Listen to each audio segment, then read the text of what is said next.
I'm going to go ahead and start. Okay. All right.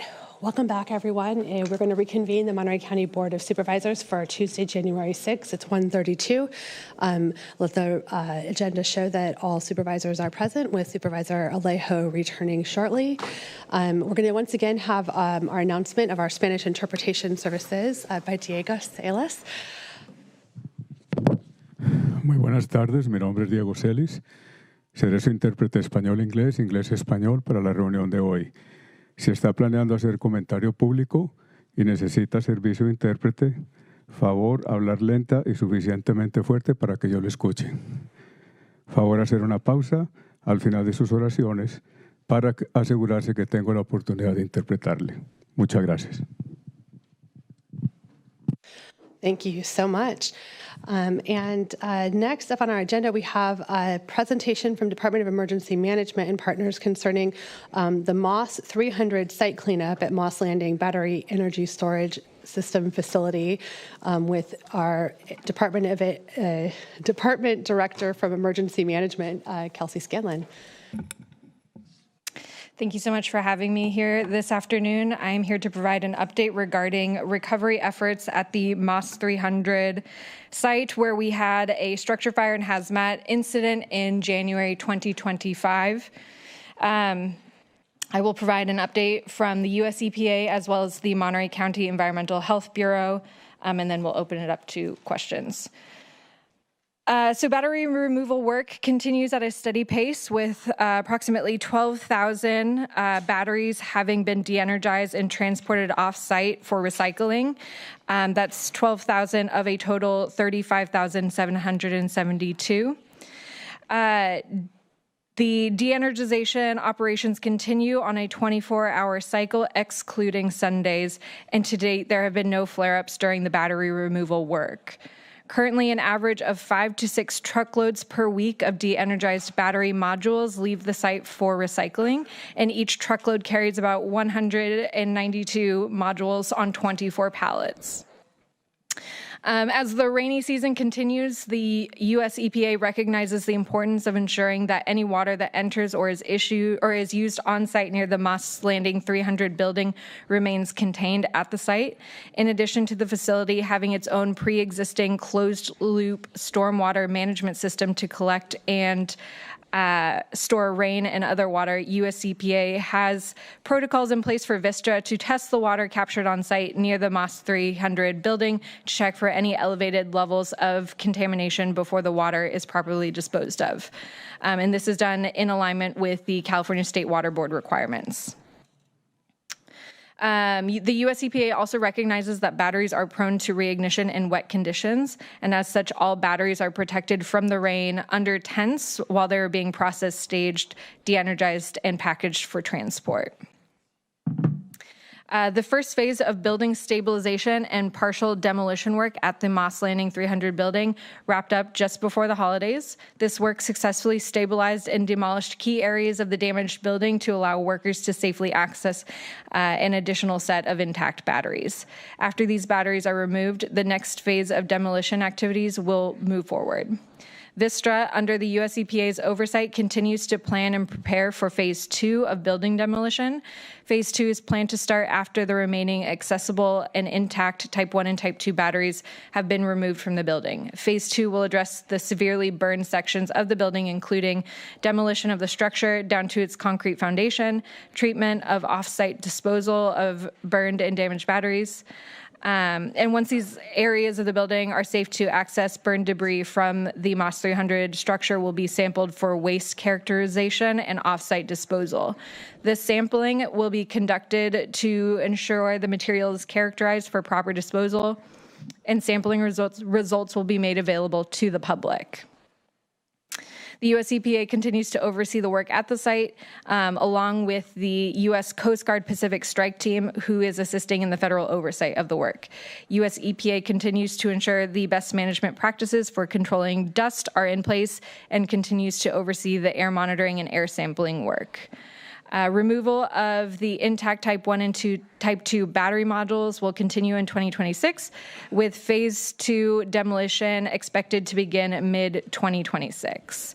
The FAQ page on the US EPA's website has been updated and includes 3 fact sheets covering water management on site, truck routes, and community safety protocols, and is available to the public. And with that, I will move on to an update regarding the Environmental Health Bureau update, unless there are immediate questions about debris removal. Okay, I'll keep going. Results from the Phase 2 sediment, surface water, and pore water sampling have been reported by Vistra's consultant TerraPhase Engineering Incorporated and reviewed by state agency partners who have been supporting data interpretation throughout the response to the battery fire. Sampling was conducted between September 10th and September 12th, 2025 at 5 designated locations in the vicinity of the Moss Landing power plant.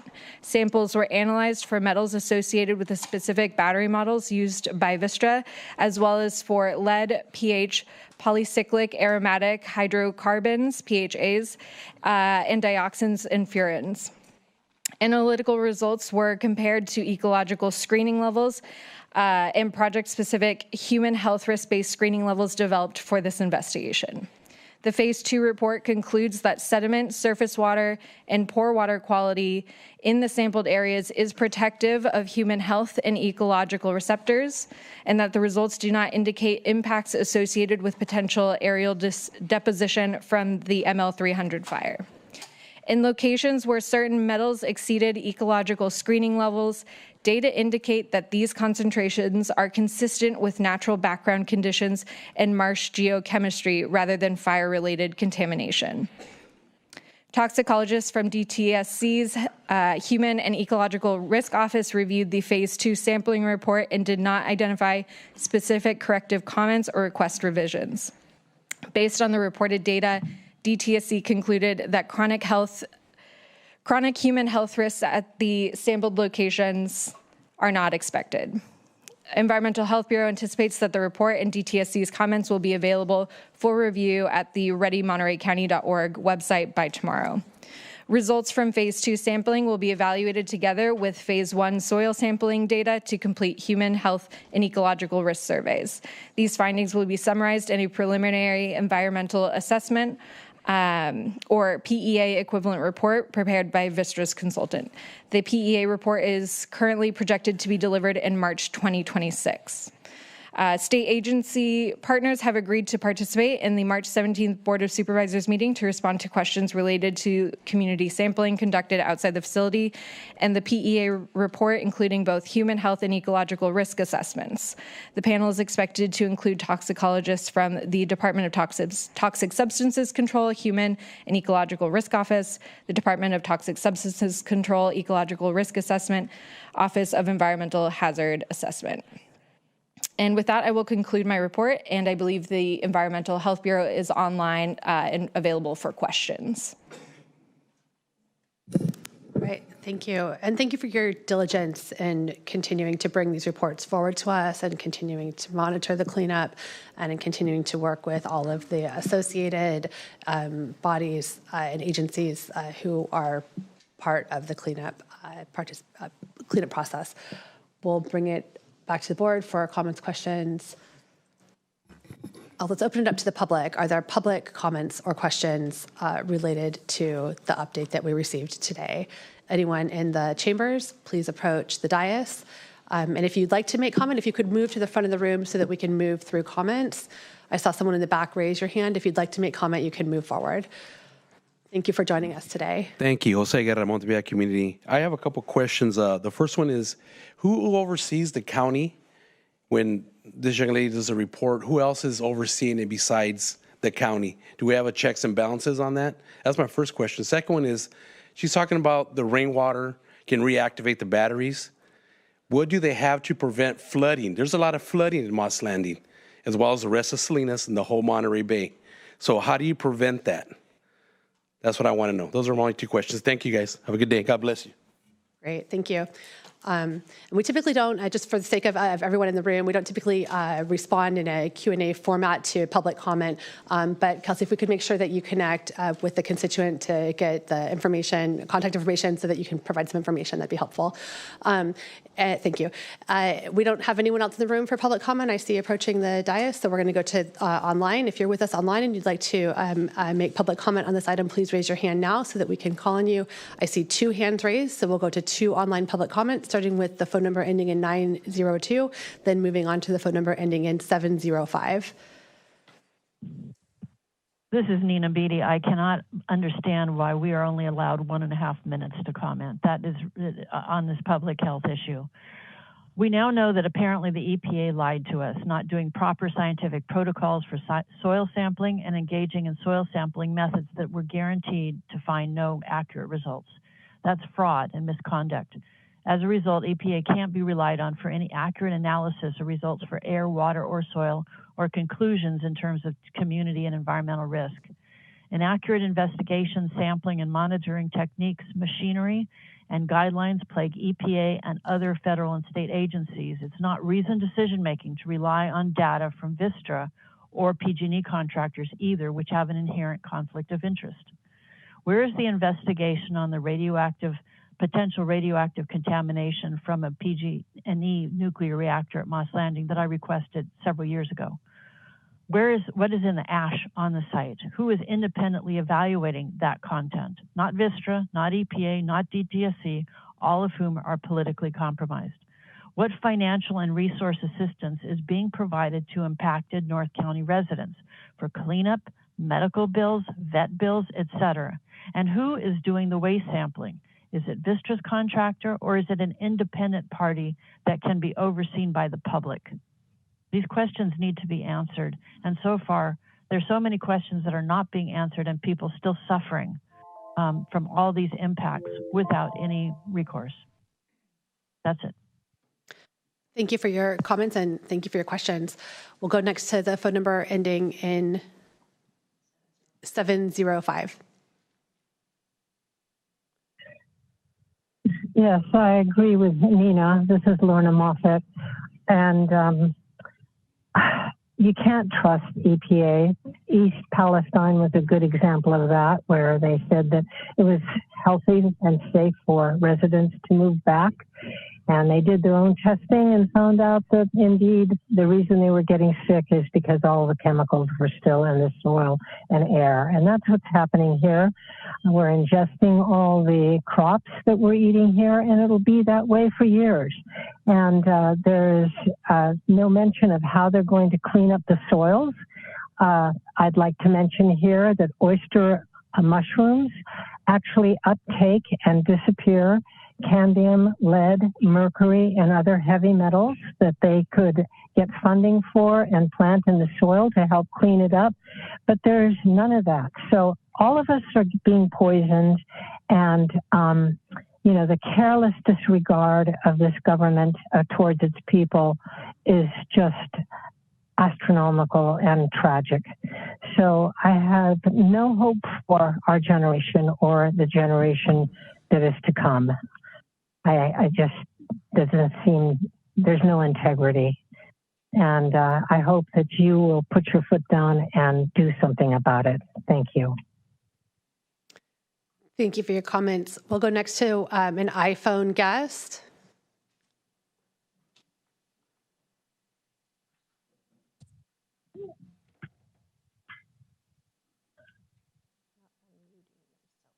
The iPhone guest, you'll need to unmute yourself. Okay. We can hear you. Thank you. Can you hear me? Okay, perfect.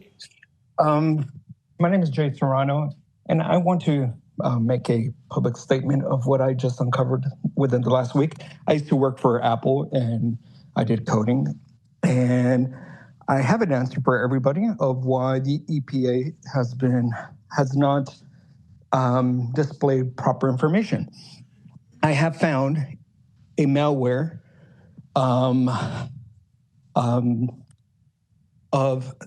a Chinese military in the grid of Vistra Corporation. CISA, CISA, which is a cybersecurity department within the FBI, just released on December 4th a code that establishes the fingerprint of Chinese military group called Volt Typhoon. And I found it here messing with the with all the air monitoring. And I checked from January, from when the fire started and to now, and everything is being altered live on live, which is exactly what Chinese military cybersecurity does.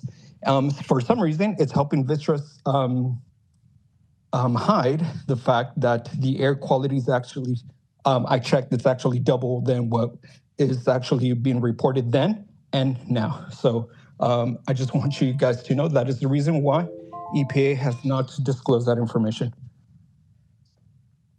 Thank you for your comment. We'll go next to the phone number ending in 837, and this is the last hand raised for public comment. Hi, this is Brian Rosen, and we're all very concerned about the contaminants and how they're affecting human beings, animals, and everybody, nature. I think it's very vital that we get to the bottom of this and make the disclosure of all the chemicals very, very available to the general public. And when I go in a store like Trader Joe, there's often recalls and there's notices by the cash register. Maybe there should be something by the cash registers that people can see, you know, like county warning, don't consume local broccoli or whatever is unsafe. If it's safe, you obviously don't want to do this. You only want to have a warning for things that are unsafe. And obviously we need to start cleaning the area up, and there's a lot of mushrooms that can help with that. There's a lot of research on that. They're pretty amazing organisms. But please make sure that the public is protected. The farmers are protected from financial loss that wasn't their fault, and get the information out to the public. And that's my comment. Thank you so much. Thank you all for your comments on this, and we'll bring it back to the board. I believe that this is to receive the presentation, unless there's any additional comments. Yeah. Supervisor Church. I just want to comment that, well, I might be jumping in front of Kelsey a little bit here, but just want to point out that the county is not engaged in the cleanup. This is the EPA. They're federal. They're the ones that have the primary authority over the state, and of course, over the county. And so what we're doing to a great degree here is reporting on what they've done. And I've had questions about the water runoff, and individually to my office, so I know that it's an issue more than just the gentleman just presented here. And the answers we have had back is that it is being contained and being removed, but I'll pass it off here to Kelsey if that's what you're going to. You answered it very succinctly. Okay, very good, thank you. All right, so with that, we'll receive this presentation. Thank you again for providing the updates and keeping tabs on what's happening at the site. And we'll look forward to the next update as well. And we will move on to item number 14. Item number 14 is to receive a presentation on the Stepping Up initiative adopted by the Board of Supervisors on April 30th, 2019, to help reduce the number of people with mental illnesses in our county jail.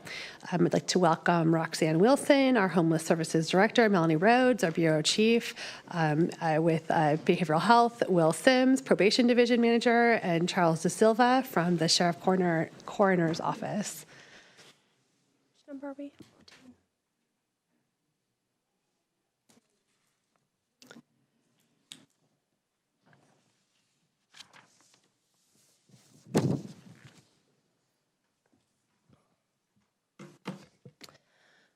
Good afternoon, Honorable Chair, members of the board, I'm sorry, members of the public, and also Nick Chulos, our Deputy Director. I'm sorry, I got this together. Chief Assistant County Administrative Officer. There's going to be a lot of titles that I'm going to be saying today. Beside me, we have, as mentioned, Behavioral Health Director Melanie Rhodes, and also in the room is Program Director Charles De Silva from the Sheriff's Office, Chief Deputy Public Defender Michelle Wooden, Assistant District Attorney Matthew Leroux, Superior Court Management Analyst Lee Berry, and Military and Veterans Affairs Officer Jack Murphy. We are also hoping that Probation Manager Will Sims joins us shortly. Stepping Up is a national movement to address the prevalence of mental illness and co-occurring substance use disorder in local justice systems. Launched in 2015, the initiative seeks to bolster cross-systems collaboration and build out community-based services and supports to reduce incarceration and reincarceration, respond effectively to people in crisis, and ultimately prevent contact with the justice system. Justice-involved individuals are at higher risk of poor health outcomes, injury, homelessness, and death than the general public. They face disproportionate risk of trauma, violence, overdose, and suicide, and also people of color are disproportionately represented in the justice system population due to systemic inequities, as well as higher likelihood of incarceration due to mental health issues and the criminalization of substance use disorders. Nationwide, people with serious mental illnesses are admitted to jails nearly 2 million times per year. They tend to stay in jail much longer and are at higher risk of recidivism. In response, 538 counties across 45 states have elected, 583 counties across 45 states have elected to join the Stepping Up movement. They all share the goal of reducing jail bookings and the average length of stay, increase connections to community supports, and of course, reduce recidivism. On April 30th, 2019, your board adopted a resolution committing the County of Monterey to join other communities to join this nationwide effort. Many events have taken place since then. Some have prolonged our efforts, like the pandemic, while others has given us an advantage, like the CalAIM initiative.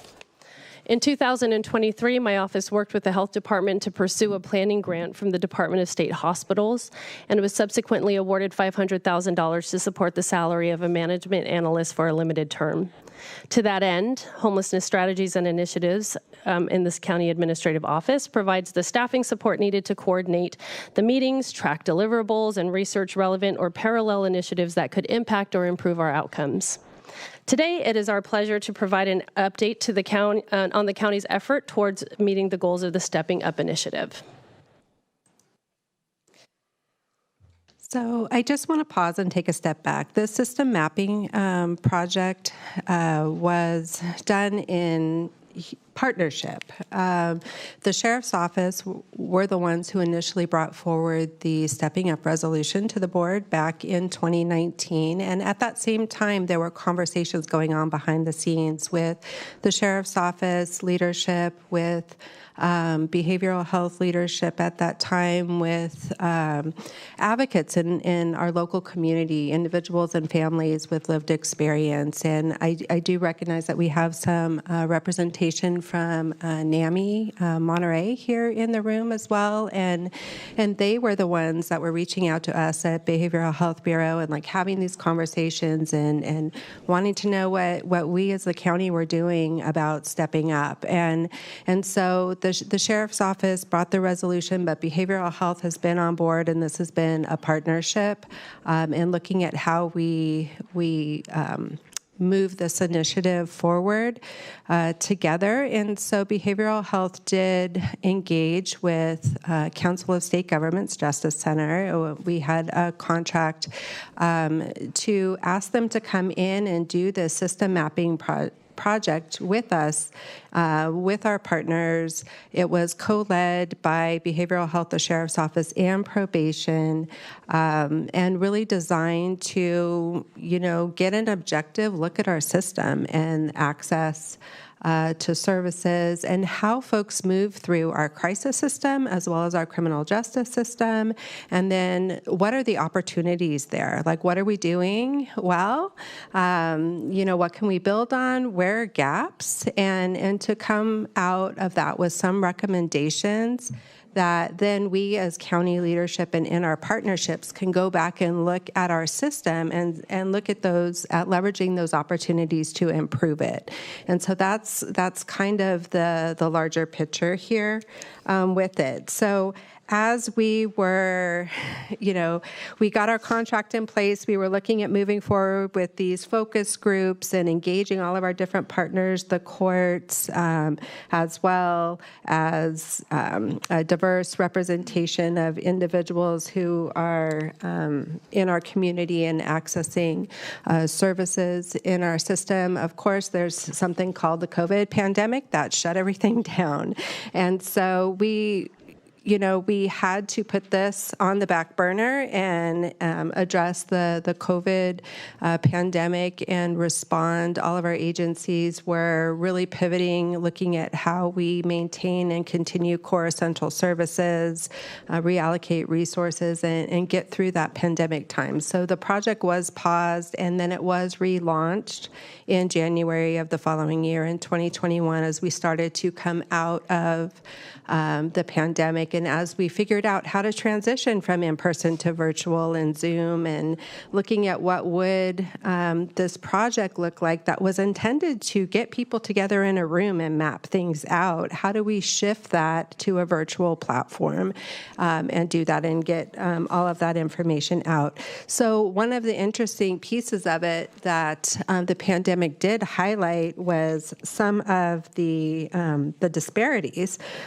So between January and June of 2020, the jail's average daily population dropped approximately 20% from 821 to 655.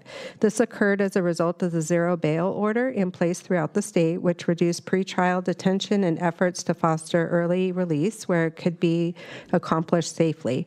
However, as other jurisdictions have experienced, the jail population on psychotropic medications did not see a similar drop.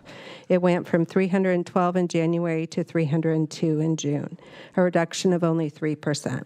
The second half of 2020 saw the ADP, the average daily population, climb back to 836 by year end. And while the population on psychotropic medications also climbed, hitting a high of 376 in October and November before dropping to 352 by year end. Starting in April 2020, the number of people on psychotropic medications was consistently above 40% of the average daily population in the jail.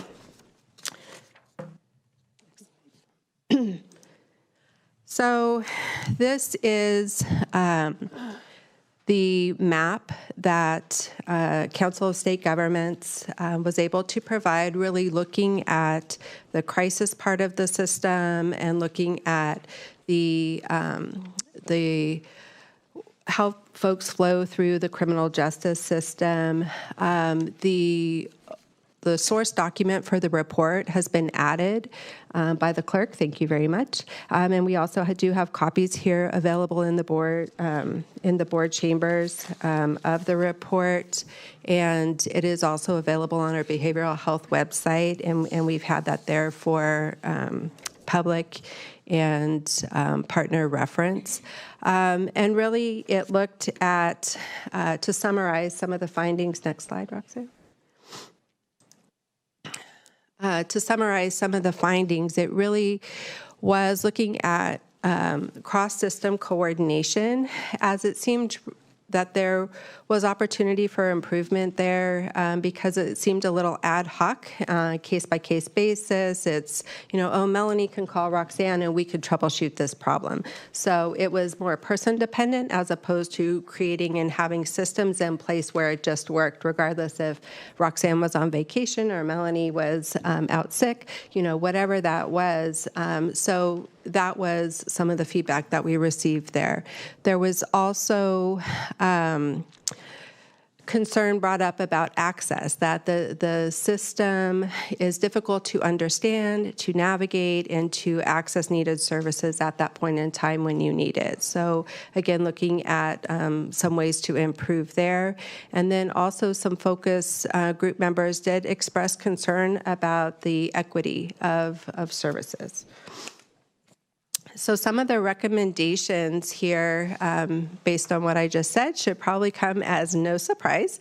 That improved cross-system collaboration is there. I will say, though, that some of the findings, when you dig into the report and you look at those details, really resolve themselves as we came out of the pandemic. As we pivoted and we adjusted to the new, post-COVID pandemic normal.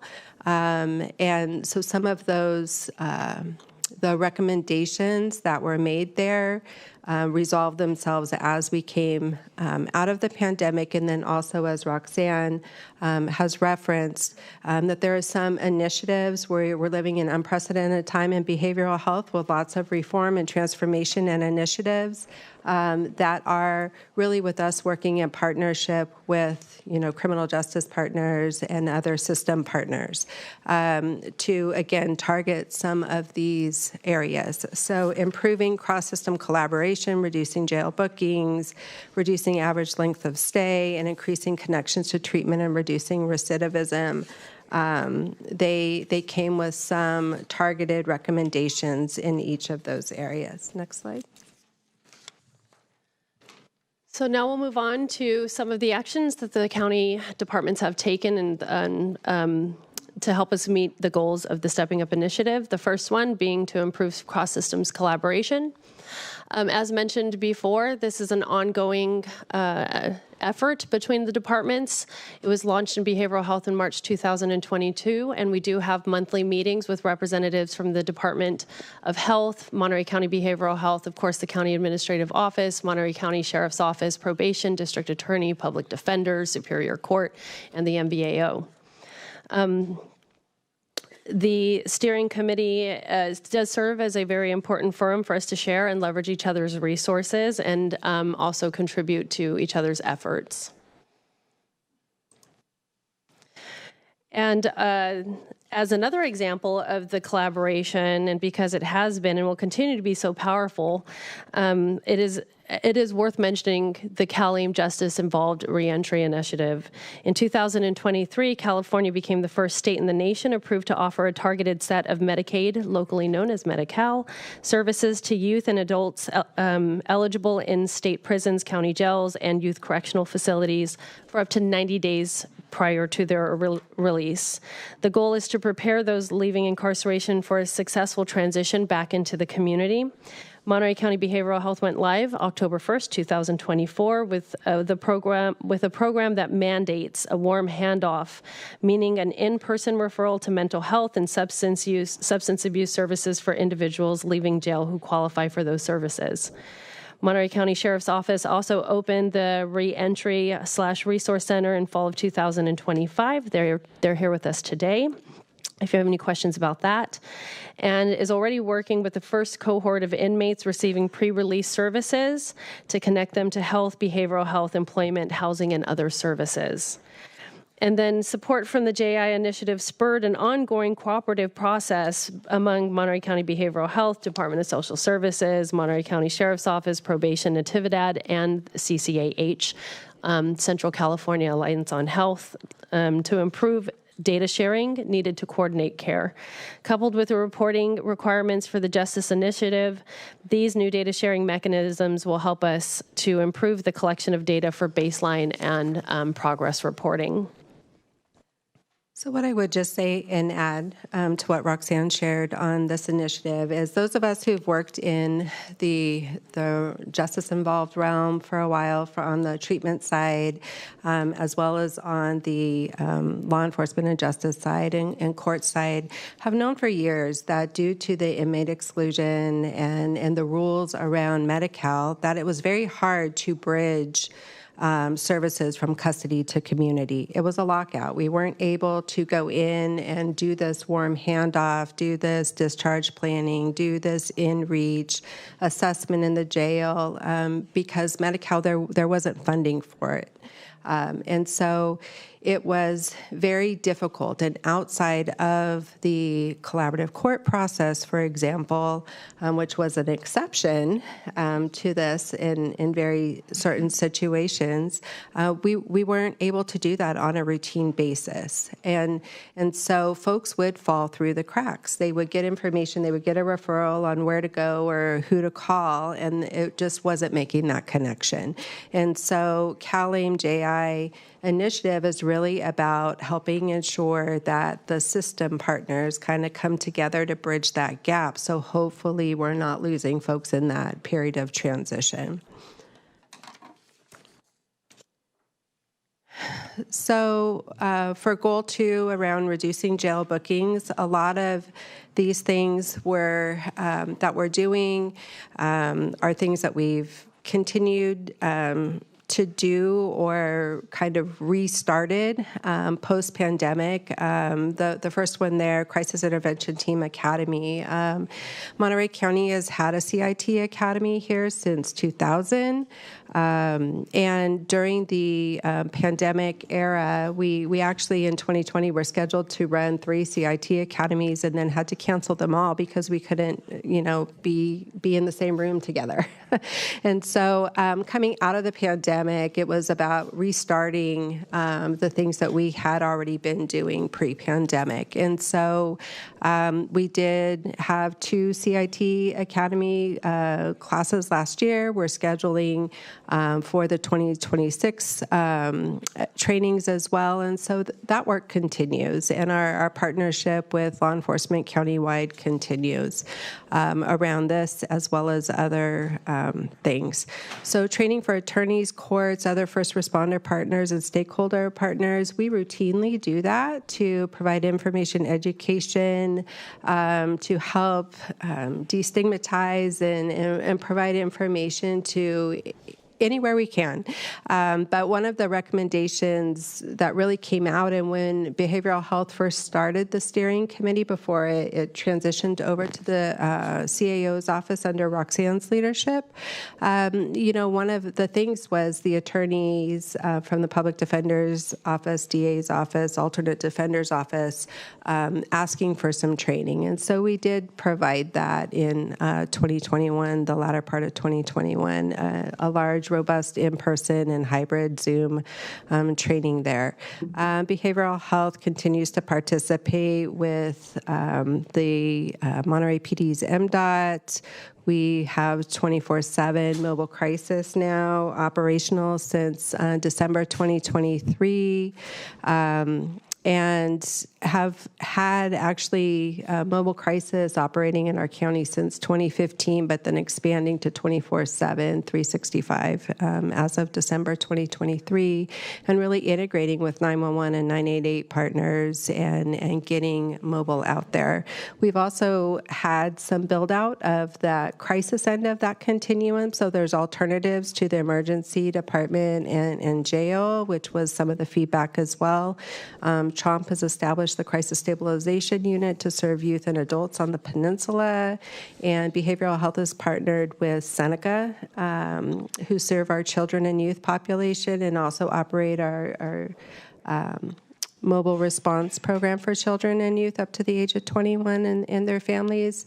And they have a crisis stabilization unit now, and as part of that continuum, a crisis residential program. The Sobering Center has also been up and running since December 2018, and is now 24/7. And yeah, so there's lots of alternatives that hadn't historically existed. In terms of the role of the courts play, and in terms of our collaborative courts, those are listed there. And just to give some context for calendar year 2025, there were a total of 351 adults who participated in the adult collaborative court programs, and that is not including that mental health or incompetent to stand trial diversion. That's our core collaborative court programs there. We Also had, let's see, approximately 205 current participants are actively in our collaborative court programs as of December 31st, so the end of the year, kind of going into this new year. And let's see here.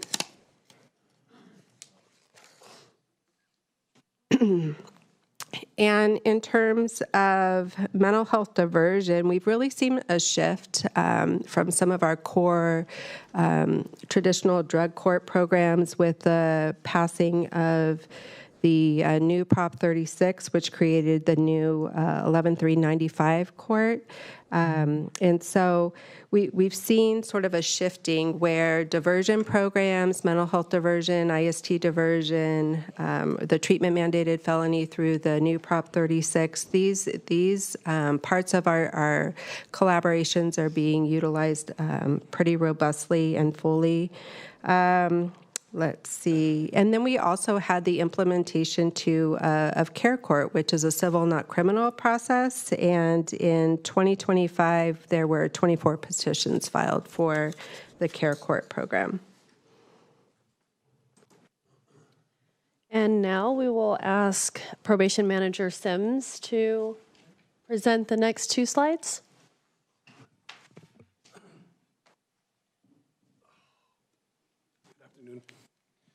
Chair and board members, probation, we have always been our practice has always been to recognize that our main purpose is rehabilitation, but we operate the pretrial release program. Some context with that, in 24, we had 814 participants that otherwise would have been in jail. In 25, we had 967. Monitoring and pretrial, it's a structured program. We provide assessments to the court, and through the court, they make their recommendations for releases and under certain terms and conditions. While we're engaged with them, we connect them to services that might be obviously available to them or they're asking of. Probation utilizes a severity matrix with the graduated sanctions. So not everybody gets arrested for violating the probation. We go through a process evaluating their risk using the matrix, and through there are different options that the probation officers can deploy to address behaviors. Again, probation's principal goal is not only community safety, but rehabilitation over punitive sanctions. We use a trauma-informed approach when we're supervising our clients. Next slide. So how we accomplish this is that everyone who comes into the probation preview is evaluated and assessed. And in that, again, I talked about the recidivity, the severity matrix, and we have different options available to us for alternative sanctions. Another way we're reducing the recidivism and addressing the jail population is that we operate the home confinement program. And for context with that, we had 524, we had 545 participants, and ending this last year, we had 547 people that would have had to be in jail. So we're contributing to that process. And as we mentioned earlier, the coordination of reentry services, we're going to be a part of that too, so that there can be a warm handoff, and we can have that continuum of services that they initiated, and as we go out to the community for supervision. I think that's all I have. Thank you. Thank you. And for goal 4, we will ask Monterey County Sheriff's Office Program Director, Charles De Silva, to present. Good afternoon, Madam Chair, members of the board. So exciting times right now at the Sheriff's Office, the Reentry Resource Center. And I think that's been a highlight of the Sheriff's Office for this past year. October 1st, we opened. We've now had 18 discharges since. We've housed a couple people out in the Bay Area. working with local community members and organizations to connect them with resources and support systems. So the main hub of this resource center was to make sure that that warm handoff was happening. I felt like there wasn't a bridge connected to the community, and now I think that bridge has now solidified itself, and we now have people coming in, meeting with our incarcerated or formerly incarcerated. We start on the inside at 90 days prior to discharging from the jail, and we meet with them. We do an assessment, a needs assessment on them, a pre and post. We also connect with Monterey Behavioral Health and other folks to make sure that we're making sure they get the medication, making sure that they're getting that handoff to the right people, and that they're not walking down to Chinatown and then re-offending and coming back to our institution. One of the main things is we're looking at different alternatives. As they mentioned, the Milestone program that was initiated by me several years ago to make sure that we had opportunity for these men and women to earn something, some kind of reward-based system. And so the Milestone program was set up. So even prior to COVID, we were working on a lot of these issues. Obviously, it kind of set us back a little bit. But the Milestone program is huge. It's not just for SMI and for folks with mental illness. It's for everyone who are incarcerated. They have access to the Milestone program. It gives them a chance to kind of work at their issues and to make sure that they're getting rewarded for those issues and the work that they're putting towards those issues. The MAP program is another one. We're now including the women. We, when I got to the facility 11 years ago or 12 years ago, women really had nothing at the jail. It was just a parenting program. Now we have everything that the men have, the women have. It's equal, it's diverse. They now have a MAP program. They're really thriving, and our female population has decreased quite a bit. We want our mothers out there with their children. One of the areas of the CalAIM, and it was kind of godsend to us, was making sure that we're now working with local folks coming into the jail because we weren't able to have that because it was the dark hole, so to speak, and everyone was falling through the cracks. Now we have systems in place where we have an MDT process where we meet with Monterey Behavioral Health and we talk to them about our folks before they leave our facility. So there's these systems in place now that Melanie was saying that we can leave now and leave knowing that there's a system in place that will continue so that these people can get the rehabilitation that they deserve. Again, a one-stop shop, and the reason why I call it a one-stop shop is because a lot of us were working in silos in this community. We all are trying to do the best that we can. And now that this resource center is it's brought people together, it's brought organizations together, community. They're knocking on our doors. They want to help. Just past week, we've given clothes out to people. They're coming. I had 2 parolees from the state prison come in because they thought there was a facility where they can sleep and spend the night, right? So we're educating people on the outside, all different levels, and I think it's been a really good opportunity for us at the sheriff's office. We're looking at alternatives. We don't want these people, there for a long time. We want them to rehabilitate, and we want them to get the help that they need and the resources that they can need. Thank you. So that was a great segue to this last goal, which is increased connections to treatment and reduced recidivism. That's what this is all about. And, I just want to comment regarding this is you see reference there, the Prop 47 grants. Behavioral health had applied for and received the first 3 cohorts of Prop 47 funding through 3 grant cycles, and were awarded a total of $18 million.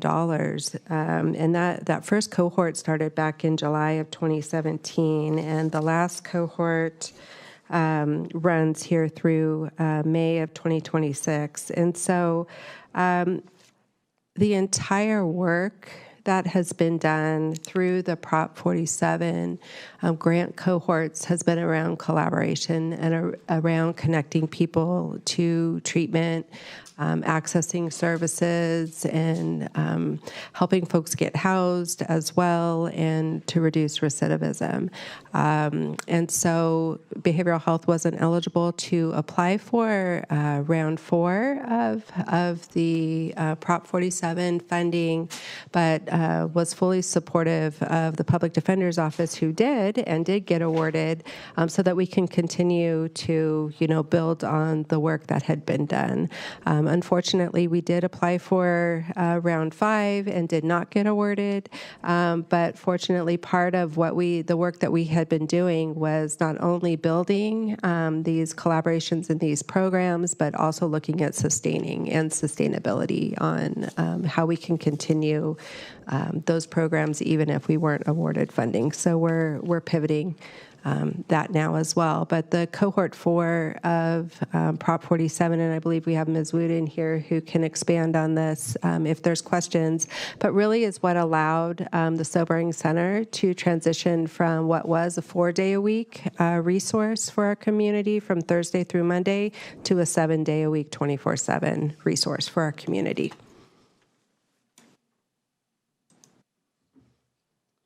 So as you could see, county departments and the relevant offices have made substantial strides in building up the infrastructure needed to meet the goals of the Stepping Up initiative. Admittedly, we still have quite a bit of work to do, but we have come very far. And this concludes our presentation. We have several people here who can answer any questions. Thank you. Great, thank you. Thank you for the work. Thank you for the presentation. This is great.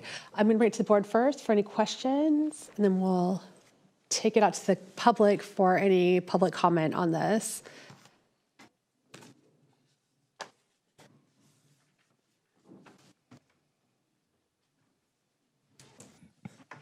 Hi, good afternoon. Jose Monterey community. I have a couple questions here, and mostly I'm getting really tired of everybody blaming COVID for everything.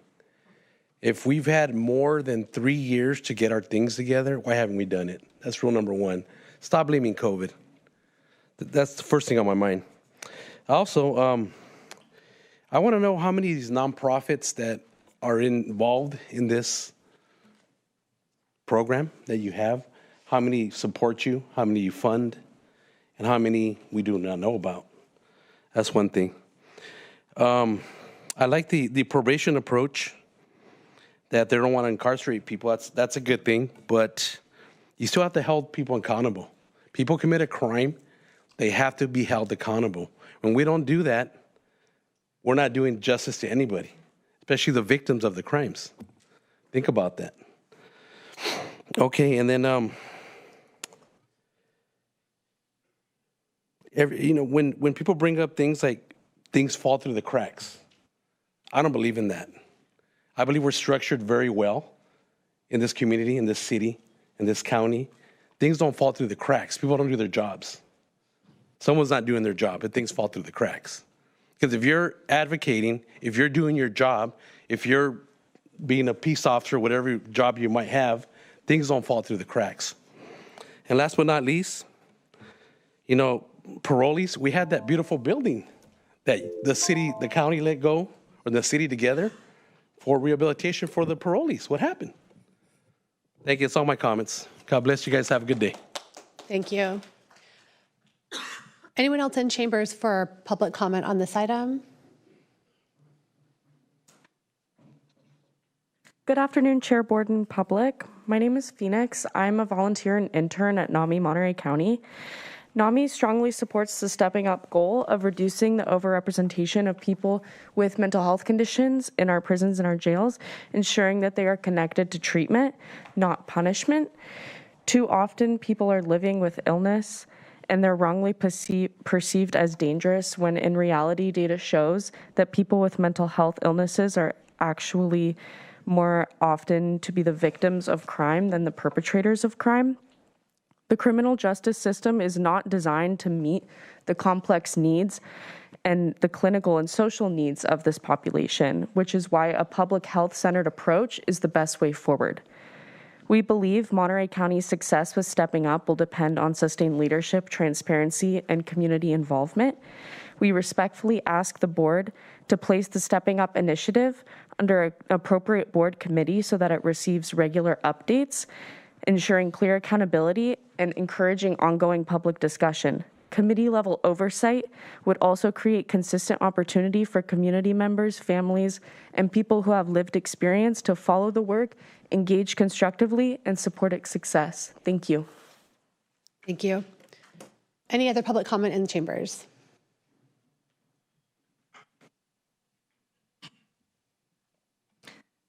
Good afternoon, County Board and public members. Nayeli Barragan, NAMI Monterey County. NAMI believes public policy should prioritize early intervention, comprehensive community-based mental health services, robust crisis response systems, and diversion strategies that decriminalize mental illness and connect people to care. While law enforcement should not be the default first responder to many mental health crises, it remains critical that officers receive strong crisis intervention training and have the tools and resources necessary to respond safely, compassionately, and effectively when they are called. We commend the County of Monterey County for building and growing such a high-quality safety program. Thank you. Thank you.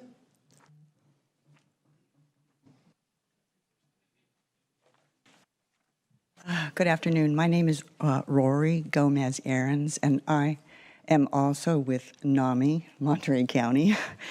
So thank you very much, all of you who spoke from the different departments, the county departments, the sheriff's department, the jail, behavioral health, all of you. For the last 4 or 5 years, we've sort of felt in the dark about what was going on and improvements that were being made, topics that were being discussed. But today, at this point, with your presentation, I don't feel in the dark anymore. So thank you very much for your hard work, your dedication, and we hope that we can be a part of your teamwork. So please feel free to call on us to find out how we can help with Monterey County in improving the conditions for the mentally ill in our jail systems. 2 things. One is that there are some great success stories out there with the Stepping Up initiative. Miami-Dade County, with over 1 million people using the Stepping Up initiative, was able to save enough money to build their own treatment center. Kansas was, the state of Kansas now uses the Stepping Up initiative as a model for youth. So there's some great success stories. Thank you. Thank you. Bye.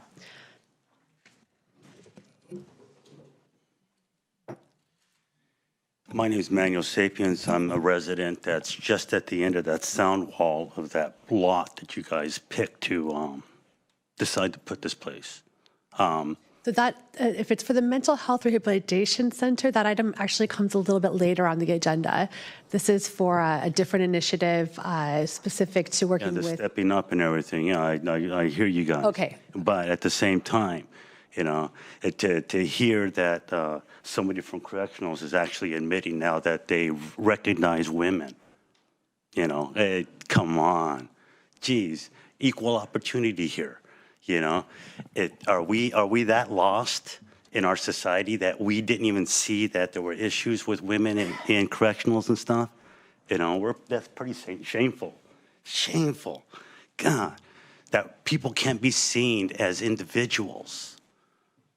You know, it kills me. You know, but then at the same time, we keep talking about health care and issues with that. But then there, you know, the lack of you guys even coordinating with each other to come across with the ideas. The one individual talked about blaming everything on COVID, which I constantly hear. You know, you guys are elected to think ahead. You're elected to provide services, but then you act like People are invisible. That's what's got to stop. We're not invisible. You need to start listening.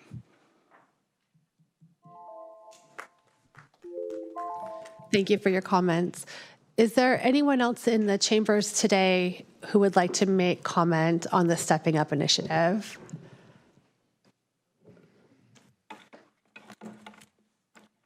Yes, I'm new to all this, so I'm not familiar with everything that's going on and all the tactics that they use and all the programs that they have.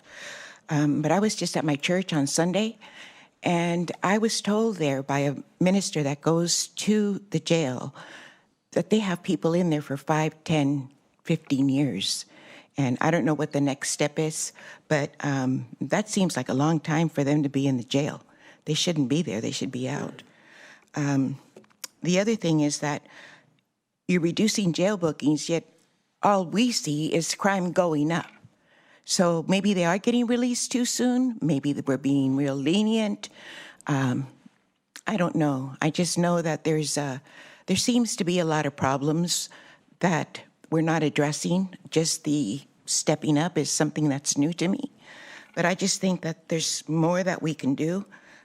Collaboration is great, but April 2019, all these propositions that were passed, yeah, we pay attention, but it's, since we're not in trouble and we don't know that side, it's difficult for us to understand what exactly is going on and why aren't they, I don't know, just being released sooner or kept longer or moved to a different facility.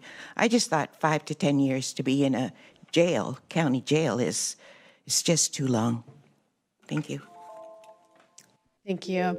I'm not seeing anyone else in chambers move forward, so we are going to move online. There are 3 hands raised, and I will just mention, and I'm hoping that there are copies of this report at the front of the room on the table here. This is a copy of the Stepping Up Monterey County System Mapping Project that's included on the online agenda system.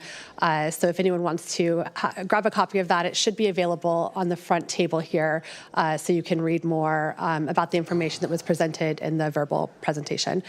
Thank you. Okay, we'll move online to the Robert Roach.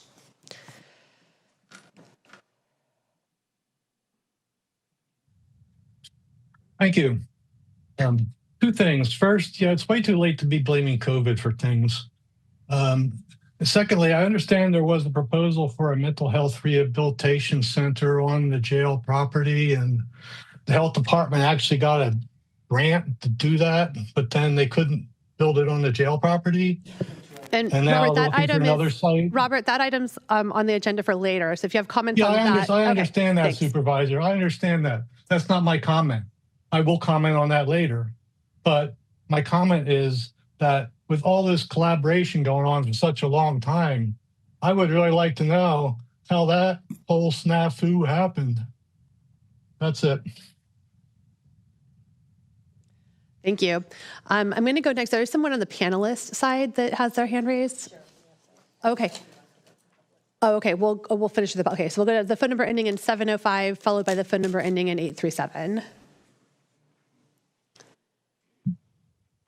Yes, Lorna Moffett, Supervisors. I'd like to be able to search on the internet, how can I help mentally ill incarcerated people? And a service, volunteer service comes up, and you can click on what service you would like to help provide the county.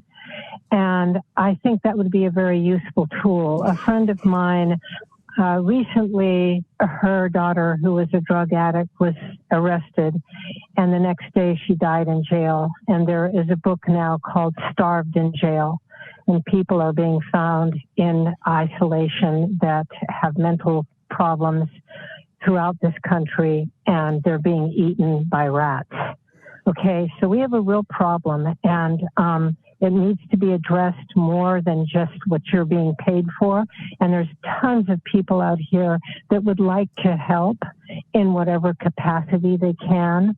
So I hope you set up some kind of a volunteer service so that we can do what we are able to do. Thank you. Sorry about that. Thank you for your suggestion. We'll go next to phone number ending in 837.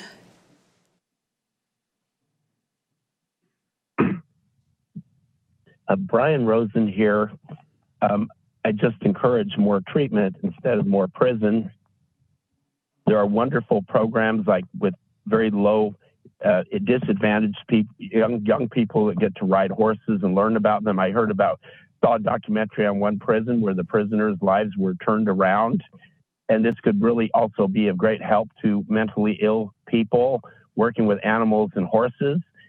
And we just need to expand those kind of programs and really put our energy and our into human beings instead of what we're doing right now as overall as a society, especially in regards to what the federal government is spending all our money on. We also need to equalize justice. You know, if you're poor, you get sometimes railroaded, you go to prison for a long time. If you're rich and you're involved in sex predator ring, you can go to a luxury prison and have a great time and get all kinds of wonderful services, including massages and so forth, puppy therapy. Now, puppy therapy and massages might be good for mentally ill people. I don't see if we're going to equalize our justice system, then we have to make sure that everybody has a quality lawyer, or if we're going to let the people with money out, we should let the people show extreme mercy to those without money. But we need to equalize things, and we need to put our energy into working with mentally ill people instead of incarcerating them and putting them in often terrible conditions. And the mental facilities need to have citizen review, and they need to be very comments. We are out of time, Thank you, Brian. so much. Thank you. All right, I'm going to go next to Sheriff Tina Nieto. Supervisor Askew, thank you and congratulations on being the chair this year. I really want to sincerely thank our partners. The work succeeds because of the strong collaboration with behavioral health, probation, the courts, the district attorney, public defender, homeless services, veteran affairs, our hospital partners, community partners, and the dedicated professionals across every agency who show up every day to serve our community. Over the last 3 years as sheriff, my team and I have been very intentional about strengthening coordination and expanding services inside our jail services and our jail system, especially by building programming, as Charles talked about, that addresses the needs of women in custody, and not as an afterthought, but as a responsibility. I want to thank the public for their thoughtful comments. I listened and continued engagement. To the public, your input matters, and it helps guide us how we're going to improve our jail systems. As sheriff, I remain committed, along with the incredible team, to always improving how we do this work, listening, adjusting, and leading our community first. On behalf of the Sheriff's Office, thank you for your partnership, to all the people involved, their professionalism and shared commitment to public safety, dignity, and better outcomes for everybody here in Monterey County. Thank you, Supervisor. Thank you, Sheriff. All right, I see no more public comments. We're going to close public comment on this item and bring it back to the board. And let's see here, I saw Kate. Yep. Just have one question. Thank you for your presentation, and thank you for all the public comments. In regards to goal number 2 and the reduction of jail bookings, I mean, it seems like that's such an important part of this picture, is not ever entering the system. And my question is about the reference to the Monterey Police Department's multidisciplinary outreach team, and whether or not you see a potential, or maybe it's already been done, to expand that work to the county level. Because I've seen it work firsthand. I've been with individuals when they have had the opportunity to engage with the MDOT team, and it's highly effective. So is there any way to expand that beyond the city of Monterey and allow for that work to happen countywide? Yes, and it is happening. It's just Monterey has it very formalized through their MDOT program. Behavioral health, since inception of mobile crisis services in November of 2022, 2015, have really had our mobile crisis staff, our behavioral health mobile crisis staff, as liaisons with our law enforcement partners. So those types of interventions can happen regardless of an agency having a formalized program or not, like Monterey PD does with their MDOT program. We have partnered with agencies throughout the county, also our sheriff's office, going out doing some of these collaborative interventions. So it is happening. I think in terms of the report and the findings in the report and the outcomes, that was just an example.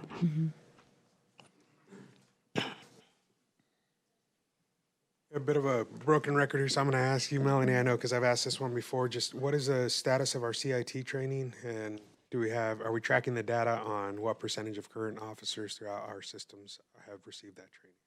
Yes, and we do track that. Unfortunately, it is a bit of a moving target because agency personnel change all the time. Folks retire, new recruits are coming in. We are offering those trainings ongoing. As I mentioned earlier, we offered 2 last year. Both classes were full, and we are in the planning stages. I've reached out to the different agencies. We're looking at dates to schedule for this year. We are continuing to move that forward. And I'm really inviting, like, what is the need? How many do you need to get through the trainings? How many do we need to have this year, 2 or 3? Like, because we will hold the trainings, but we need to fill the classes. So it's really about working with them to make sure that we are offering the training regularly enough and that they're able to fill the classes and provide that coverage to be able to pull the officers to attend. So it is a huge collaboration with our police chiefs, and they are committed to getting their officers through the training, and we're happy to continue to provide that. So we are still providing that 40-hour, 1-week immersive crisis intervention team academy training. Thank you. I think that resource is critical, especially I know it's easy to say, well, we have 2 people that are prepared to assist, but 2 people for a county the size geographically that we have, I just don't know that that's going to keep up. And so having more officers trained has been a long-term goal for me. And so I appreciate, it sounds like we had 2, they were full. So it sounds like we could use more. So appreciate a continued focus there. Yeah, we're definitely willing to. It is very resource intensive, and it's a collaboration because we pull subject matter experts in from our law enforcement community as well as behavioral health and our providers. It is that collaboration so that we're able to provide that training to all of the agencies in the county. And what's very interesting when I reach out to some agencies more recently, it's like, no, we've had our sworn personnel are trained. The ones that they're trying to get through the training are the newer recruits that are coming out of the academy. So we're also looking at timing for when academies graduate and the scheduling of that to be able to capture that audience, because that does seem for some of the smaller agencies to be the population. So they don't necessarily have large numbers to still get trained because there has been that training. I would say in addition to that 40-hour, 1-week immersive training, we do briefing presentations, we do ongoing updates, trainings. We do use our mobile crisis staff who work closely with them on the regular to be able to go and provide some targeted training for any specific needs ongoing in briefings. I think that as we move forward, continuing, we used to publish what percentage of each department had the training. I think that's critical so that we acknowledge where that is. In big picture, I want to thank the partners. This is, as we try to address the challenges that we face, there is no silver bullet that addresses any one person. I know folks think, it's a system, you plug someone in and it works. But people are at different points in their addiction and their mental health crisis and their break in their life. And the different solutions and meeting people where they are with the resource at the right time is critical. Being there when they're ready to make that change is important. So each one of the partners at these different points along the system, providing a pathway out is critical. And that's what I'm seeing here, especially with Goal 4, creating connections to reduce recidivism. Those connections are critical, and we all play a role in that as members of the community to be there to support folks and provide the correct resources in the right locations at those critical times. So I appreciate the report. I would love more frequent frequent updates on this and just better understanding of the figures. I know we track a lot of data around the recidivism rate. I'm hearing frustration from the community around specifically the questions of realignment, right? Those are things we've struggled with for a long time as a county, as the state pushes higher level criminals down into the jail. And as they do that, it means they have longer stays. And so it changes the way we approach this. And I don't think that that's going to change anytime soon as the state continues to look for savings through some of those realignment pieces, as they like to label it. But again, appreciation for the team and the work and every partner who has a role in creating a pathway out for members of our community. Yes, agreed. Thank you for the presentation, and thanks to our different county departments who are collaborating on this. Roxanne, thank you for stepping in once again to bring in those additional state dollars to provide the oversight and the data that's needed on this. And our outside community partners as well, our nonprofits. But with that all said, I think this is addressing one of the most important needs, because jails across California have often been called de facto mental health institutions because of the high numbers of inmates that require either mental health or substance abuse disorder services. Sometimes some of the jails, I think it's as high as up to 80%. So if we're going to try to change what is occurring, change the number of people ending up in jail over and over, and if we're aiming to help people improve their lives, get them on the right track, and get the services they need, this is a program that is trying to address just that and start helping them while they're still in jail to connect with those services once they get released and are on the outside.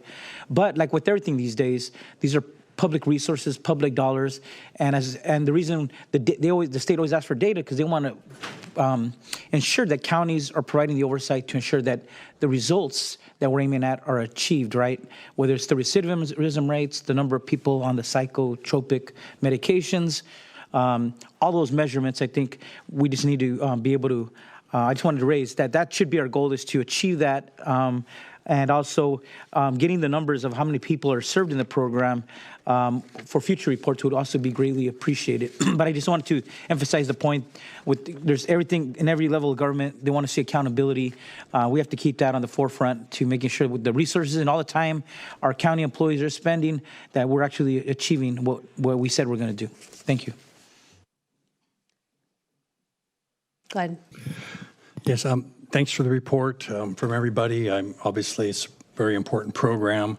I do appreciate, when we look at these four goals that we're trying to deal with: reduced jail bookings, reduced average length of stay, increased connections for care treatment, reduced recidivism. You have provided some numbers and a few onto this. These are really hard things to measure. Obviously, how are you going to measure recidivism, reduction? But I would urge is that in the future reports that try to get some as hard data as possible to see if what we're doing is working as much as possible out there. But you have provided some information which shows that there's a lot of people being treated, and conversely, there's going to be a lot of positive benefit out of it. But if there's any way to really put some numbers to some of this stuff, it would be even helpful to know that we're doing the right path onto there. So, but thank you for the good work. All right. I think I echo the comments of my colleagues. Thank you for the work that's being done. The urgency, clearly there's an urgency that existed before, it exists today, it will continue to exist tomorrow. And having said that, though, there are, I think, some clear follow-up steps that we can they were receiving the report, so you're not asking for anything clearly from us other than general direction. If I can try to summarize what I think I heard from my colleagues here, well, before I do that, I do want to say that the 4H committee, the Housing, Homelessness, Human Services, and Health Committee, this past year, we took the opportunity to ask for some specific reports from the committees that are underneath that umbrella. And one of the things that we did spend some time listening to and hearing about was the mental health unit at Natividad and sort of how that system works or doesn't work, including how conservatorships function, how folks cycle in and out of the mental health unit, knowing that many of those folks cycle also through the jail system. So we've got folks cycling in and out of the mental health unit at Natividad, cycling in and through behavioral health system, and cycling in and out of the jail with an opportunity to find ways to coordinate care so that we don't have people cycling into the jail, ending up with medication, cycling out of the jail, not following up with their medication or having a warm handoff, cycling back into the mental health unit, cycling back out, cycling into jail. So we know that it's a lot of the same folks that we're touching anecdotally, but finding the ways to do the better coordination. I think that the request from NAMI, and if some folks are still here, to have this follow-up assigned to a committee made a lot of sense to me. And so I'm not sure who got assigned to 4-H committee this year, but I'm hoping that that's something that if there's agreement, we can ask the 4-H committee to continue checking in or providing a space for there to be twice a year updates on stepping up. Is that you? Oh, Glenn and Kate. So Glenn and Kate, if that's something that you'd be willing to continue receiving updates and providing a space for the community to continue to engage in the conversation, ask questions. I know that the group is coming together regularly as a steering committee, but to provide that external accountability and opportunity to hear that things are continuing to move forward, I think is important and provides a chance for us to keep the gas pedal moving on some of these things and show that there is urgency to do right by not just our bottom line finances, but by the people that we're here to serve.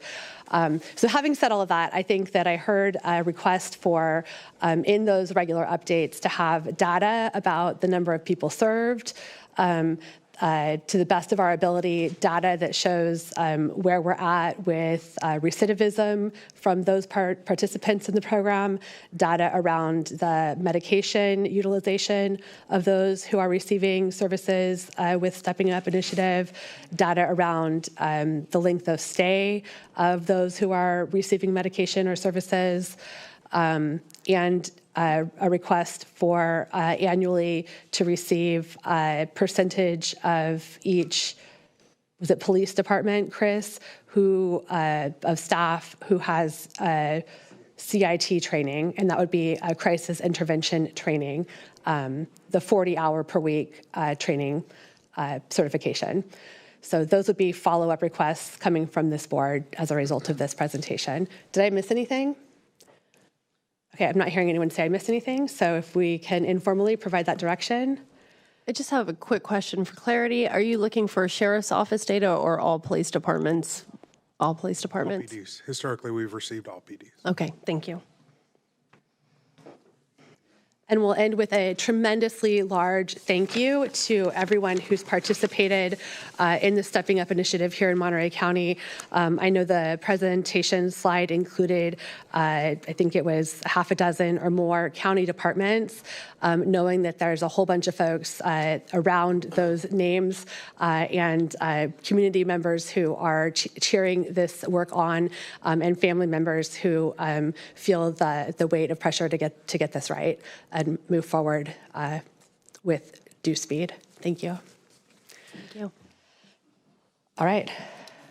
With that, we are now behind schedule by a good 45 minutes, but we're going to move right along to our next item. This is item number 15 on today's agenda. Conducting a workshop on possible amendments to the Monterey County Title 20, Title 21, and Title 7, regulating the vacation or short-term rental of residential property and providing some direction to staff. We have a presentation from Karen. We have a presentation from Karen Riley-Olms, Joel Mendoza, Blair Ayas, and Jess Cortez. Are those right? Are those? And Craig Spencer. Oh, we have Okay, we have Craig, Spencer, and Melanie with us today. Thank you. We have whoever's presenting. Thank you for being here.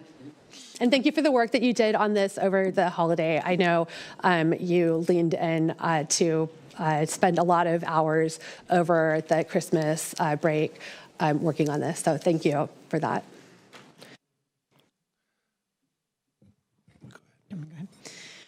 Hey, good afternoon. Thank you, Chair Askew, Supervisors, Melanie Breddy with Housing Community Development, joined by Craig Spencer. We are here to conduct a vacation rental regulations workshop, which is before you today.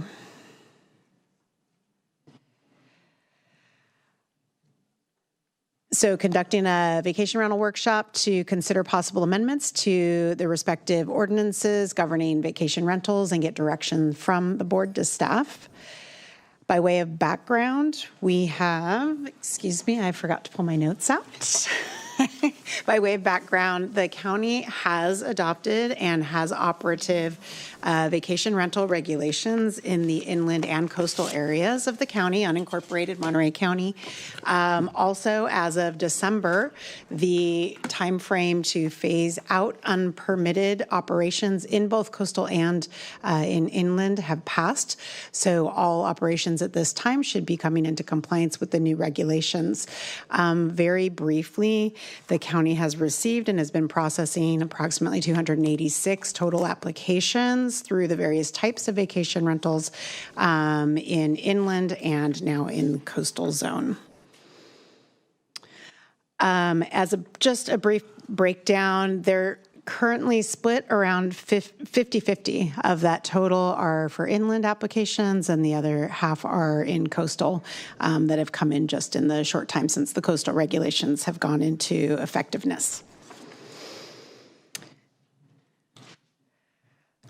So we are here today. The county is subject to a lawsuit that alleges numerous causes of action, including 2 claims that the vacation rental regulations violate the U.S. Constitution's dormant Commerce Clause by treating non-resident property owners differently for homestays. Homestays, just as a reminder for the public and the board, are where they are hosted, where the individual stays in the house while it is being rented on a short-term basis. And also a clause that the U.S. and California Constitution equal protection clauses by treating corporate or other non-individual entity owners differently from natural persons owners for all types of vacation rentals. So effective December 12, 2025, the county suspended from enforcement without prejudice these 2 provisions that are being challenged.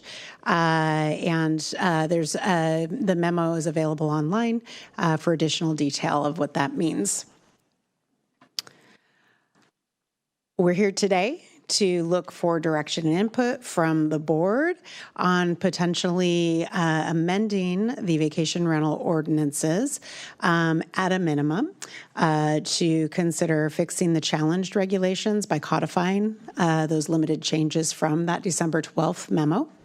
Considering a ban or prohibiting some types or all types of vacation rentals in some or all areas of unincorporated Monterey County, or other options that the board may wish to consider and direct staff to do so. Based on input that we get today, the next steps, should amendments be directed, the next steps would be for staff to work to develop amended ordinances that would come before the Planning Commission for review and recommendation to the board. They would then come back to the board for adoption. In the inland area, any amendments would become effective after 30 days following approval by the board. And in the coastal areas, any amended ordinances would then be submitted to the California Coastal Commission for consideration, certification, and then ultimately returned for final adoption to the board. So staff recommends that the workshop be conducted to consider potential amendments to the respective ordinances in our code for the vacation or short-term rental of residential properties in unincorporated Monterey County, and you provide direction to staff. Thank you. Staff is available if you have questions.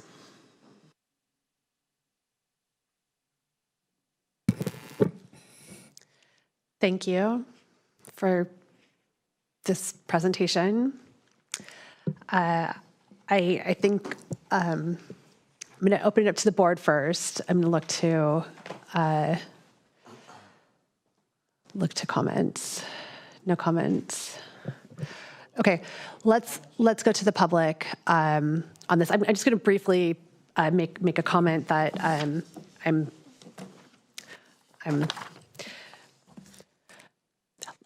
this is not where I wanted us to find ourselves after working on this ordinance for so long.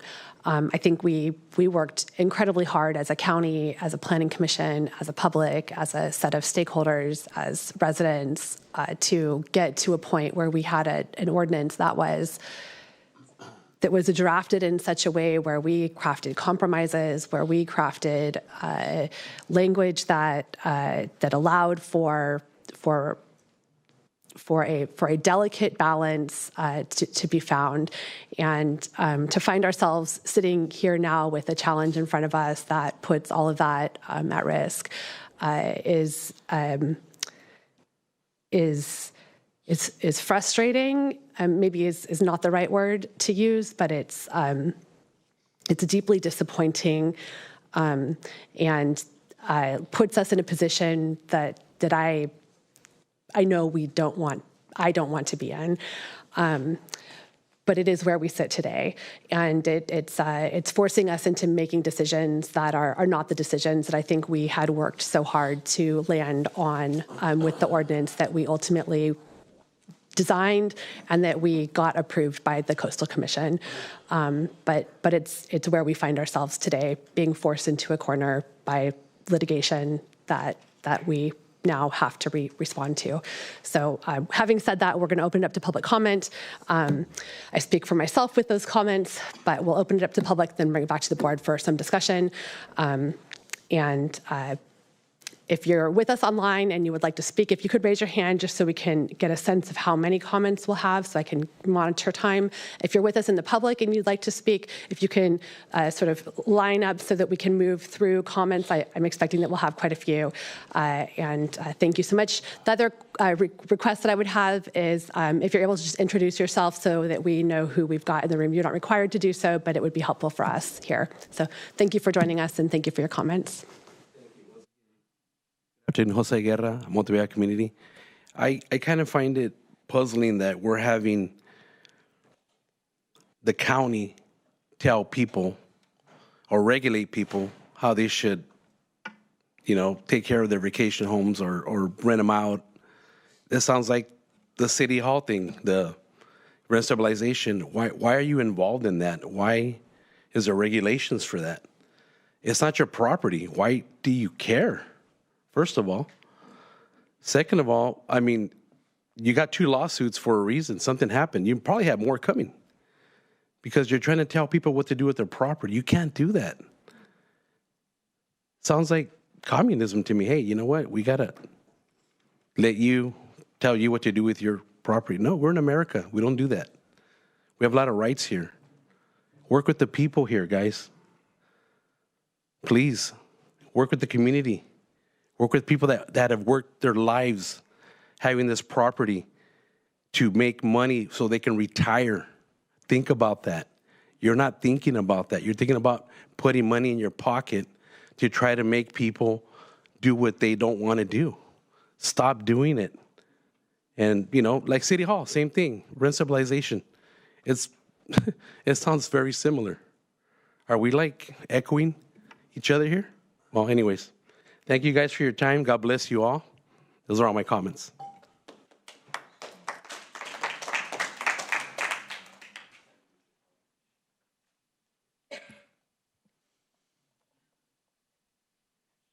My name is Laura Davis. I'm providing comments on behalf of Landwatch Monterey County.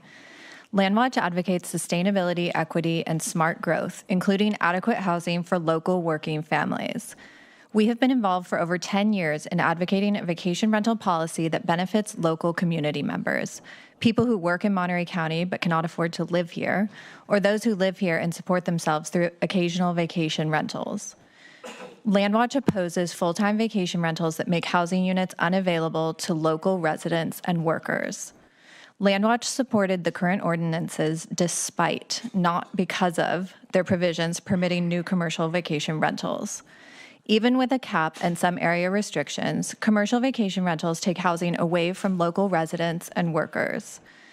If the county revises the ordinances, it should simply eliminate new commercial vacation rentals. Many California jurisdictions have already done this. Like most of California, Monterey County suffers from a severe shortage of affordable housing for the local working community. Because of its high desirability as a tourist destination, Monterey County needs strong vacation rental regulations that prioritize workforce housing. The county has invested considerable resources in a housing element that will promote affordable housing. It would be completely counterproductive to backpedal on a vacation rental policy that reinforces those same values. Thank you. Thank you.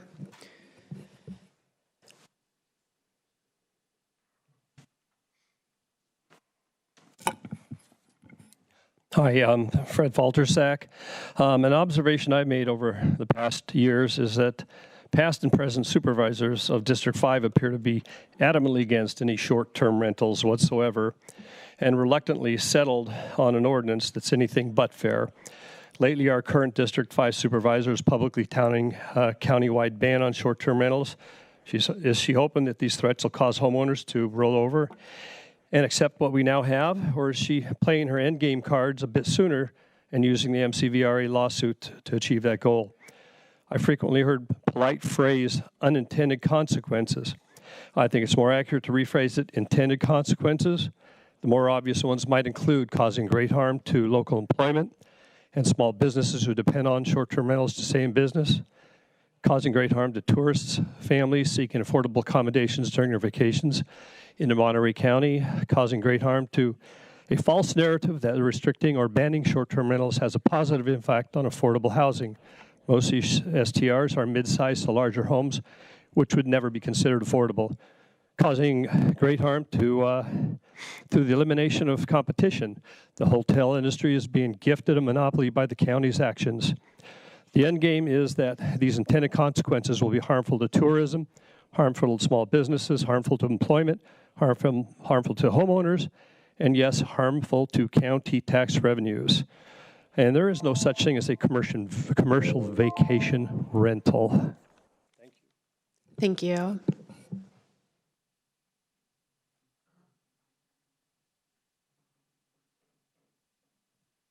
So before I begin, if at some point you can provide data on the number of permits that have been applied for versus the total available, because there's a lot of data out there that no one is seeing, so it'd be great for people to see that at some point and be appreciated. I am local. I am part of a family with decades of involvement in this community. We're not an out-of-state corporation. Our family will suffer significantly under the new 7-day homestay policy, which is very restrictive to everyone involved. We will endure fiscal harm if the new ordinances requiring only owner-occupied homestays is implemented. Not a single nuisance has been reported in our area over the years that we've been involved with STRs. In fact, our neighbors have encouraged us to have an STR so their friends and family can visit and enjoy the area conveniently. My mom's 92 years old, and she's relying on help from her children. Having an STR gives me the flexibility to help take care of my family. Thank you. Thank you. And I'll just make a note that we typically don't allow placards. We mentioned that this morning at the beginning of our meeting, or clapping in chambers. So if we could just refrain from that, it would be in alliance with and in accordance with our county code. So thank you. But thank you. We'll move on with public comment. Excuse me. Jim Ferguson. Wasn't going to come and talk today, but once I saw the board report, I'm thinking behind the curtains, they want to get rid of STRs completely. I've been a homestay host for 9 years. I've been through all the ordinance meetings we've had. I don't think any of the Board of Supervisors were here during the last 5 or 6 years. And we did a lot of work putting this thing together. And what's going on with just a couple changes based on the lawsuit seems so insignificant to what has been put together and agreed upon on both sides over the last several years. My TOT taxes in the last 9 years is almost exactly my 50% of my property tax. The TOT for STRs alone through 2019 was about $3 million per the AI I looked at. It's probably a lot more now, and I'm sure Mary Z will have all that information. If you were to get rid of all of the STRs, you would get zero TOT, because if they were all rented, which they won't be, because most people don't want to rent their houses or their rooms out, you wouldn't have any TOT, and you wouldn't have the affordable housing. I think that some people think will happen if we get rid of STRs. Those will be available properties that we can offer affordable housing to people that want to live here. That won't happen. So anyway, I wanted to make those comments, and let's be rational, and let's consider everything that we put into this, and a couple changes in the ordinances is not a big deal. Thank you. Thank you very much. Yeah, thank you. Susan Jones. I urge you to very carefully consider the devastating potential consequences of a proposed countywide ban on short-term rentals. While I understand the intent to address housing affordability, this blanket policy would inflict severe economic harm, displace vulnerable residents, and fail to deliver meaningful housing gains. A ban would trigger job losses for essential workers such as housekeepers, landscapers, maintenance personnel, and tradespeople who depend on the steady demand from short-term rental properties. These roles, often held by middle and lower income families, represent a stable employment pipeline. Many homeowners, including widows, retirees, and fixed-income residents, rely on short-term rental income to cover mortgages, property taxes, and living expenses, allowing them to age in place. A ban would force displacement, pushing these individuals into more expensive or distant housing options. In the coastal zone, the ban would likely violate the California Coastal Act, which mandates policies that balance public access to coastal resources with economic opportunities like tourism. While the affordable housing need demands action, a countywide short-term rental ban misses the mark. By rejecting a blanket ban, the board can safeguard our economic engine, protect vulnerable populations, and foster sustainable solutions that truly serve all Monterey County residents. Operating a short-term rental brings joy and quality of life. Sharing the Monterey Peninsula with people from around the world enhances the well-being for us all, locals and visitors. Thank you. Thank you.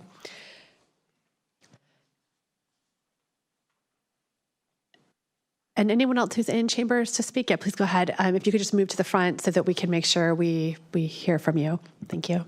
Hello, supervisors. My name is Margot Thomas.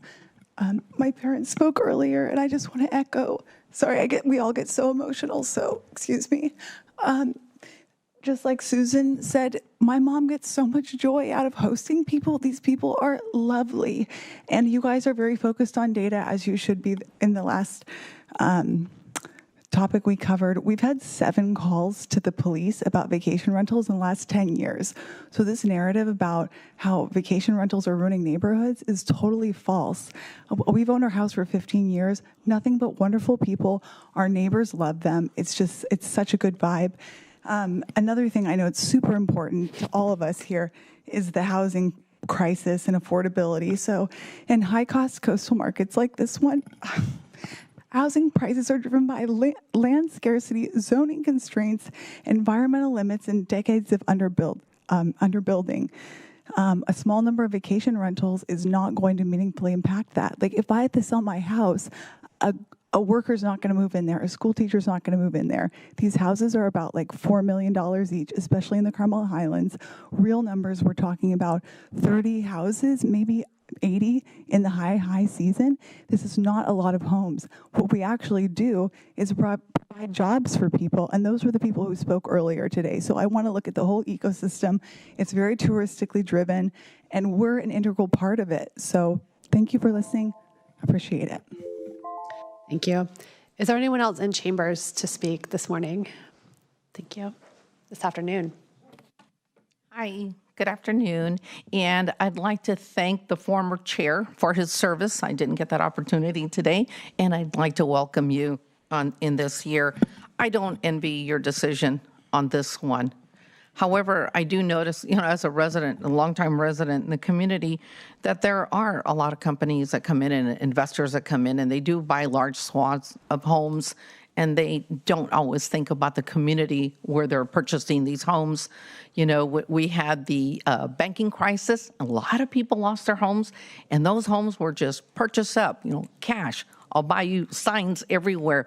And so while I feel for people who are talking about that they use their property in order for long-term, retirement and so forth, there are a lot of, if you look at the peninsula, so many people that aren't even from California. While we welcome the bucks, they drive cost up everywhere else. And unfortunately, this is what happens in California. The sunny state that everybody likes to dump on, but everybody wants to purchase and make a profit off of. So I trust that you'll make the right decision here. I don't envy the position that you're in today, but you have to look at all sides of this particular issue. And some of us see the other side of this issue, where some communities, such as mine, get inundated, and then we get inundated with all the projects that other people don't want. We don't get the pickleball, we get the other facilities. Thank you. Thank you. Just an interior decorating aside before I say my piece. I don't know if that's a Ukrainian flag.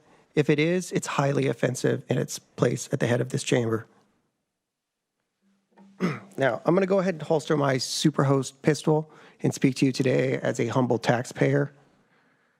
Please do not pass any more ordinances that you are not willing to defend in a court of law, because as of today, January 2026, litigation is a foregone conclusion.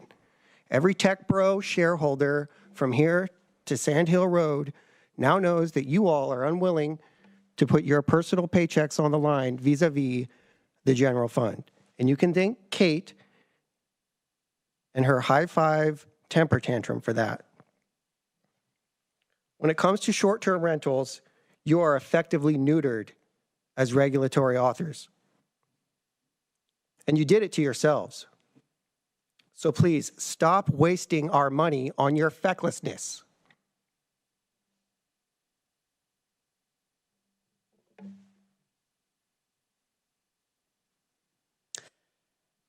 Anyone else in chambers for public comment on this item? I'm not seeing anyone else come forward. We've got a whole bunch of folks online for public comment, so we're going to move online. We're going to start with, is that Ryan Litzinger? Yep, Ryan Litzinger.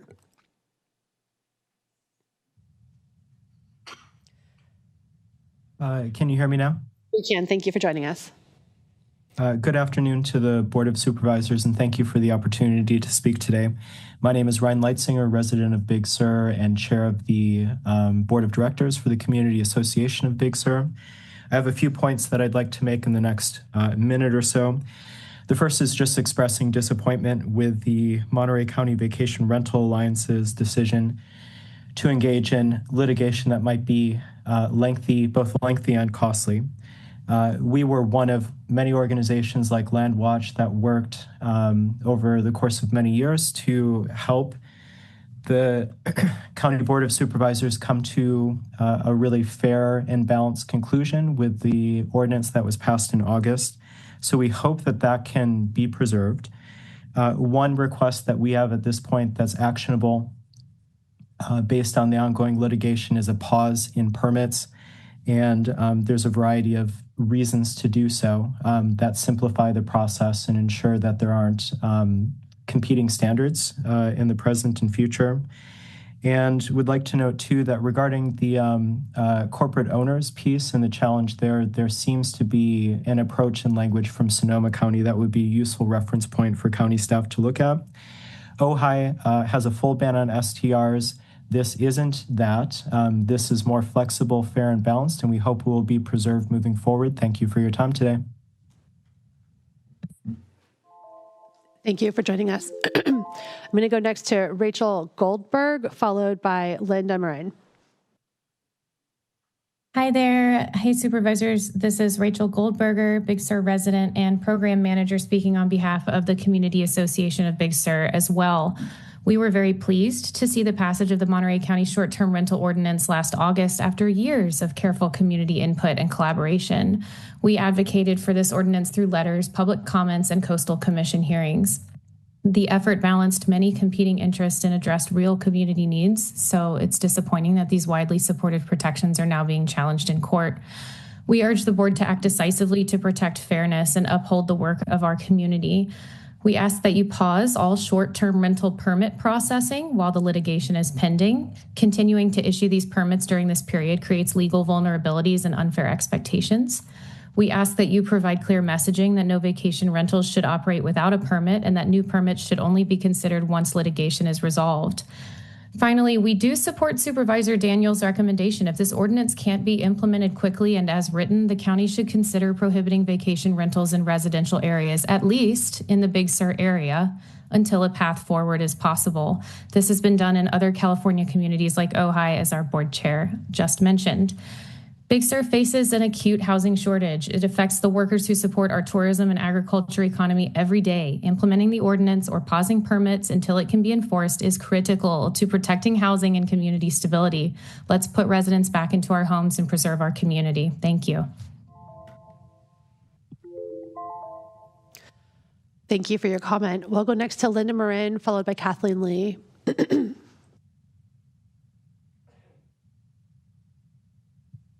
Okay, can you hear me?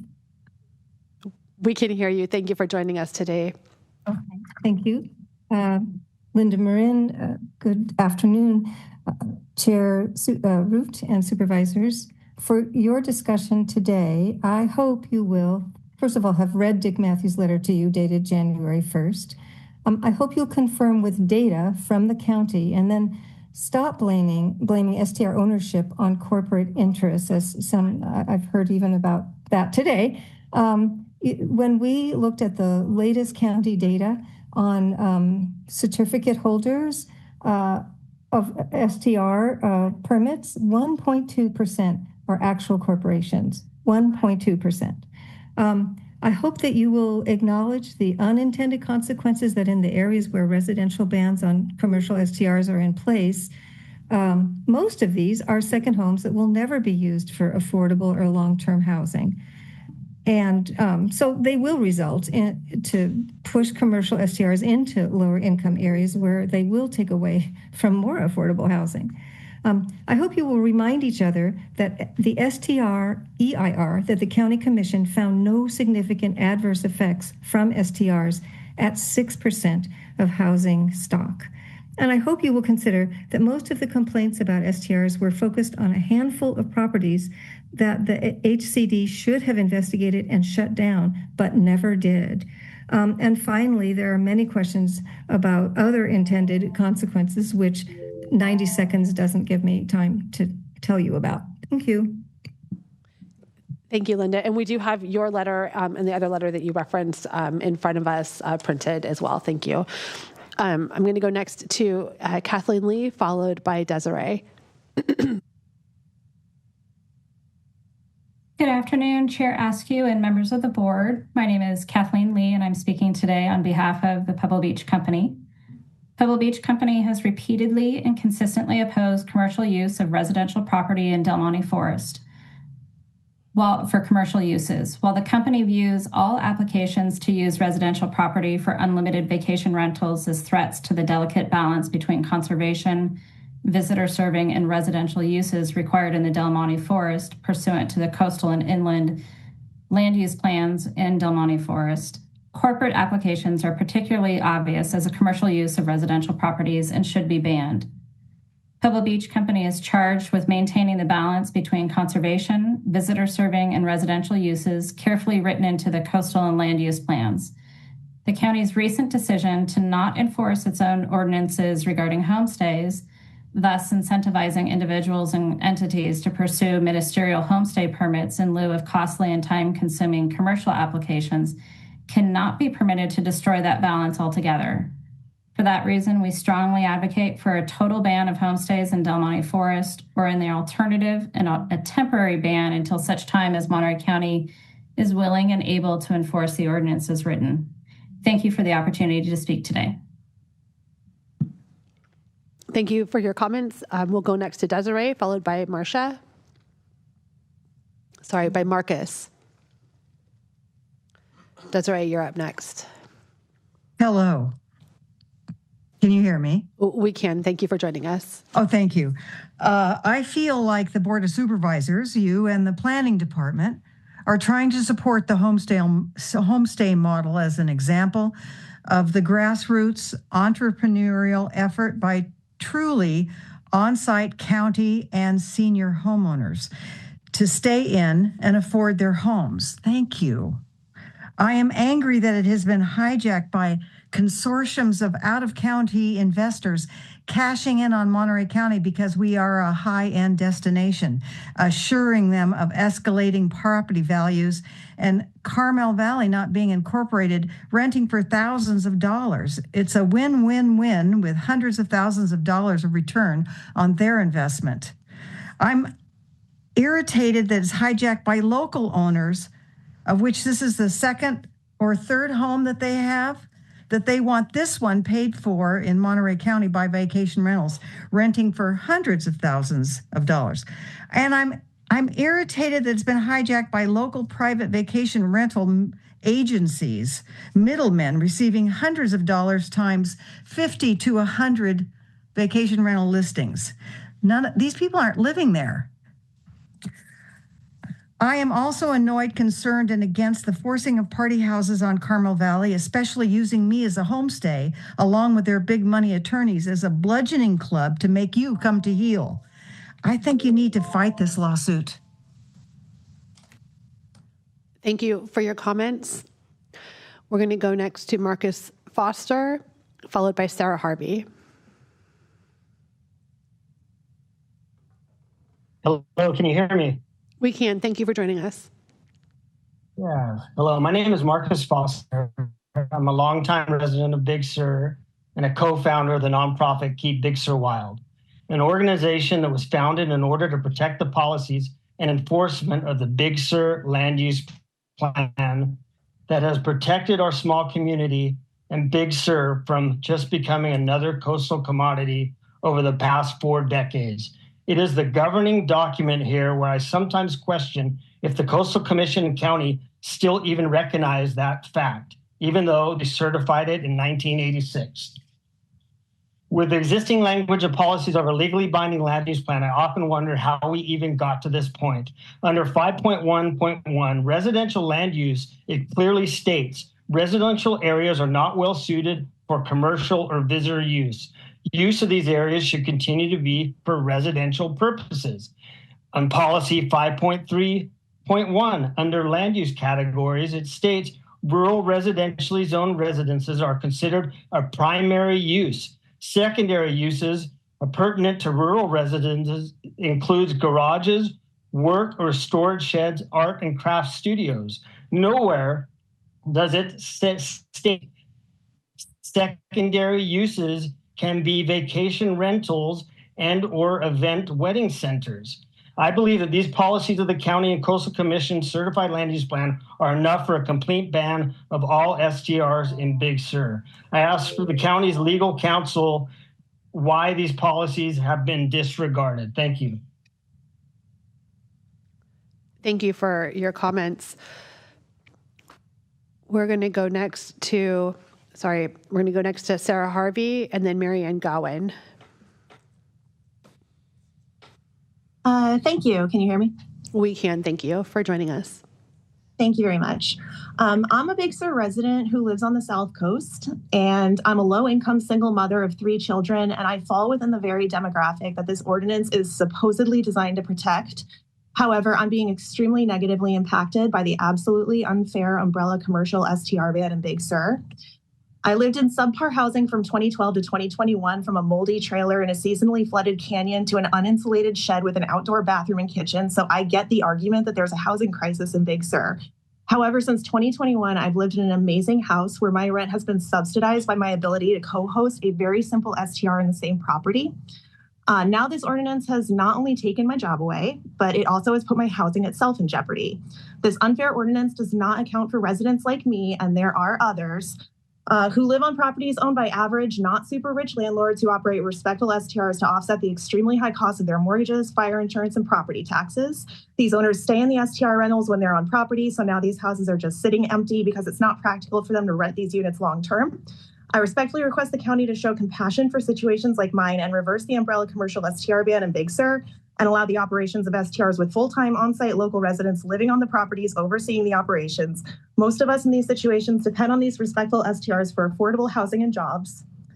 I also request the board to read my written comments submitted yesterday, as well as my email sent to the county principal planner, Sarah Weichel, in November. Thank you.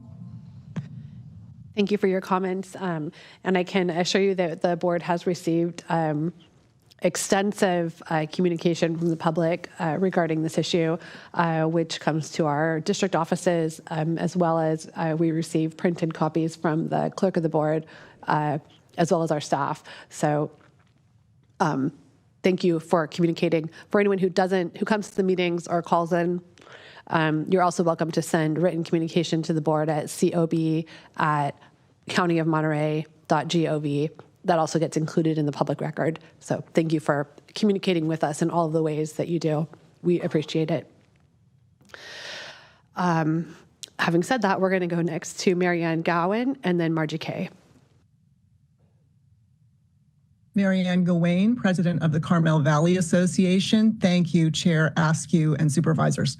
The CBA has submitted by email a letter reaffirming its conviction that unlimited short-term rentals that can be occupied 365 days a year with rapid turnover are a commercial activity disruptive of Carmel Valley's residential neighborhoods and should not be permitted.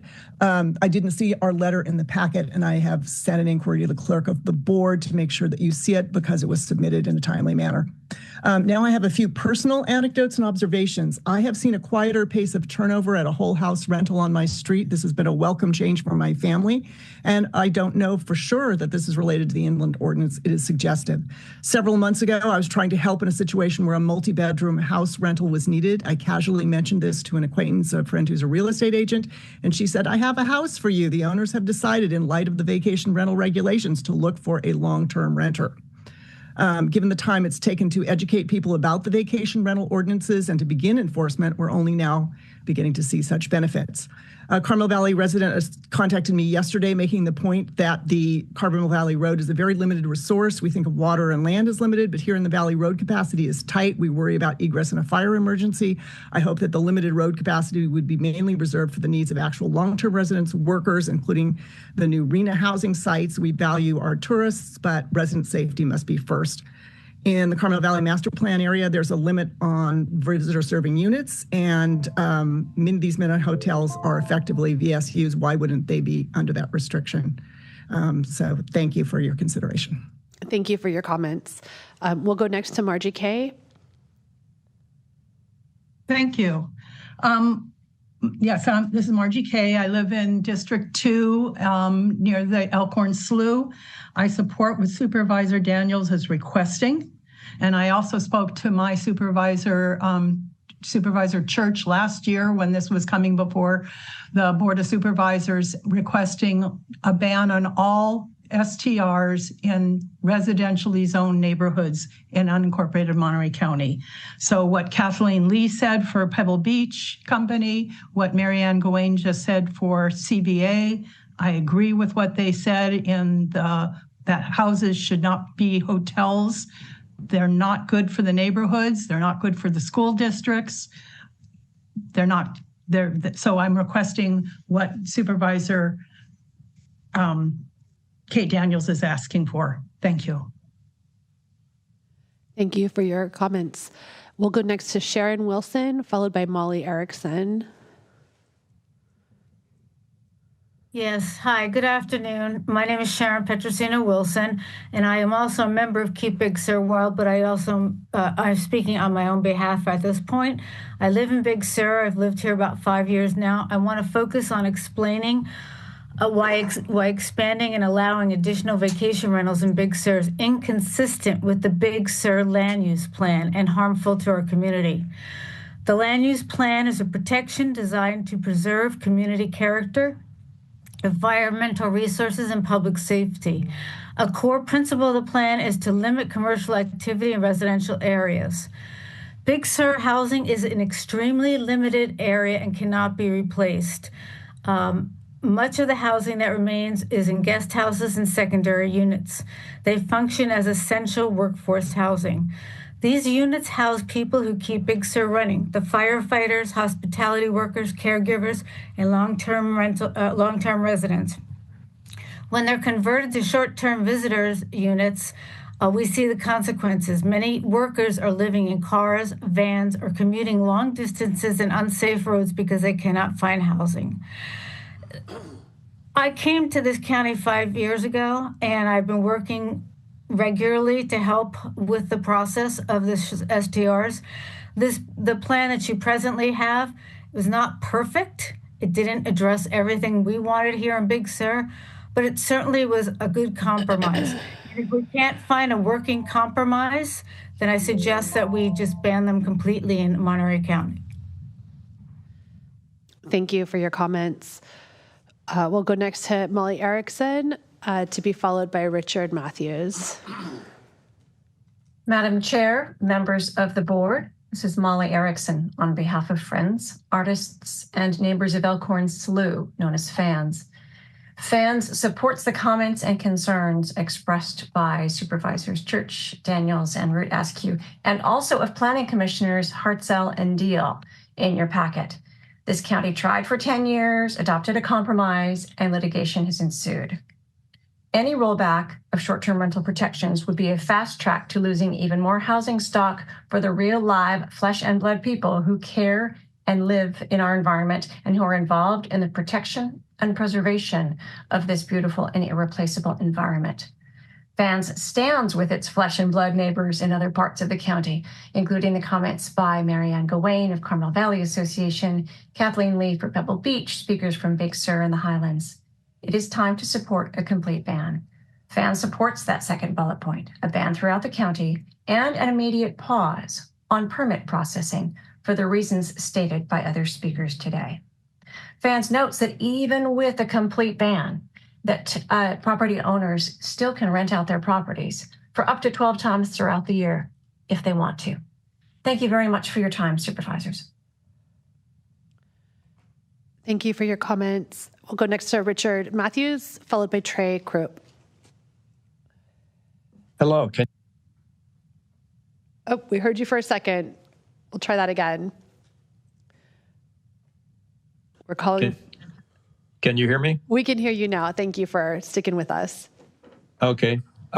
Yes, this is Richard Matthews. I'm a member of the MCVRA. We are here today because of two restrictions in the ordinances. One dealing with the ownership of out-of-state homestay owners, the other dealing with LLC titling of properties. Those two issues can be solved in a few minutes. I bet by tomorrow afternoon, staff could have rewritten the ordinances to amend and correct those unconstitutional issues. So any talk about a total ban is a complete overreach on the part of the county, and it's not something that will benefit anybody. The problem is the unintentional things that happen as a result of a ban. The county will, of course, lose millions of dollars in transient occupancy tax. Local businesses, wineries, restaurants, bars, retailers, service areas will lose many, many millions of dollars in visitor spending because visitors will not come. People like housekeepers, landscapers, maintenance workers, tradespeople will lose income because they will not have short-term rentals to work on. There will be no increase in long-term or affordable housing. Second homes will continue to be vacant 300 days a year. it will displace Richard, people thank you for your comments. Our time is up, but really appreciate you sticking it out with us this afternoon and sharing your thoughts. We always welcome additional comments sent to us via written communication. That's at cob@countyofmonterey.gov, just to make sure everything gets included on the record. But thank you again for joining us. Our next comment goes to Trey Crope, followed by Alex Brandt. Hey, good afternoon, supervisors. I'm a resident of District 5 in Big Sur. And the Big Sur Coast Land Use Plan and our residential zoning were designed to protect a living community, not commercial visitor use. And for decades, short-term rentals were treated as inconsistent with that framework. What's different now is that the recent ordinance amended Title 20 to regulate short-term rentals rather than prohibit them. That represents a significant shift in how the land use plan is being implemented in Big Sur. And my concern is about transparency, not about transparency, but about the process. A workshop or ordinance revisions are not the same as a full land use plan amendment. In Big Sur, small policy shifts have permanent housing consequences because lost housing is not replaced. Using litigation-driven timelines make further changes risks effectively altering Big Sur land use framework without a level of review, deliberation, and Coastal Act scrutiny that the actual LUP amendment requires. If Big Sur land use policy is going to change, it should be done through the proper process at the proper scale. Thank you. Thank you. I have two more hands raised online, so we'll go to Janet Hardy.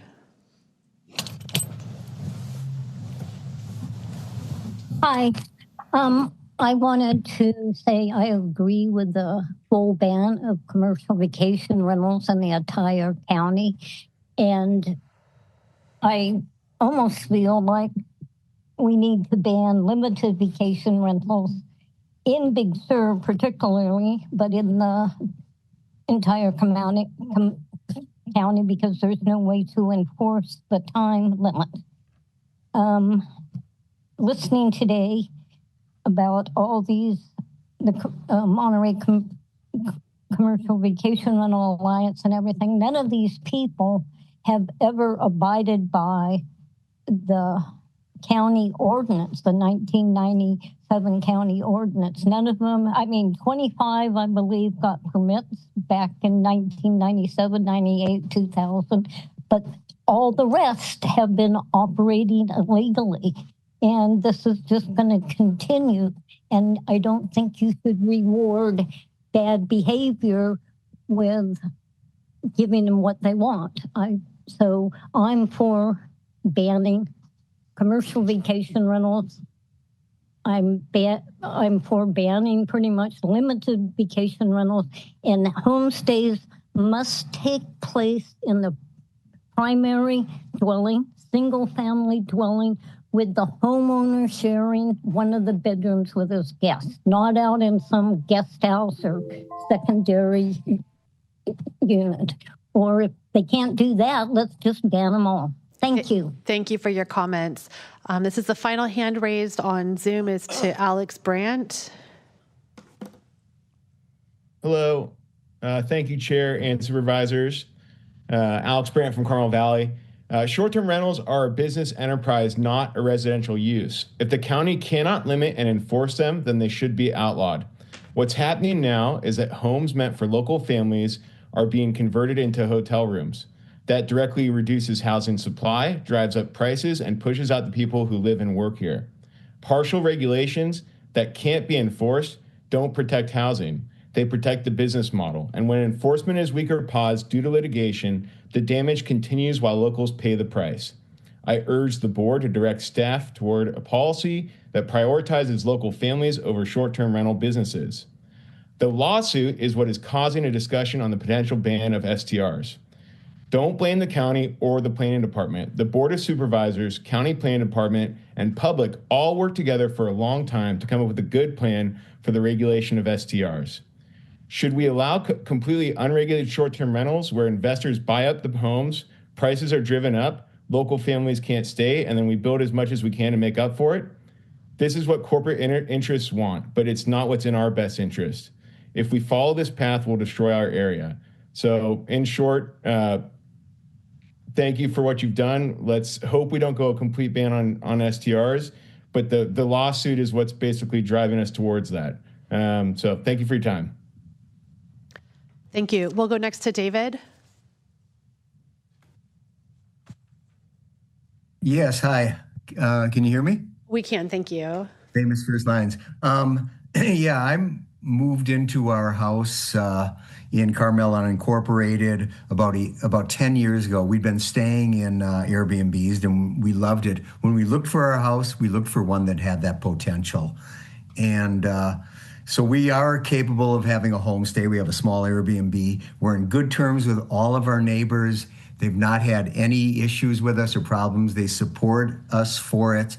Having the short-term rental, besides being a little retirement job for me, has provided us income, and our whole plan on our mortgage and everything was based on that. Our renovations were based on that. So for all these years, we had no way to really get a license. It was so hard, and these regulations were passed. We've applied for a commercial license because we like the flexibility with it, but we couldn't qualify for a homestay. I think the homestay clause is what a lot of the community agrees with and a good option to have. But I think banning everything, I think we made a lot of progress with the new regulations. You know, we're lucky we're in a place where we probably will get a commercial license, or I would hope, if they're still being granted. A lot of others weren't, and I think that is the main bone of contention. But I'm so glad that we have some regulations where at least we can go forward. Maybe they can be improved on. Maybe you'll see how easy the system works, and it can be expanded to a few more visitor-serving units. But please don't ban everything. It's been totally essential to our lifestyle here. Thank you. Thank you for your comments. We're not seeing any other hands raised online or anyone in the room approaching the dais. So we're going to close public comment, bring it back to the board. And I'm going to take it to Supervisor Daniels. Thank you. I'm Supervisor Daniels. I'm going to make some comments, but I'm also going to start by just addressing some of the public comments. And I'm a 52-year-old woman, so if some tears well up in my eyes, you can do the math and figure out that it's not that you've gotten the best of me, but I might get emotional here. I'm going to start with Mr. Falterstack because I think the comment was that perhaps I've reluctantly settled on the ordinance. And I want to be very clear. I spent the better part of a decade producing the ordinance that came before you. And it was one of the things that I was most proud of is my first year in office as a supervisor. I felt very strongly that we needed to design a program through listening to people that would allow for people to participate in this enterprise, right? We heard from people that they had challenges paying their mortgage. We heard from elderly members of our community who loved hosting people and enjoyed doing it. It brought them joy. We heard about the opportunities that it provided while also hearing a great deal about the loss of housing and concerns about housing affordability. And that's not just in Monterey County. I mean, we can say anything we want to say in this room. All you have to do is open a newspaper and you can read about the rising cost of living, and you can look into what role moving housing from the housing stock plays in that reality. So I can say that on the 5 years I spent on the Planning Commission and the 2 years I worked with Supervisor Mary Adams and the short time that I've been on this board, I wrote that ordinance and was very proud of it. And I think what really was so hard at the end of the year was not being able to share with the community the fact that we got it across the finish line and the fact that that ordinance was adopted. So I certainly do not appreciate that any comments that state that my true motive was to ban short-term rentals. Before I go to some of the other comments, to go through the history and to talk about where we are right now, we created an opportunity that allowed every single resident in Monterey County to operate a homestay. Every single resident in Monterey County who wanted to operate a homestay anywhere in the county could operate a homestay. We created an ordinance that every single resident in Monterey County, no matter where you live in Monterey County, could operate 3 times a year an unhosted commercial short-term rental. Because of the reality in terms of there being 12 months of a year, every single resident in Monterey County can operate a rental of 30 days or more 12 times a year. So there were options. And then we created a homestay program that would allow for people to participate in the program and get the benefits of the program through a ministerial permit process. We wanted to make it as easy as possible to allow for you to have people in your home in a way that reduced any of the risks, any of the nuisances. They're not going to happen if you're operating a homestay. And then in most of the district, and one of the things I'll ask Mr. Spencer to pull up if he can, just because it'll be helpful to me, would be if you're able to bring up the slide from a previous presentation that just shows you, I'm obviously most interested in District 5, but all of the locations where you can have a short-term rental countywide. I think we had a document, a chart that existed that shows you, and it's something that you can see in the 5th District in terms of the cap that was suggested in the ordinance that we adopted throughout District 5, where you could have a short-term rental. And the reason that that's important to me is we hear this statistic all the time. It's in the current lawsuit about it's 2%. It's only 2% of our housing. Well, if you're to take the several 100,000 housing units throughout Monterey County and spread it throughout the county, then maybe it is 2%. But the short-term rentals that exist aren't throughout Monterey County. They're in one district. They're in 5th District. And so that 2% of the total number is a very accurate misperception of the impact of short-term rentals because they're not spread out throughout the county. So I just want to be really clear about that. I want to say that also why we're here is because the Monterey County Vacation Rental Alliance wasn't satisfied with the ordinance. And we're getting pushback today saying, why are you talking about corporate influence? Well, the lawsuit that was filed, as you saw in the first slide that was presented, is on behalf of plaintiffs who are either going to be corporations or they're going to be out-of-state owners of properties in Monterey County. The lawsuit that we're concerned about has to do with 2 constitutional violations they perceive we have in this ordinance. One is called the Dormant Commerce Clause, which you saw in the presentation. That is saying that we are not giving a gentleman in Nevada the same benefit, the same rights as a person who lives in our community. And so we're violating the rights of the homeowner in Nevada. In terms of the Equal Protection Clause, we're saying the corporation doesn't have the same rights as a natural person in Monterey County. Therefore, we're violating the rights of the corporation. We didn't make this up. If you are supporting the Monterey County Vacation Rental Alliance, this is the lawsuit you filed against Monterey County. So to the gentleman who called me Kate, I've never met you before in my life, so just like Supervisor Alejo is Supervisor Alejo and Supervisor Lopez is Supervisor Lopez, I'm Supervisor Daniels. It's nice to meet you. We are concerned that there is the potential, because of the way the lawsuit's written, for millions and millions and millions and millions of dollars on behalf of plaintiffs that we would have to pay in damages that are the 2 individuals. Well, they're not individuals because they're not people, because one, the person in Nevada may or may not exist yet today, and the corporation is not a natural person. But that's who the damages would go to.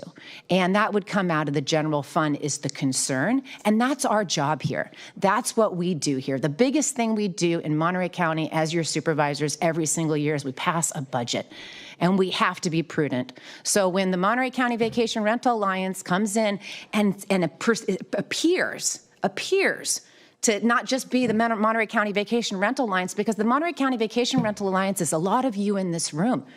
You're not Airbnb. You're not VRBO. But this really feels like it's something a whole lot bigger than all of you. And that's why we're concerned, and we have to be prudent. That is our responsibility as your county supervisors. So to go through a few other things that were said, there was several comments about homestays. Homestays was, I think, one of the things I was most proud of in this ordinance. And I say that wanting to be really clear because there's also a lot of assumptions that what we do as your supervisor is somehow influenced by certain people that we're trying to respond to. That may be the case for some elected officials. I can guarantee you it's not the case for me. This is a job that I am doing because I am from Monterey County. This is a job I am doing because I love where we live and we have so much potential. And one of the things that drove me to do this job is the fact that the people I know and love, the people I grew up with, cannot live here anymore. Cannot live here anymore. So when we're talking about our workforce and we're talking about housekeepers and we're talking about contractors and handy people and the people that support this industry, yes, I grew up with a lot of those people, and guess what? They don't live here anymore. And what we want for a sustainable community is we want people to be able to live where they work. We've got a whole other host of challenges, whether you believe in those challenges or not, things like climate change, and we have to start dealing with them. And one of the ways we do that is we have healthy, sustainable communities where people live where they work. So the homestay program was really designed that we want to create a venue for you to participate in this in a way that doesn't have all of the other risks and liabilities that we hear from other constituents about, whether it's garbage and parking problems and parties. The homestay program alleviated that risk and allowed for everyone to participate in this program. We heard from someone this morning who was saying there really were no short-term rentals in Big Sur. He himself had one, and it was quoted in the Pinecone last year that he rents it for $11,000 a week. So I also want to be very clear that this isn't low-cost accommodations for many of these short-term rentals. This is an opportunity which allows for you to really make a lot of money for certain properties. We have a violation that we're dealing with in the Carmel Valley, and I believe the person was renting their home during Car Week for how much a night? $29,000 a night. So people are writing to us wanting to know why the fees are so high. Well, for some reason, a multimillionaire thought they needed to rent their house for $29,000 a night. Like, that's the opportunity we're providing in Monterey County. Did we design this ordinance to create those opportunities, or did we design an ordinance so people can participate in something, help make ends meet, and create opportunities for people to visit our area? And for 10 years, we worked on an ordinance to hopefully get to that place where people could participate in a way that didn't have all of the other impacts. But instead, we've created an opportunity. Talked about the general fund.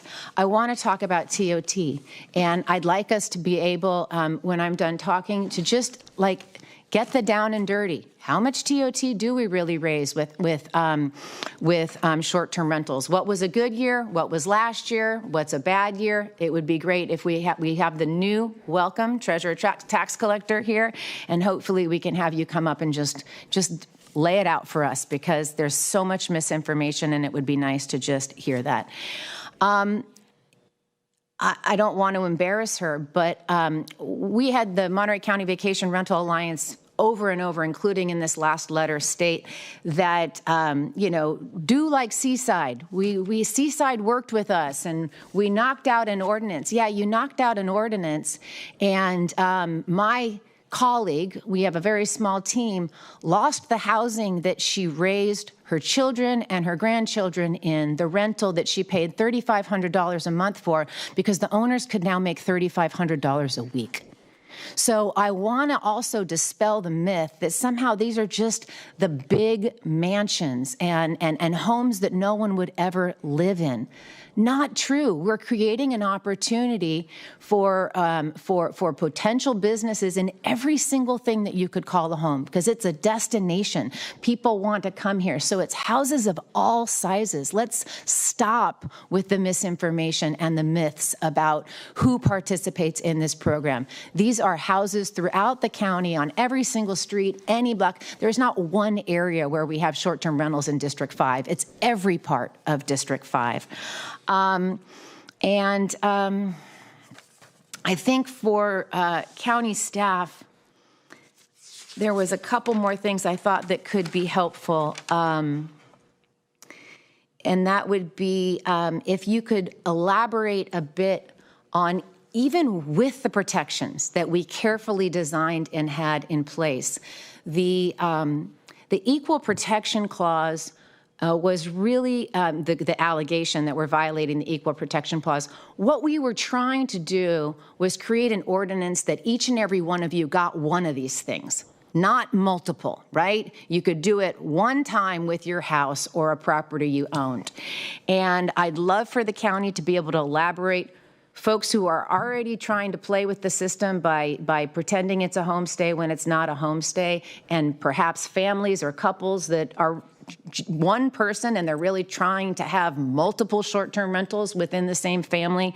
How are people trying to manipulate it with the rules in place? So you could try to understand perhaps why we put the rules in place and what we were trying to avoid. And then that document, the reason it's important to me to bring up the other document with all of the locations in District 5 where you can do it is I want to be very clear. You heard from all the folks in Big Sur. There's a lot of people who are unhappy with the ordinance for the exact opposite reasons that the Monterey County Vacation Rental Alliance is unhappy with the ordinance, right? I've got people unhappy on all sides. There's nobody satisfied with what we did, and I'm okay with that. I'm okay with that because I feel like we made some progress, huge progress I was ready to celebrate at the end of the year until mid-November when we got this amended complaint. So that's what I have for right now, and I look forward to hearing from my colleagues. Luis? Chris? I acknowledge a lot of the comments made by Supervisor Daniels and the connection to why we sit in the position we're in today. Why are we revisiting today? As most of you know, I haven't been able to vote for the ordinance as it was structured. It had a lot of impact already in my district. I lost, I think, nearly all of the STRs that existed in mine as implementation of this started earlier on. And as we barrel down the realities facing the wine industry, this was a bit of a lifeline that was provided to that industry in the valley. But now if you drive down the Salinas Valley, you see piles of grapevines and steaks, and it's a really tough time based on the market itself. But this piece as an assistant there is gone. And so this is a very difficult conversation, chock full of emotion. I've been with the county as long as this ordinance has been worked on as well. And I've seen all the different iterations and tries and attempts to carve something up that may appease as many people as possible. As I've said before, don't know that that really exists out there. And in the end, we knew in some form this was going to end up in court and possibly decided in portions by a judge. And what you're hearing today is really a response to some of those pieces that are out there and advice that we're receiving. And so I think what's left to be set up here really comes on a pathway, right? With these different pieces that are now in front of us and the potential challenges where we may see vulnerability and a desire to not put you as taxpayers of Monterey County at risk. Is what path do we need to take now to protect the county as an entity, right? I know folks want to protect their neighborhood. They want to protect their lifestyle that they've created in a neighborhood. And now the position we're in is a question of how do we protect the county as a whole, because there's liability here depending on the choices made. So just know that this isn't purely about, at this point, what kind of ordinance would we ideally have? Because there are legal limitations around what we can and can't do in those pieces. And that's what we're up against. We could come up with the best ordinance ever, but it may not pass muster in a certain court. And that is what we're staring down now. You've heard me repeatedly sit up here and say it doesn't meet the needs of my district. At this point, right, my community has lost that piece. And it was a warning that I threw out there that came true. And now I look forward to seeing how we move forward from this point. But that is the point we're at. And I'm most interested in protecting the county of Monterey. And I think that's an important role that I play as a supervisor.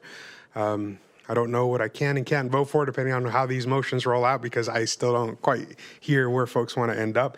But mentally today, after hearing all the input and understanding sort of the experience I've already had, because keep in mind, while we're talking now specifically about the coastal piece of this ordinance, the inland piece has been in effect for over a year. And so the implementation of that has already rolled through, and I've seen those outcomes in my district.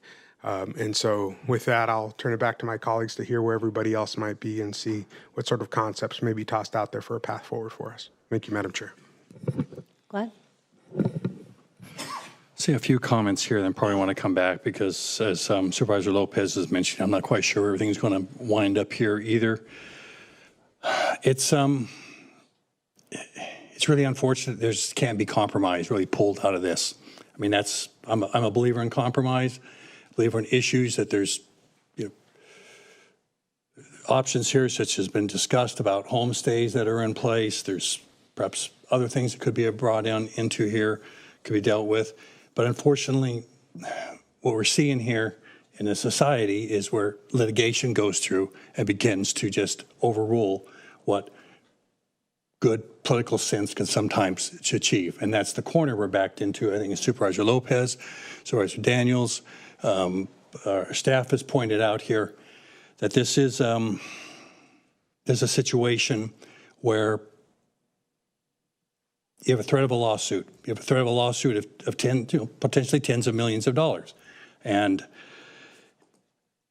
it's not like we're flush where we have a whole bunch of money just laying around here. We can just pull it out of the bank and say we can pay this off. It means that something like that happens. That means something gets cut. That means there's services to get cut. That means there's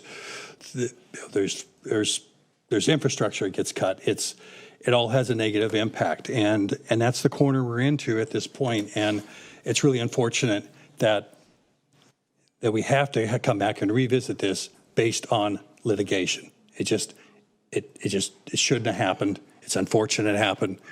It's where we're at right now. And that's all I want to say at the moment. Yeah, well, first of all, thank you for all the public comments. It seems you always get a good turnout on this topic. All the different diverse points of view, thank you very much. Even hearing some of the people who say they support housing, but then they're suing housing projects in another part of the county, that was interesting to hear. On regulation of private property, we know that we do it all the time. We have zoning, we have grading, environmental review. We regulate noises and other nuisances, building standards and permitting. I mean, we do it all. So it's not like this is not a new concept.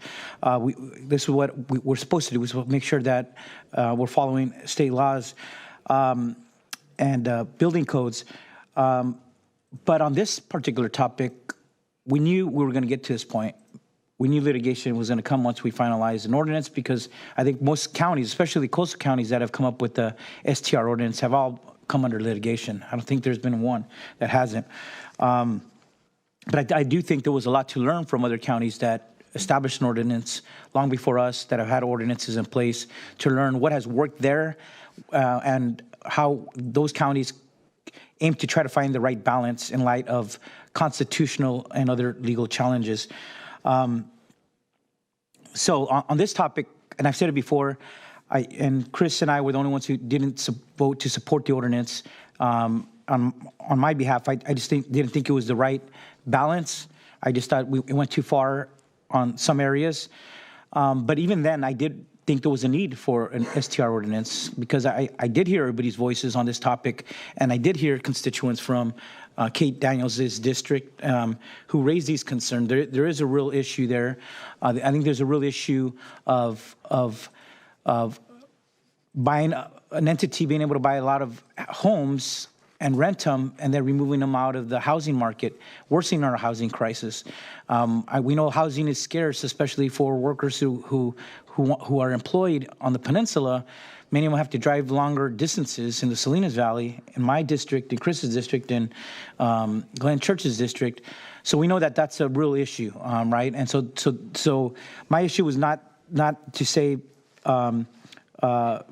we should ban. I've never been that we should be looking to ban STRs. I think it has its place. I think the Coastal Commission has recognized that it has its place in coastal counties because it helps further coastal access by providing other opportunities for visitors. Perhaps sometimes they're lower cost for a family to visit than purchasing a hotel, renting a hotel for a week. But I think on the legal points here, I think that was what has brought us here, and Kate already pointed them out, the distinctions and the restrictions, whether you're from in-state or out-state, whether you're a real natural person or whether you're an entity, a corporate entity. And just because you're a corporate entity doesn't mean you're one of the big companies buying up homes.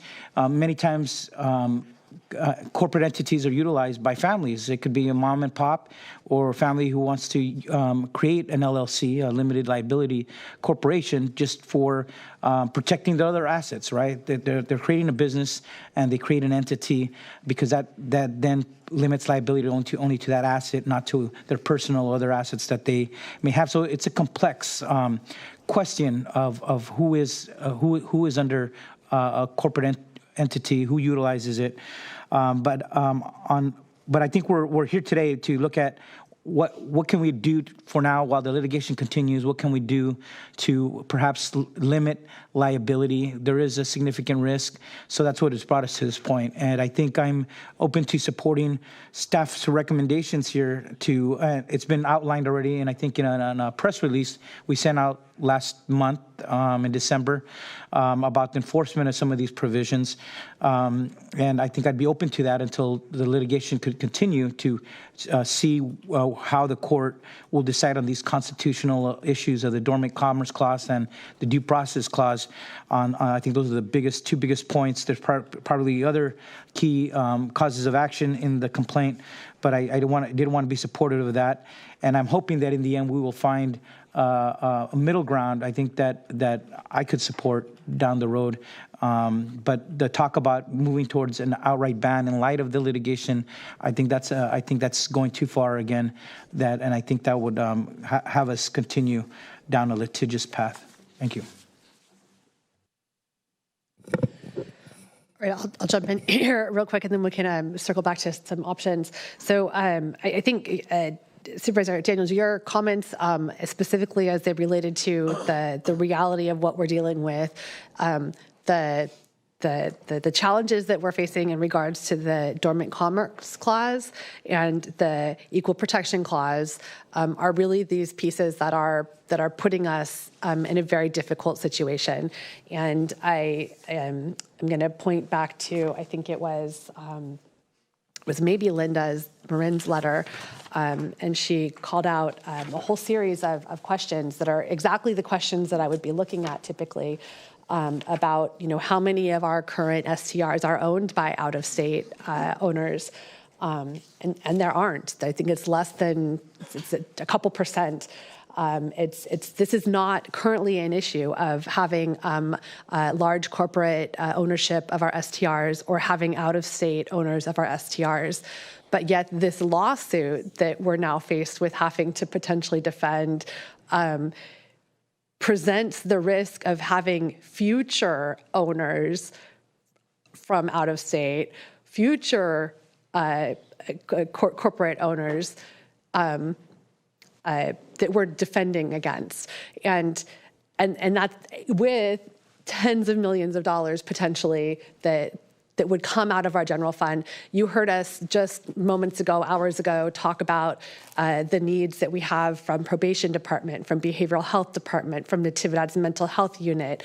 We didn't get into discussions of the needs in our healthcare system and our social services system. That I could go on and on about the fact that Monterey County has childhood poverty at rates that are higher than elsewhere in the state of California.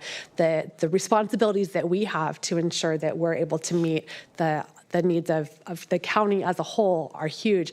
And I can't, in good conscience, put our general fund at that type of risk. So I didn't ask for this. I didn't ask to be challenged with a lawsuit that puts that says, hey, this is not the current situation, but I'm now being forced to make decisions about what a future situation might look like. It's unfortunate, to say it lightly, and it affects a lot of folks that didn't ask to be affected by what's now in front of us. So with that, the two choices that really we have to choose from immediately are to suspend the limited provisions. By doing that, though, we're effectively opening up the short-term rental space by saying we're no longer enforcing the provisions of an ordinance that we worked to put in place. Opening it up to say anyone can go back. We're going back to where it was the Wild West and we had no ability to do enforcement. And I just don't see a reality where we can do that again. I don't see a reality where we can do that again. The other option is to move forward with a ban while we figure this out. If we want to figure this out, resolve this lawsuit, and step back and say, okay, now we can, come back into this and come to some settlement, some agreement, some reality where we're on the same page and we're not going to continue this legal battle. I want to get back to a place where we can have a compromise agreement, but I can't do it in a reality where we're putting the county's general fund at risk. I can't do that. So at this point, I'm the only path that I see forward, unless staff and council has a better option that doesn't create a Wild West reality in the short-term rental market, which is where we've been for too long, and it was chaos for far too many families and communities, is to move forward with, I think it was one of the options here. Supervisor Daniels. I just want to be really clear about where the idea of a ban comes. I mean, this comes straight from the lawsuit because we have two entities that we're being told are being treated unfairly and in an unconstitutional manner. And that would be the folks that don't live in the state of California, and it would be corporations versus natural persons. And so why a ban is being suggested is because that's a remedy. It's not what we want to do, but that's a remedy because everyone now gets treated the same. And we no longer have a situation where the Monterey County Vacation Rental Alliance says that we're treating corporations unfairly, or we're treating a plaintiff who exists in another state unfairly. That's where this idea came from. It is a very clean, simple remedy. We don't have dormant commerce clause violations against the city of Monterey because they have a ban. We don't have an equal protection clause against the city of Monterey because they have a ban. They don't allow short-term rentals. It's not where we wanted to go, but I just want to be very clear that that was where that came from. And I would like to hear, if I can, from the treasurer tax collector, and I can't remember exactly what else, Craig, I was hoping to see. Oh, if you could just elaborate on, then we'll get to the final thing, but elaborate on those two provisions in terms of why they were put there in the first place and how they have the potential to, in my words, unravel the ordinance. It's not a simple fix.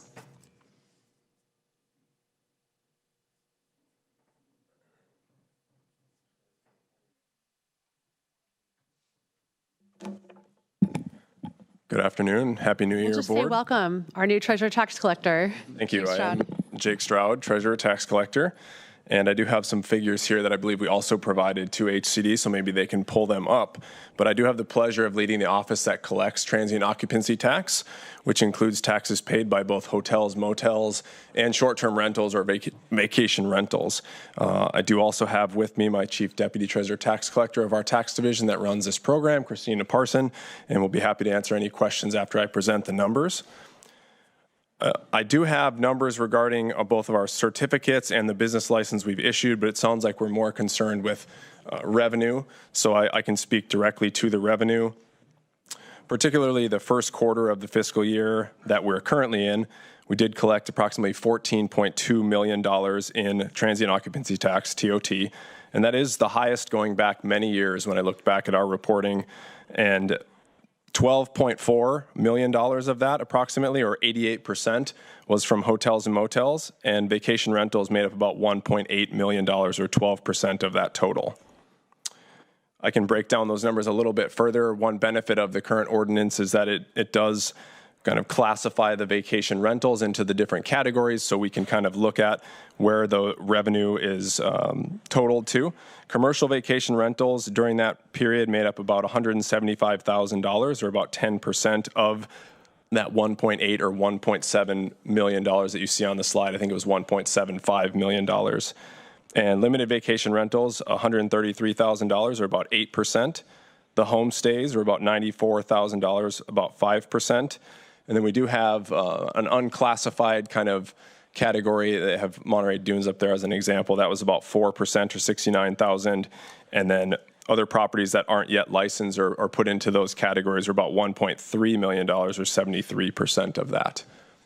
We are currently in the reporting period for the second quarter. So the due date is January 31st of 2026. So we do expect to be able to have updated figures broken down again by mid to late February.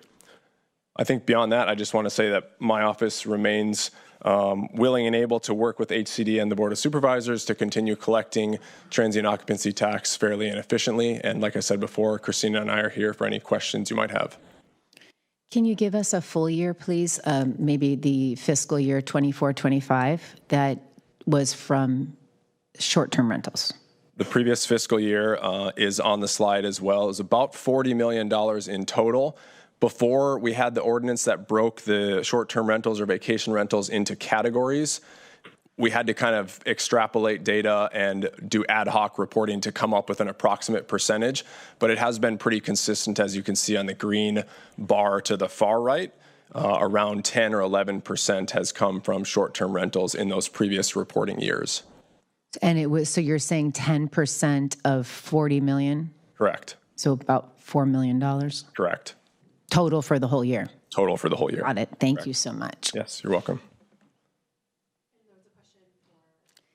If Craig could just walk us through the intent of the provisions that we're deciding today whether we're going to relax, and what your experience has been with those provisions since in adopting the ordinances. I guess you'd probably be using only inland, maybe some coastal because it's now in place. Yeah, so thank you, Supervisor. Craig Spencer with Housing and Community Development.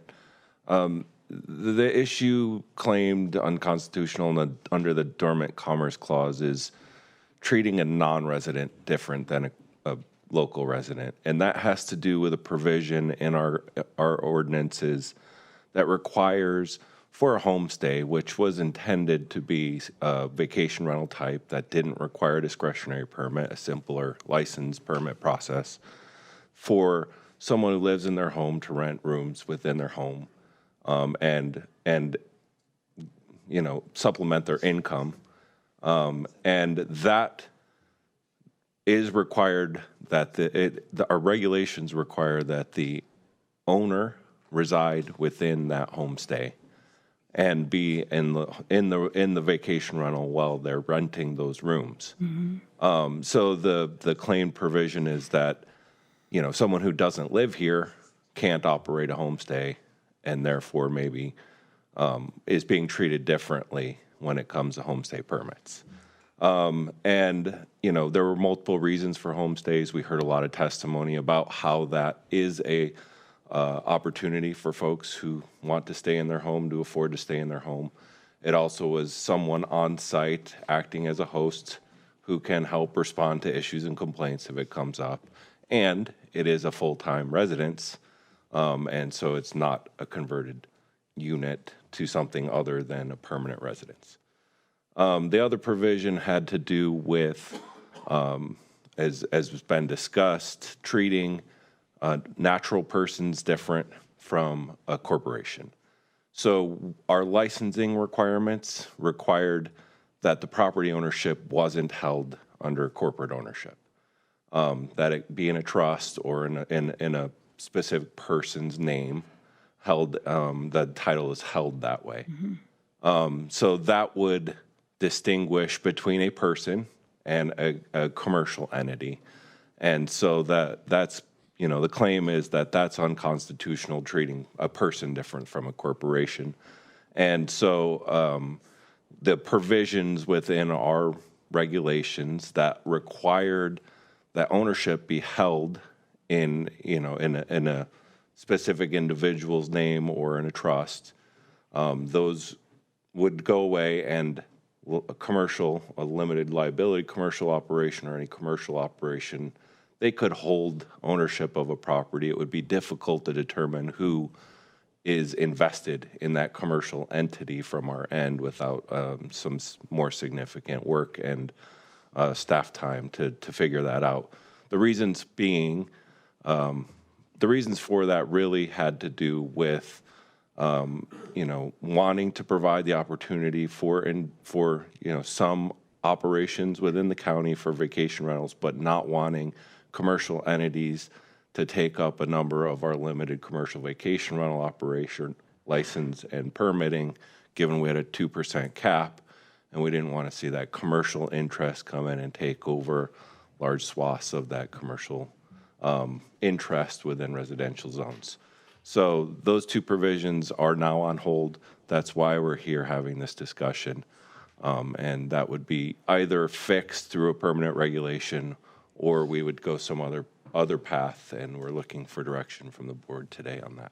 So having been there at the Planning Commission, I guess I'll add another reason why this Planning Commissioner had the provision about the commercial interests and the homestay provision is we were really trying to respect the desire that people had to participate, but to participate at a level of, you can have one homestay, you could have one commercial vacation unhosted rental, not buy up multiple units, put someone in this one for this homestay, and open up a different LLC under a different LLC name for this commercial vacation rental, open up another LLC under a different name for that commercial rental.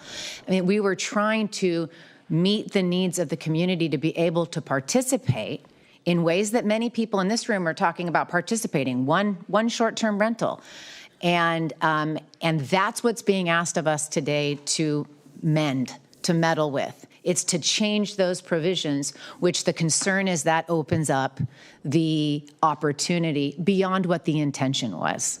And so my question to you, and we can wrap this up if folks don't want to, but you know, you've now had the experience. Do you have one individual trying to get multiple homestays, right? Is it happening under the current provisions? Because you're asking us to change the current provisions.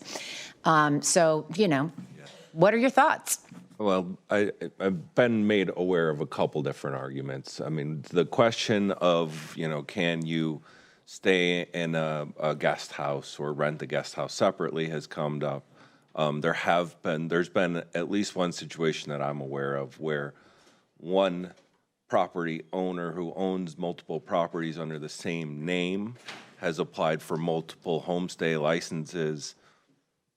I mean, essentially that, you know, individual family members live in each one of those units and would operate it as a homestay, I think is the issue. So yes, it is happening. So these are my last comments, and I'll suggest a motion, but the biggest event center on the coast is applying for a homestay permit. Like, I don't think that was the objective. That was supposed to go through a use permit process if they were to apply. I mean, those are some of the loopholes, right, that we don't want to intensify. The last point I want to make is we did get some letters, and I've seen this firsthand, and I'll use the Carmel Highlands example. We had one letter that came in, and the 2 short-term rentals on this individual's street. Now a teacher at Carmel River School is living in one of the short-term rentals, and they said a business owner from the Carmel Crossroads is living in what was formerly the other short-term rental. So I also don't think it's there's a lot of generalizations. And what I want to say is then Supervisor Askew, my concern in the interim, whether or not we decide to fight this lawsuit, and there was a comment, I don't remember, Marcia, I think maybe was the name, and I just appreciated so much her comments about fighting this. I want to look into this, and I want to fight this. And so, but the concern is creating further ambiguity in the interim, creating more of a period, a longer period of time where we're issuing permits that are contrary to what the intent was of the ordinance that we spent so much time on, a decade on. So whether or not there is either a ban on short-term rentals is the way to go, because that's the remedy for the 2 constitutional violations that we are being accused of, or whether or not there's a way to just put things on pause now and stop issuing permits in the interim until we get our legal bearings and figure out what it is that we're doing more moving forward, would be my recommendation. And I think council maybe would need to let us know what is possible in that regard. I'm gonna take a stab at it and also look to Kelly Donlin, Chief Assistant Accounting Counsel. I think the board has a number of options. One, you could direct us to come back with an amendment to the ordinance to amend the 2 issues with the Dormant Commerce Clause and the Equal Protection Clause, basically opening it up to corporations and out-of-state residents, to try to sum it up. The board could also direct us to come back with a proposed ordinance, and it would have to go through the Planning Commission first to do a complete ban on short-term rentals. And that, as you said, would be treating everybody the same. I just would add that if you went the complete ban route, it doesn't mean that at a later date you couldn't offer amendments to add certain categories, as long as it was constitutionally defensible. And there has been a lot of lawsuits concerning these topics, and the courts are grappling with some of these issues as we speak. And Kelly, did I miss anything? Okay.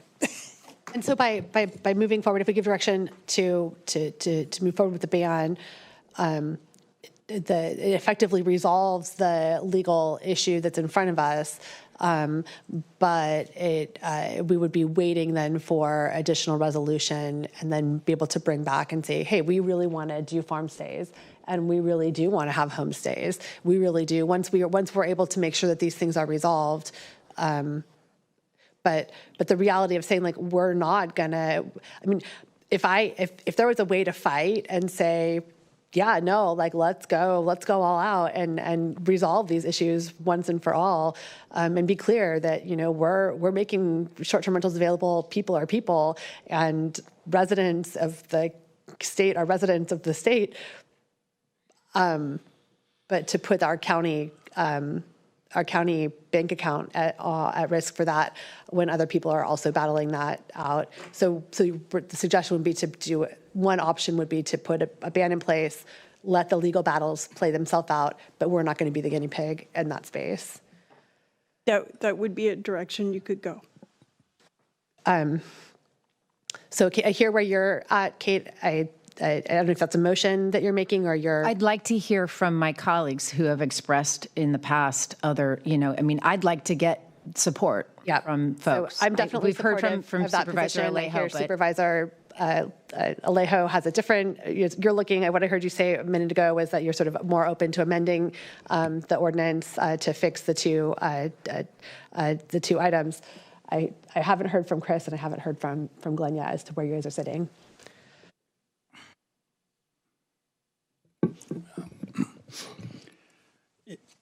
It seems to me, as we look at this, the real issue is really on residential zoning areas. And I have to kind of go back to the basics. I mean, I want to see something resolved here so that there is, I'm hoping eventually, we can work this out. There's homestays or something in compromise that can work out in some kind of situation. But for me to look at a flat out, complete, total ban everywhere in the county, I kind of have a little problem this philosophically because I go right back to what we do for zoning. You have industrial zoning for industry. You have ag zoning for ag. You have commercial zoning for commerce. You have residential zoning for residences. So I'm, again, great if we could compromise somewhere on the residential. But if this is where we're breaking down at, I can go with that at a time while we develop, but I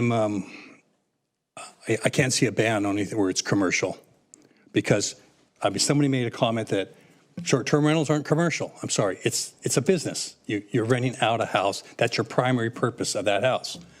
It's a business. So there are residences in commercial areas, and they can get a permit if they're compatible with the other business, the neighborhood there, how it fits in. That'd be fine. There's also agriculture, and it isn't even the primary purpose. It's an accessory purpose there on ag, and it's not the same concern that's happening where you're having a business come into a residential and it's creating, some of these are creating some disruptions and some of them aren't. I understand there's some really good people that are handling things well, but a lot of them have gone out of control. So, I can't go for the full thing right here is where I'm at. And when I look at this, I'm looking at if we're going to give direction sort of to what we're to staff to come back with something for planning. There's only one place I know of in the county that's a residential area that was actually designed and built as a timeshare and short-term rental, and that's the Monterey Dunes, which was built in the 70s before there was even a coastal zone and a coastal commission. And it was built and approved by the county specifically for that. None of the other uses that are now going on were built for short-term rentals. So, that's, I think, is one exception right there because we've already permitted that out in that way. All for you if you have to get a use permit in a commercial zone for one of these. That's the direction we go. It needs to fit into the neighborhood. I really think that when it comes down to where there's an agricultural operation and all you have to do is look at the ag commissioners, list of farms. There's 1,000 farms in the county. 500 of them gross under 200,000. They're little family farms, and unlike anywhere else, this is an accessory use. It really should be more of an administrative permit. It's accessory. You're not going to have parking. You're not going to have infringing on neighborhood character onto it because it's on land that's not a suburb in any ways. It's a farmland, and it's also not likely to be rented out all year long because of weather, of harvest, and different other aspects that come into play. So that's where I'm at on where I can go. Supervisor Church and board, an option could be to support a ban for housing that is zoned residential only and allow it in commercial zoned areas as well as agricultural zone areas, and that could be your direction to HCD. And I'm looking to HCD for agreement in that. I think that is doable. Yes, well, yeah, we could draft an ordinance. I understand the direction. And we could bring something back through the process that would do that. The concerns we would have, we'd have to figure out is eventually anything coastal would need to go back through the Coastal Commission for certification, and then we would need to internally determine how to deal with applications that are on file and things that have been approved or pending approval. So those things we can figure out, but I completely understand the direction, and it is an option for us moving forward. It's not direction yet. Yeah. They haven't done yeah. Question on that point, Glenn. So then for any of those short-term rentals that are in non-residential zones, we would just be willing to take on the exposure of the dormant Commerce Clause and the Equal Protection Clause that remains from the risk. Well, I think at that point, you're talking about a commercial operation that you open it up. You let whoever's going to run it. I mean, we don't restrict any other operations in commercial or agricultural zoning, or agricultural operations, because they do spill across a little bit broader. And so I think it's to amend the ordinance right. To address the dormant Commerce Clause and resolve the Equal Protection Clause issues for the commercial areas, and implement a ban in residential areas while we continue to resolve the lawsuit. Correct. Okay. Chris, you want to weigh in? That got muddier for me. So if I could have council clarify for me in terms, my key concern here is mitigating the risks to the county. So given the options being proposed, how do you see that playing out under the two? Because they sound similar to me. I'm all supportive of adding the ag and commercial component. That's always been something I've been supportive of, but I'm unclear going back to the base issue that brought us here. Of the two options we have, what do you as lead counsel see as mitigating the risk to the county? And let me clarify. I feel that undoubtedly whatever we do may end up in a lawsuit, and that's just the nature of the business right now. But as I understand the option that Supervisor Church is talking about, it would be a complete ban in the residential zones. For the commercial and agricultural, the short-term rental ordinance would stay in effect in the new ordinance, except there would be a correction to allow corporations and out-of-state residents. So you would eliminate the constitutional challenges under the Dormant Commerce Clause and the Equal Protection Clause. But you would ask staff to craft the ordinance such that it complies with the various codes that are laid out in our Monterey County Code, and it would have to go to the Planning Commission, and the sections that deal with the coast would have to go to the Coastal Commission as well. So there are multiple steps to change the ordinance. I get the steps piece. It's just that question of what mitigates the risk to, but I see Supervisor Alejo trying to jump. Yeah, well, I would suggest, though, at least not in terms of motions, it should be two parts. One, just dealing with codifying the changes from the December 12th memo, which addresses that Equal Protection and Dormant Commerce Clause, right? I think I said due process earlier, Equal Protection Clause. I think that should be one, and I think we might find a lot of agreement on that point, because that's just dealing with the litigation. I think the second motion is the direction on what ordinance to bring back, right? And I'm hearing bringing back a ban in the residential areas.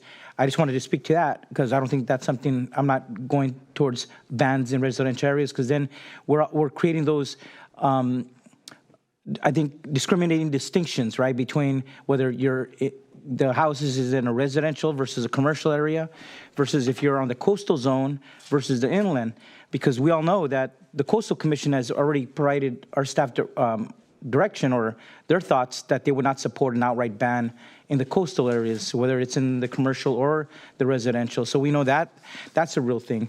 And I'm glad our Wise County Council addressed that even if we go towards a ban, guaranteed the opponents of an ordinance with the banned residential or both commercial and residential would go to court and ask for an injunction and ask the court to invalidate those provisions until the full case could be tried, because they would argue irreparable harm to their property rights. So I'm glad we're just putting people on notice, because that's likely going to be the first challenge to that ordinance. And then we're going to be back here talking about, okay, how do we reduce risk again on such an ordinance? I'm just laying out the obvious. That's where I think it's going. When we're talking about this ban, it's not going to be the solution I think we're searching for in the end. So we have a memo that exists right now that states that we are not enforcing. And I would caution if it's a memo from county council. No, what went out as a press release to the community, the December 12th memo right now that says, and why was that not mitigate the risk? In my opinion, the stating that we are not enforcing those two provisions should mitigate our exposure. So I want to be clear, if that works, I am not in favor of changing the ordinance that we spent the last decade working on. So if that suffices, I do not want to go back to the sausage making process. I'm not in favor of modifying the work we did to satisfy these threats, because it has the potential to undermine the reason why those provisions were in place and is not consistent with the intent of the ordinance. So, and on the point of the Coastal Commission, the Coastal Commissioners are humans like us. I mean, our colleague over here sits on the Coastal Commission. We were told that the ordinance we brought would never pass the Coastal Commission, and it did. And so I do believe that we are in a reality right now where those commissioners, like everyone around the world, is understanding each day the nuances of what's happening with short-term rentals and what those impacts are in high tourist destinations like District 5, right? This is an ongoing, sorry, I missed a child pickup. I'm just going to put my phone over here. I also wanted to say that we can bring up all of the other reasons we could get sued. We've known all those reasons, and we generally haven't been concerned about things like the property rights argument, because we've been in this for 10 years. Anyone who invests in a short-term rental has known that the county's been grappling with this. So if you came here and you invested, you know that there was rules that were being made that could go either which way. So I'm not as concerned about that. We are concerned about these two issues, the Dormant Commerce Clause threat and the Equal Protection Clause threat. That's what we're here to talk about. So if the memo that says we're relaxing we're no longer enforcing these two provisions satisfies that, I am not in favor. I am curious about my colleagues, Church and Lopez, as a remedy, if you would support with the concerns addressed for commercial zoning and agricultural zoning, would you support this step? Would you support this interim step? Because that would be helpful to know, and I do think we need to move forward. We've got other items on the agenda. What interim step did you just say you? The ban on residential neighborhoods. As an interim step, okay. And I'm going to go to our council, and then we're going to go to Chris, and then I think we need to get a draft motion. At least I need someone to put a motion forward so we can move on. We've got a handful of other items. Thank you, Chair, Supervisors. Kelly Donlin with the County Counsel's Office. I know a motion hasn't been made, but what I'm hearing of where this is going is staff will come back with an ordinance banning in the residential zones, and then everything else that's existing in our codes, it created this regulatory program for homestays, limited commercial vacation rentals, basically we're dropping off.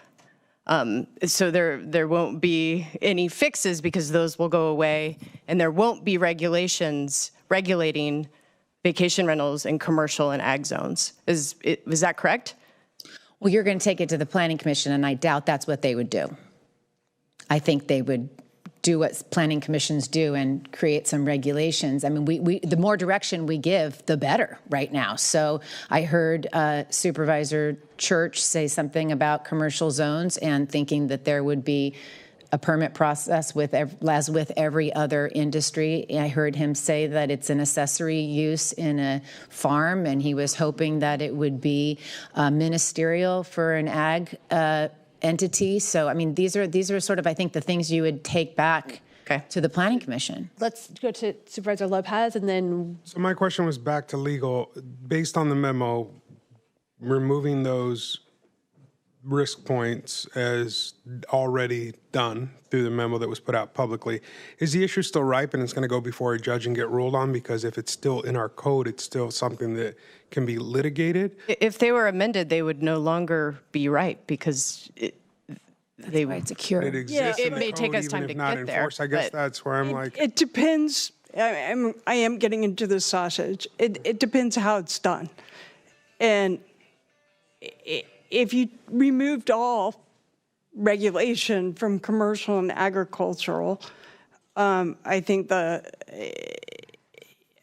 those two provisions are the issue is moot. But if you kept the regulations and directed us to remove those provisions that affected corporations and non-residents, then I think, and I am looking at all of you, you could keep the regulation in place for commercial zones and agricultural zones. Could we just leave the pause on it, leave the current situation where we're just suspending those things until it gets sorted out through the courts? Would that be direction that we could give so we're not actually making the changes? That was the question, right? Is it still something that will be rolled on? You can. There's a risk of attorney's fees potentially. So maybe that's something that we need. But I think you are mitigating damages in directing us to keep that pause on enforcement in place. While also moving forward with the residential ban. Okay, I'm happy to entertain a motion. So I'll make the motion on there, and it'll be basically back on my comments, and it'll be to remove the, these clauses. We can strike these clauses. I don't know why, if we're not going to have in the residential, there's no need to have these clauses in there at all for commercial or agricultural operations.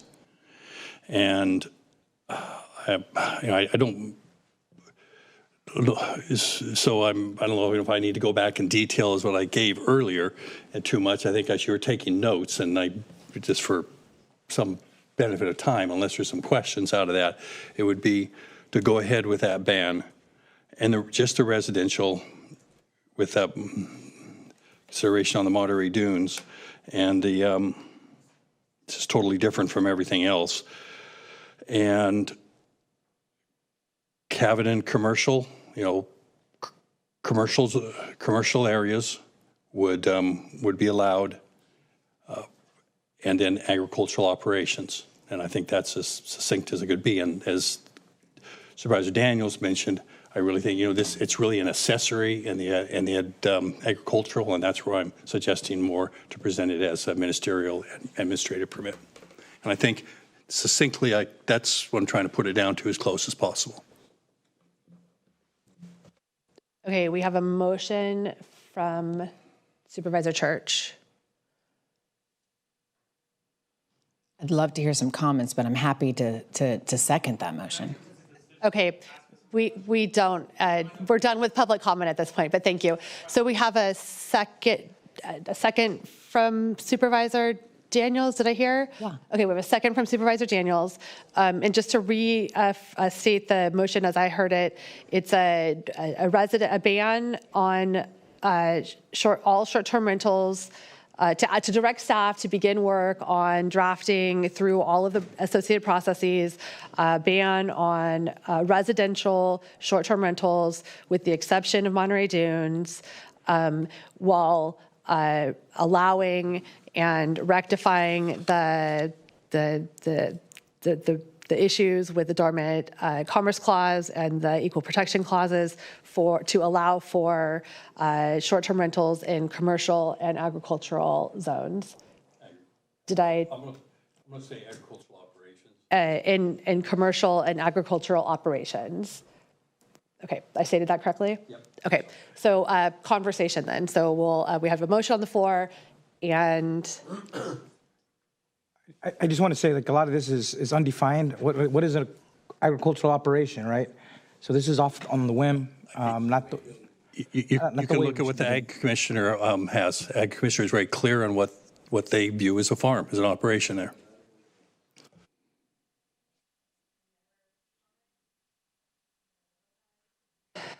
Supervisor Lopez, any other comment?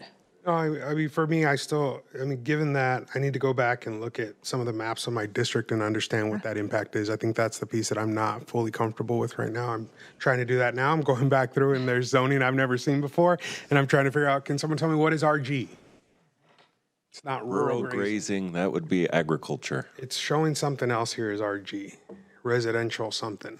This is why I'm referring to agricultural operations. The Ag Commissioner has a list of agricultural operations, and because of some of this fuzziness.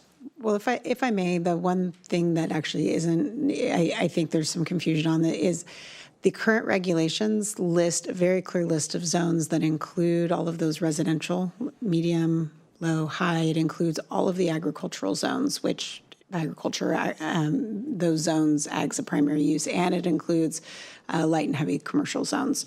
Those are the zones that it's allowed in currently. For example, in Carmel Valley, the way that the ordinance was written, it prohibited commercial vacation rentals in just those residential zones, low, medium, high, but it allowed them in all of those other zones. I think that accomplishes, so it's not a radical change. It accomplishes what you're getting at. It allows them in those zones. My concern is that I know there are some wineries around that have existed for a long time that might be on some other particular zoning. And so this is one reason why I'm saying operations, because, they've got some land.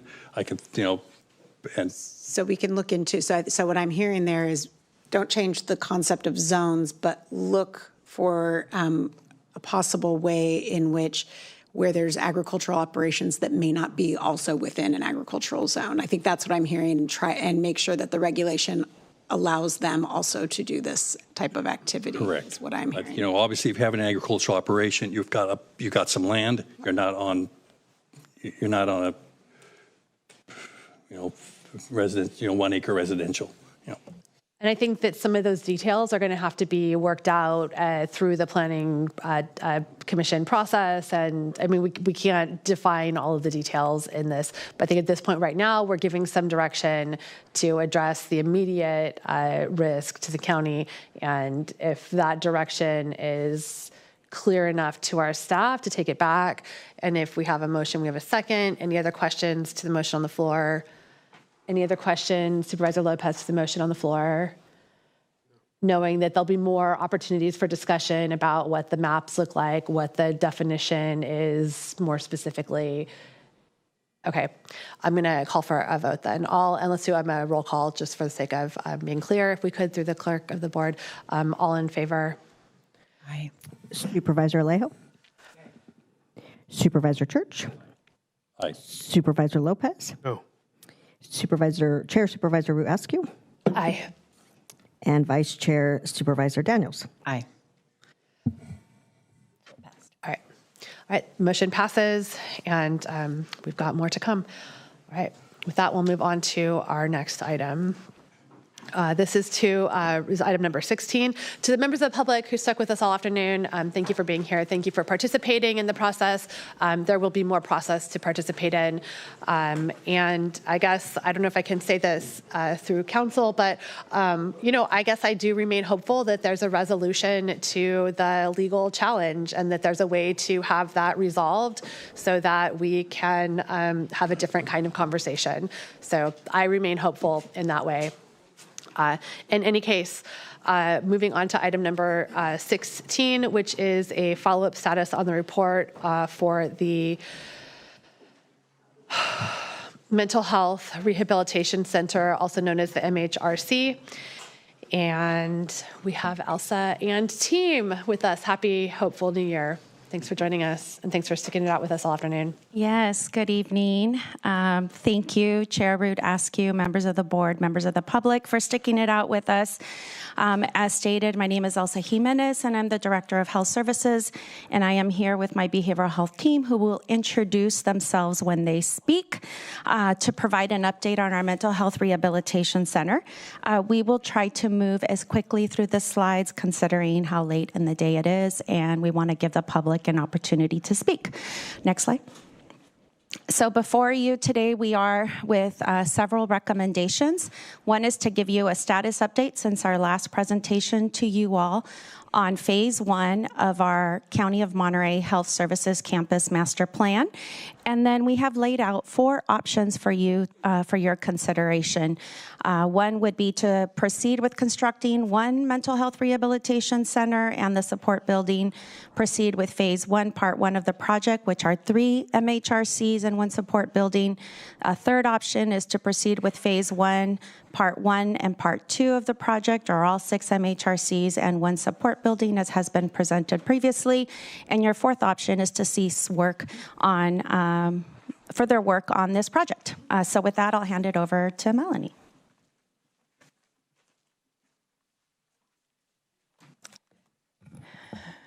Good afternoon, Melanie Rhodes, Behavioral Health Bureau Chief. And just to remind, we were last here October 28th, at which time the project was paused, and we were given direction to come back with further information regarding jail site feasibility, public outreach efforts, and the outcome of that, as well as the fiscal modeling and sustainability for these 4 options that we're presenting to you. Next slide.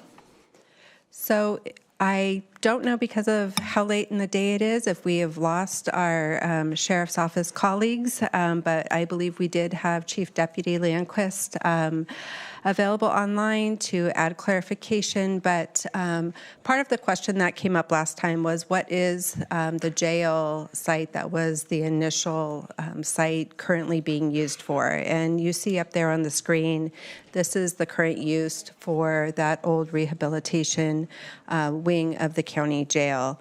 And as you heard earlier in the Stepping Up presentation around the reentry programming and the discharge and reentry work that is also being done there, in addition to some of the other operations. Next slide.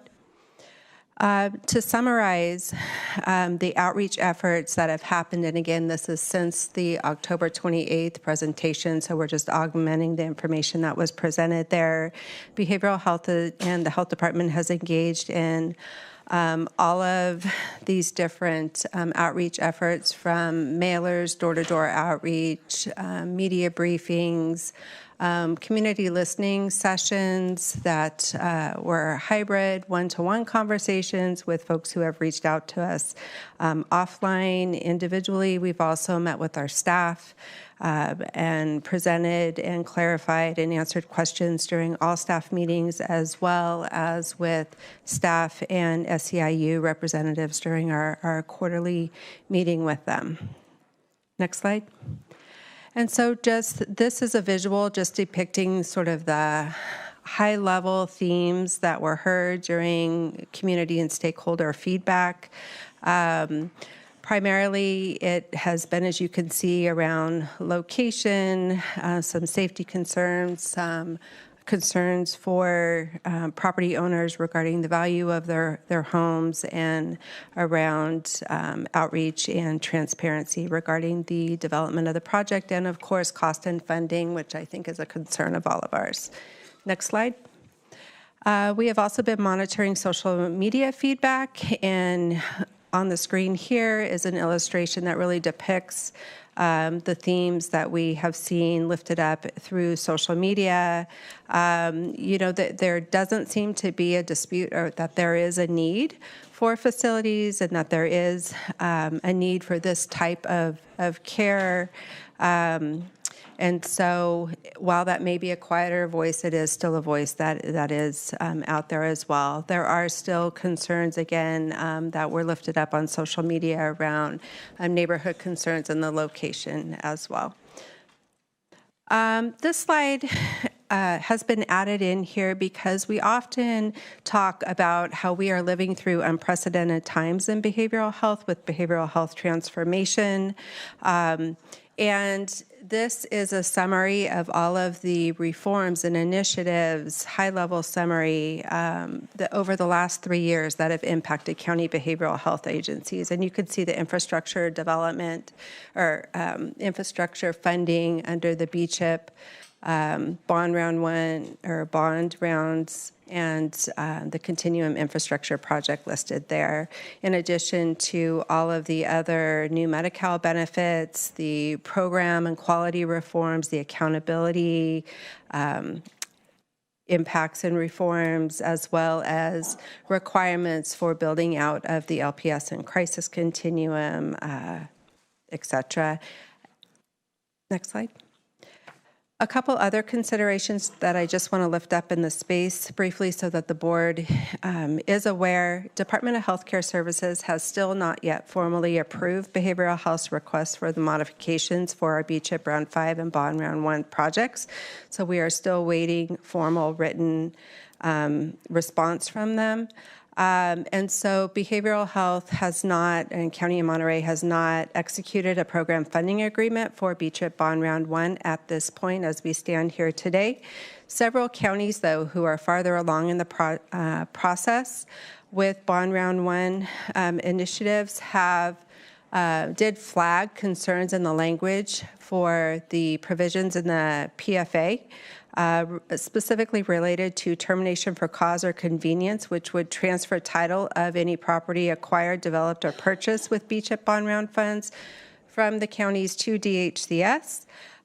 Mid-December, however, they did walk that back and released additional updated guidance indicating that that PFA language would be amended to allow property titles to remain with the counties. And with that, I will toss it over to Fabricio. Thank you, Melanie. My name is Fabricio Chombo. I am the Assistant Bureau Chief for our behavioral health. And kind of going back to that earlier slide about addressing some of the concerns shared by the board back on October. So one of the things that was shared was a concern with our fiscal modeling. And one of the tasks that we were assigned was to reach out to another county to, one, review our fiscal model and also get an understanding of some of the challenges that they've had. And so staff did. We did connect with County of San Mateo staff, keeping in mind that we are modeling their project, the Cordilleras project, here in our MHRC. And so we did meet with them. They reviewed our fiscal model, as well as having them share their fiscal model with us. And they did share that they had no concerns. They saw no issues with our model. One of the things that they did share was to include maintenance costs for the facilities. And then one of the things that staff did notice is that San Mateo noted in their budget that the providers' costs that were included in their budget actually exceeded their initial estimates. So with that information, we came back, we took that into consideration and incorporated that into some of the models that you'll see in the next slides. The one thing that is important that we do want to bring up again, it's understanding why staff believes that we can fund the debt service that has been presented in prior presentations. So just a reminder to the board, prior to fiscal year 23-24, our services, behavioral health services, were on a cost settlement model. Essentially, we received an interim rate, and that was per minute based on the type of service. And at the end of the year, we reconcile with the state. And so if it cost us less to provide the services, then we would have to pay that revenue back to the state. If it's the other way around, then we would essentially receive the additional funding from the state.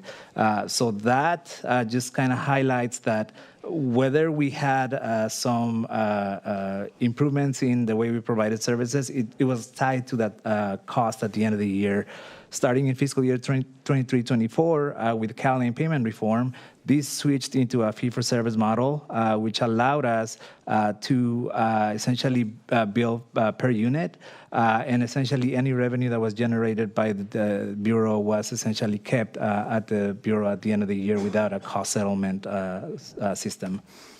What we saw and what we've been seeing over the past few years is that during that very first fiscal year when we jumped onto CalAIM payment reform, there were some issues, some misunderstandings. For instance, there was an instance where staff, there was an understanding that in order for us to bill for services, the client had to be present, and that was the understanding across the state. The state has then provided additional information on some of the services that do not require the client to be present, which that can be billed. And so it's all this information and those additional adjustments that can be incorporated that can allow us to actually increase that productivity that has been presented in the past. Here, kind of following along that line, we want to show the last 2 fiscal years of revenue under that cost settlement model, and then that yellow line highlights the first fiscal year under CalAIM payment reform. And you can see, based on those challenges that we were having, there was a decrease in revenue for service provision. But last year, fiscal year 24-25, as we have a year under our belt, we've seen that revenue to start increasing and going in the other direction. And because we still haven't finalized or closed fiscal year 25-26, but we do have a quarter of under our belts, we can see that we continue to see that revenue increase. So currently, it's projected at 17% from last fiscal year, which again had already seen an increase of 11.5 from the year before. And with that, I will pass it over to Nick. Hello, Supervisors. Nick Cronkite, Finance Manager 2 for the Behavioral Health Bureau. We'll walk you through the 4 options that we've presented here today. If you'd like to jump ahead to slide 23, that does have a summary table with total costs and the new costs that we'll be walking through on these different slides here. Option 1 is to construct a single 16-bed MHRC along with the support building and full site improvements for the parcel. These numbers come from a pro rata share of the existing plans that we've been able to acquire through the work that has been done to date that we ceased after the last meeting. So it is possible that when we look at the single MHRC, there may be some soft costs that are saved by moving to a smaller footprint.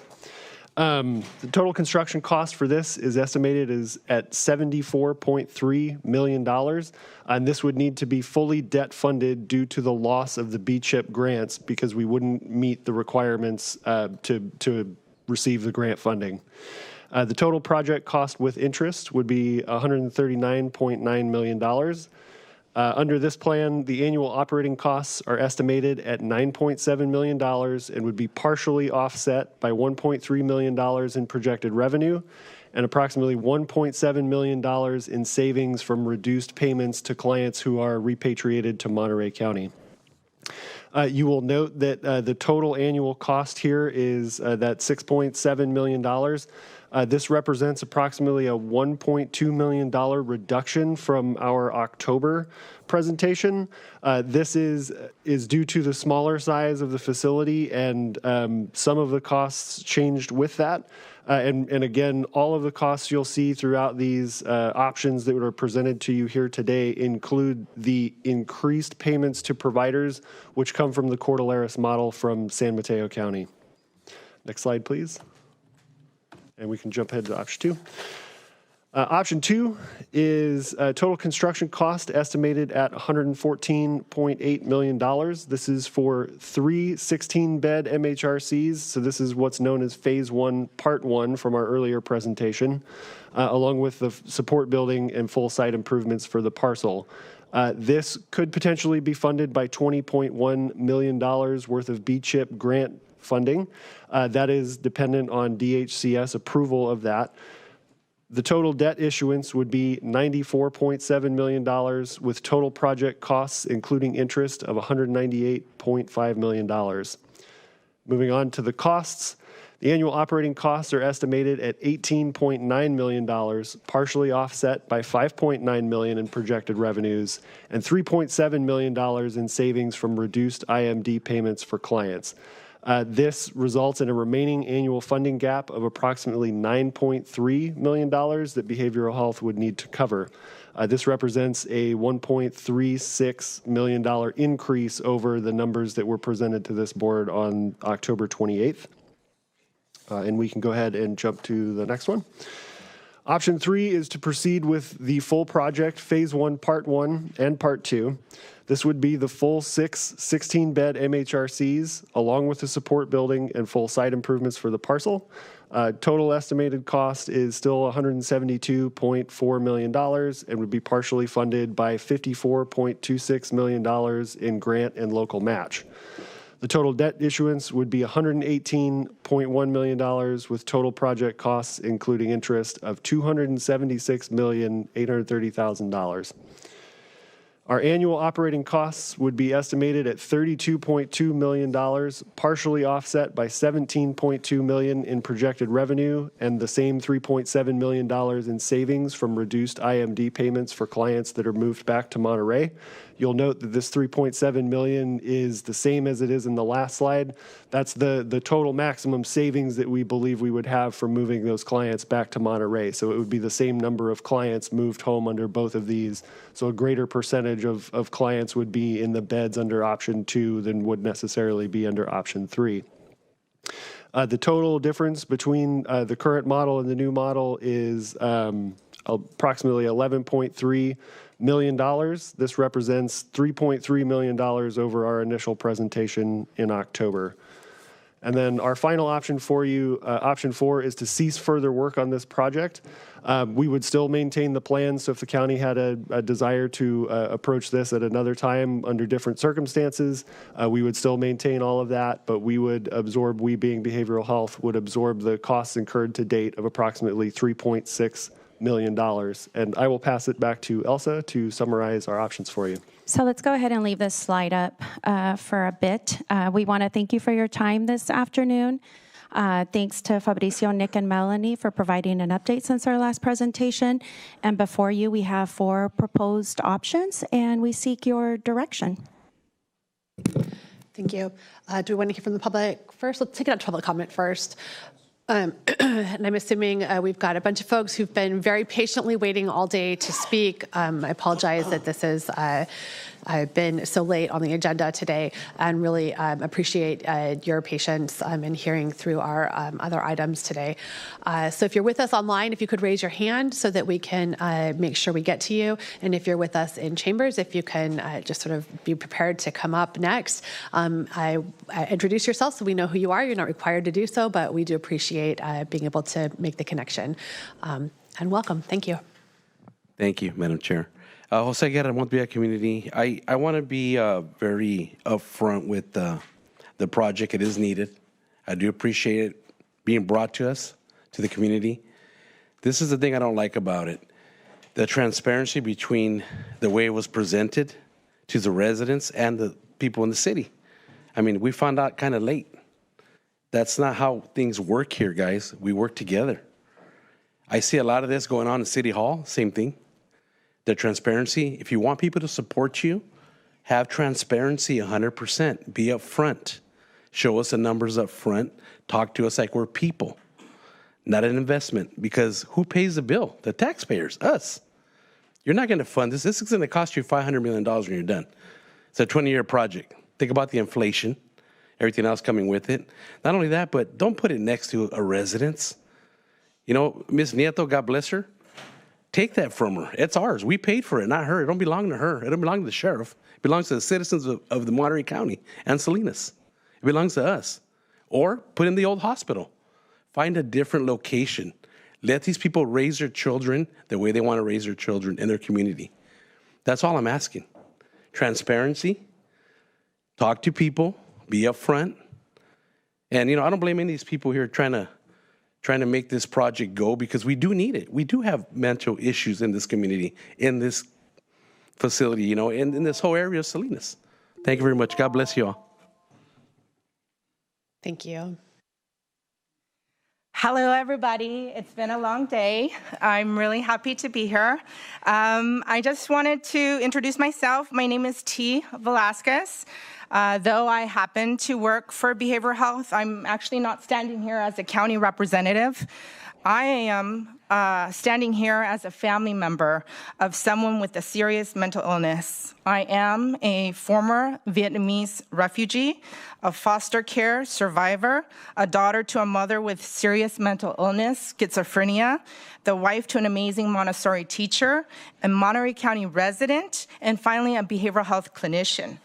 I entered foster care at the age of 4 because of my mother's inability to care for me and my sisters, and who were entered into the foster care system. After 13 years, I eventually emancipated from foster care at 17. I am one of the very few 3%ers of foster care youth who went on to successfully get a college education, much less a master's degree in marriage and family therapy. As you can imagine, it took a village to raise me, including many families and many homes.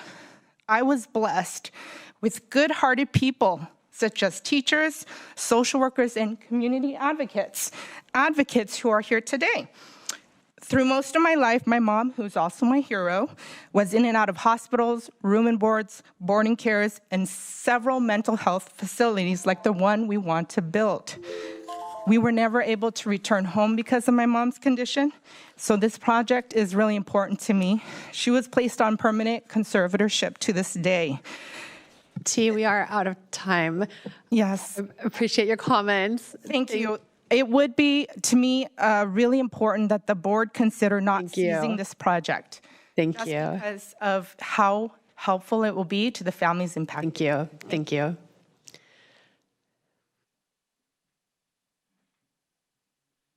Manuel Sapiens. Again, I live at that area where you can be putting this facility. Why haven't you guys talked about doing using the old hospital? That's a building that we've already abated the asbestos and stuff from.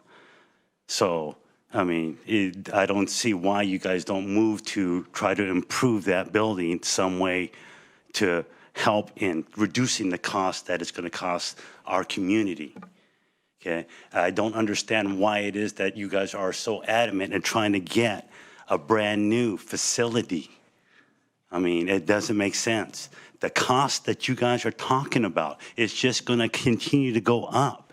It's not going down. And at 4.6%, that's what Monterey County can get a loan for? That's crazy. That is crazy. I mean, who's your financial people? I mean, who's running this? Who's running the show? Where do you plan on getting the money if only 1/3 of that facility is going to have Monterey facility people there? I mean, come on. It's not for here. It's not for here. You know, if these people really want it, go put it in their neighborhood. Go put it in their backyard. But right now, you're talking about putting it in my backyard. Thank you. And I'll just thank you very much for your comments. I'll just remind everyone that we to ask to refrain from clapping in the audience during public comment. Thank you. Yeah, just like my name's Howard Barnett. I live in the area. I'm not opposed to a project. In fact, I'm in favor of it. Same concern that was just brought up. Why can't we look at a site that has existing infrastructure, the old hospital?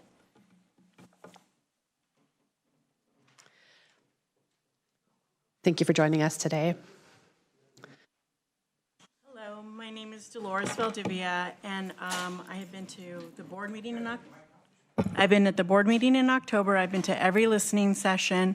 It was overwhelming that a lot of the community did not want this in their backyard. My fence line is about 100 feet to 250 away from this facility. They did come through. They spoke with everybody. Even a neighbor came in, invited them in to come in and look where his fence line was and where the facility would be. I think it's overwhelming that the community does not want it there. Everybody was saying, well, you knew what you were doing when you bought that property. No, we didn't. We thought it was going to be a green belt. It's not. Now it's going to be built for something else.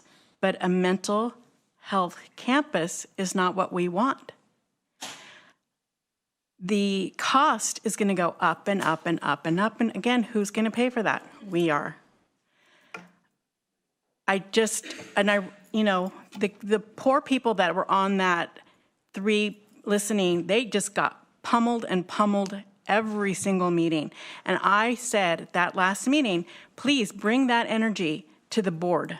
Let them know you are going to vote for it, not the 3 people that were listening. The Board of Supervisors are.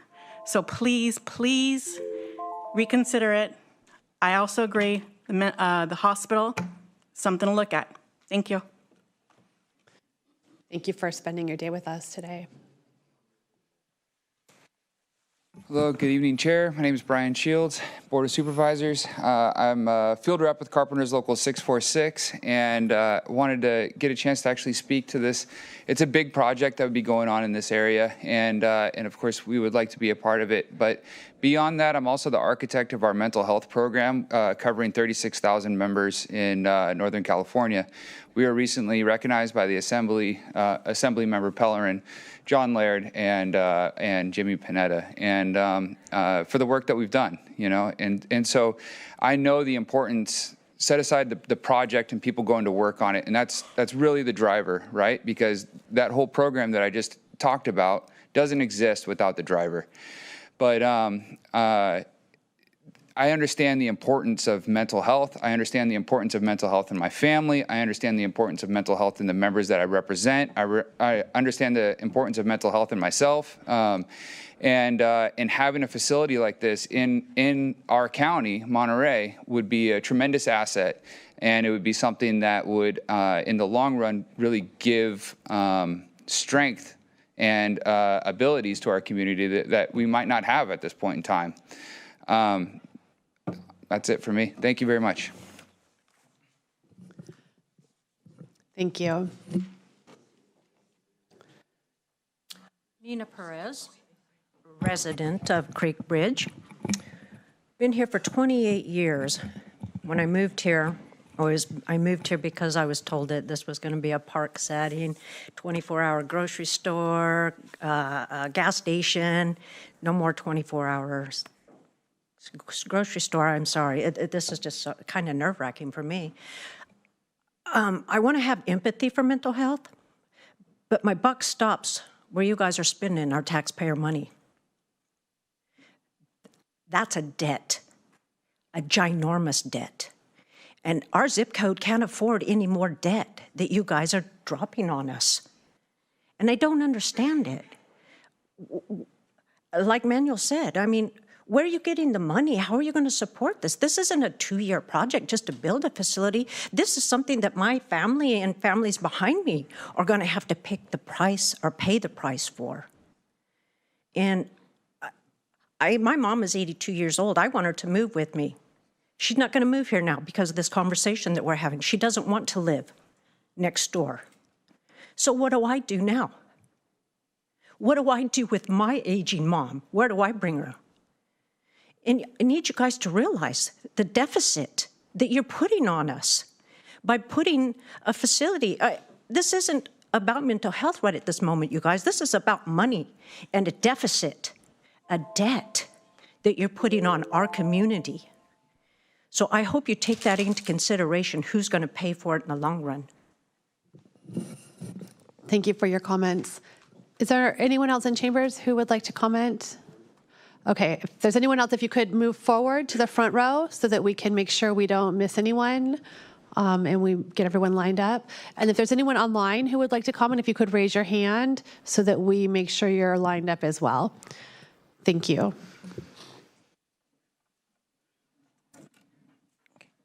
Yolanda Hayes, community activist for Creek Bridge Neighborhood Watch.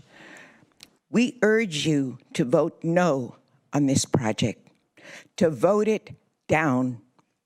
There's no money. Stop taking our money to pay for things that we don't want in our neighborhood. We are concerned with mental health, but this is not the right location. Your instincts are correct. It's a bad project, October 18th. It will come back to bite you. It's not going to go away. It's going to get worse. It's going to get bigger. You're going to spend more money. Let me be clear. We do not support a process that excludes residents, dismisses public input, and selects a location that is not compatible with both community, safety, and patient well-being. Their process failed the public, and I mean MHR, or mental health. They did not conduct the outreach that was required. They spent millions of taxpayer dollars, which my understanding at the time was $3.6 million on project design. Residents had no say. We knew nothing about this. This facility will serve less than 1/4 of the 1% of the Monterey County's population. They wastefully spent millions of taxpayer dollars to hinge this project. This is unacceptable. The proposal has been mischaracterized. The staff in the business of they're going to be in the business of becoming headhunters. And they're going to be recruiting patients from outside Monterey County and removing patients from their families, the way they say it's a benefit to us by bringing them back home. Thank you. I say vote no on this project. Thank you.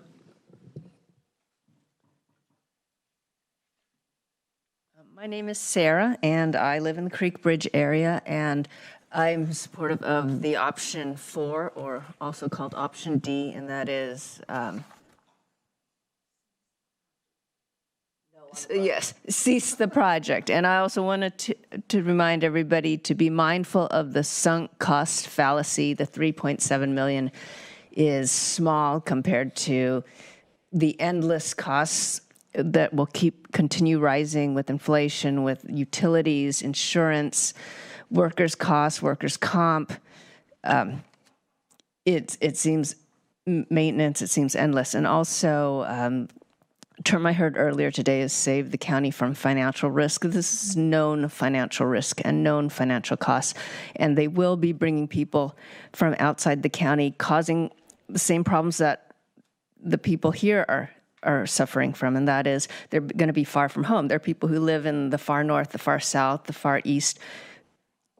In order to fill those seats or fill those beds, we'll be taking people away from their homes far, and those families will have to drive here. We're creating the same problem we're trying to relieve. Thank you. Thank you. Good evening, supervisors. My name is Gina. I'm a resident of Creek Bridge, and I'm also been a resident of Salinas all my life. I come to speak to you in regards to, one, financial. We cannot afford this. Our county cannot afford this. Look seriously at what's happening with your federal and your state funding. They're cutting back. That's going to affect your county, our county. At the same time, safety. I have a sister with mental illness. I've lived with her all my life with the same serious condition. And when I moved to Creek Bridge, I knew there was a county jail there. I knew it. It's in my backyard. I accepted that. I accepted the fact that they put a soccer field in with the horrendous traffic we have. No traffic lights, people crossing the street. Then you put the warming unit in. Okay, you put that in, and we have people who are spread out, who are coming towards our neighborhoods, who we feel threatened with, not only when you're shopping in Safeway, but you're walking your dog. I know that they tell me this mental thing will put that to the end. It doesn't. It doesn't put that to an end. You're not going to be able to put people into a facility that don't want to be there. Listen to our concerns. We are here to represent our community, and we just want you to vote no. Please. Thank you. Thank you for your comments.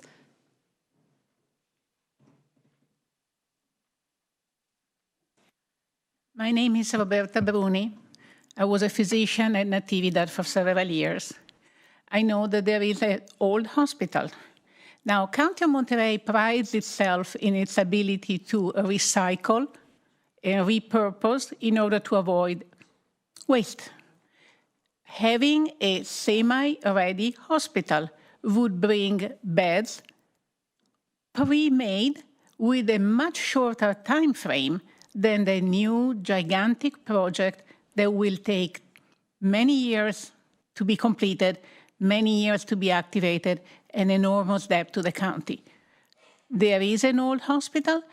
That option, I don't know, maybe the population should bring it as a proposition, a ballot at the next election, because it would be such a different way of accessing a real problem. We are all very, very well aware there's not enough mental health beds, there's huge need, there's discomfort for everybody working around the subject, that we are not doing enough.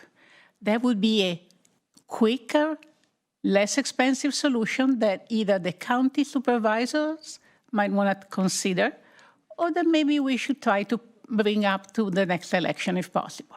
Thank you. Thank you, and thank you for your service to Natividad.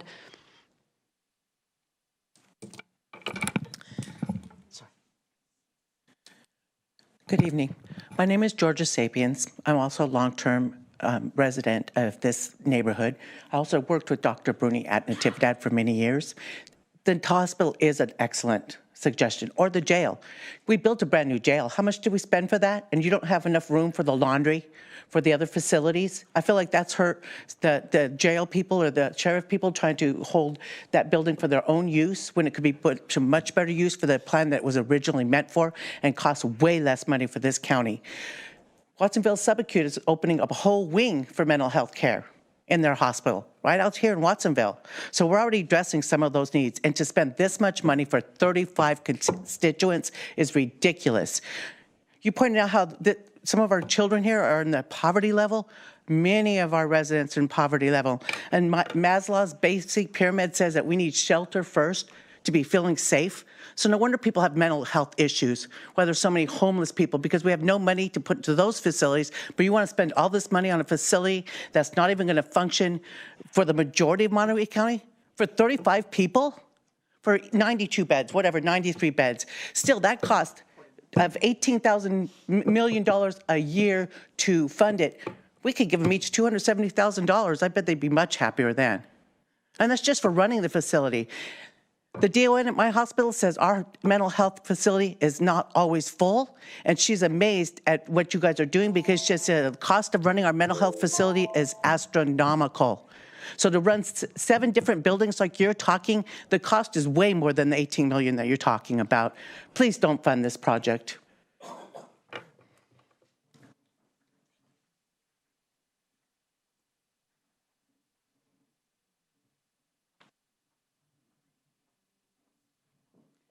Good evening, supervisors. My name is Lupe Hernandez. I'm a 30-year resident of Creekbridge, and I just want to ask the supervisors, I urge you to vote to seize this project. Thank you. Thank you for your comments. Okay, I'm seeing no one else move forward towards the dais. I am seeing, we have one more person coming towards the dais. Is there anyone else in the room for comment today? Okay, so after this, we'll move online for anyone on Zoom who would like to make comment.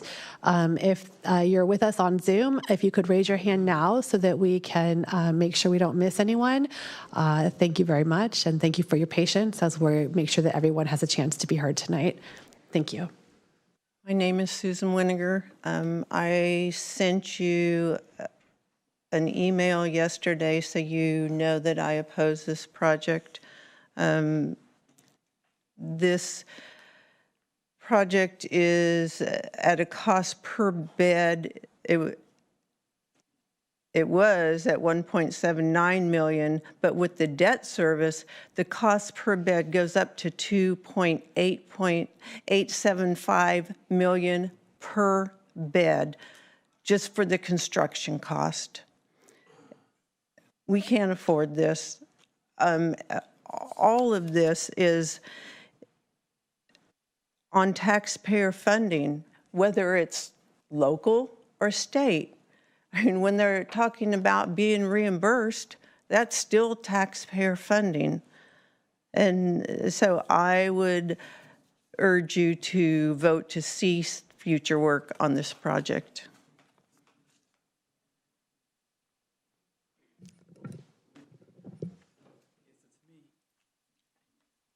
I'm not real comfortable with this. My name is Yvonne.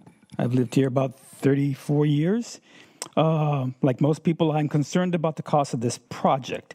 I understand that we need facilities for people that have mental and substance issues. I kept wondering, why can't this housing be done in smaller units? Originally, this was a concept that was to be done through in a jail. I realize or understand that they can't keep the 96 people that we're talking about initially. But if you break it down into, I kept saying, why here? Why in a single homeowner community are we taking on the entire project? I mean, Soledad, King City, Monterey, Greenfield, Chular, they all have jails. You could house, 15, 20 people in each one. That would cover the 100 people that you're concerned about taking care of. $172 million is what they talked about initially. That's 200 homes, 800 people. I got a bigger community, bigger tax base, and $300 million, which is what it's looking like now. You're talking about 1,000 plus people in this community that could be a asset to the community rather than being concerned about 96 people in a mental institution. My personal view is that we are too light on criminals as it is. You get a 10-year sentence, you got to spend 10 years there. And I can understand that people with mental issues are born that way or develop those things. But people that are substance abusers, that's a choice, not something you were born with, and it has to be dealt with differently. I just think it's way too much money. Thank you. Sorry. Thank you. No, you were great, and it is nerve-wracking to stand up there in front of the microphone. You did a great job. Thank you.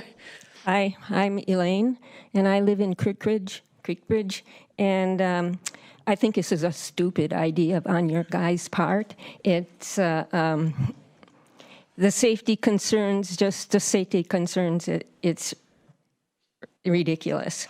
And the security after this building that you have is built, you're going to have these lights glaring in the windows of the residents over on the other side of the wall, because those are two-story buildings. Homes are two-story buildings. They're not one-story where the wall only goes up to the first floor, just above the first floor. It's that wall is short enough that the second story will be glaring at night with security lights. And to put something across from a soccer field where you have children playing, this is unthinkable. How can you do that? It's just insane. Anyway, I want to say that you need to vote against putting it in that position, in that place, and on Constitution, across from the soccer field. Put it somewhere outside the city limits. The hospital is not a good option either because it's still the same thing, a security issue. So put it outside the city limits. Thank you for your comments. Good afternoon, long evening. Margaret Sedena-Benetti, and I thank you for your attention. I'm a 35 years now, resident of Creek Bridge, and I've seen the community of Creek Bridge go from a very family-oriented parks, walkways, children go to the river on field trips, lovely community. And I chose that community because it was very diverse. It was very different from all the communities that my husband and I decided to tour and to look at. We said, this is the community that reflects our family. We are a blended family. I've seen it change over the years. And those changes, have come from decisions that have maybe started out to be good decisions, but they turned out to be bad decisions. We have that warming shelter. We have the county jail. You've heard all of this. But it's true. It's all impacted in a very discriminatory fashion on us. And we're suffering the impact of it. I listen to a lot of people get up here today and complain because they're not going to be able to put their Carmel home out to people from out of state. And people from Nevada can't come to California. Hello, we live here. And we're asking you to represent us. Our community is made up of farm workers. It's made up of working class. I respect the unions, but I'm sorry, this is not about their union job. Maybe they can get a union job on the peninsula, but this is not about that. This is about the cost are prohibitive, and you have a fiscal fiduciary responsibility to represent that budget and to represent our community and to see us, not just the people who don't want pickleball in their community. We're just trying to fight back these bad projects. Please see us. We live here. We're raised here. We want to raise our families here. Thank you. We don't want you driving us out. Thank you, Wendy. Thank you. All right, I'm not seeing anyone else in the room. Am I missing anyone?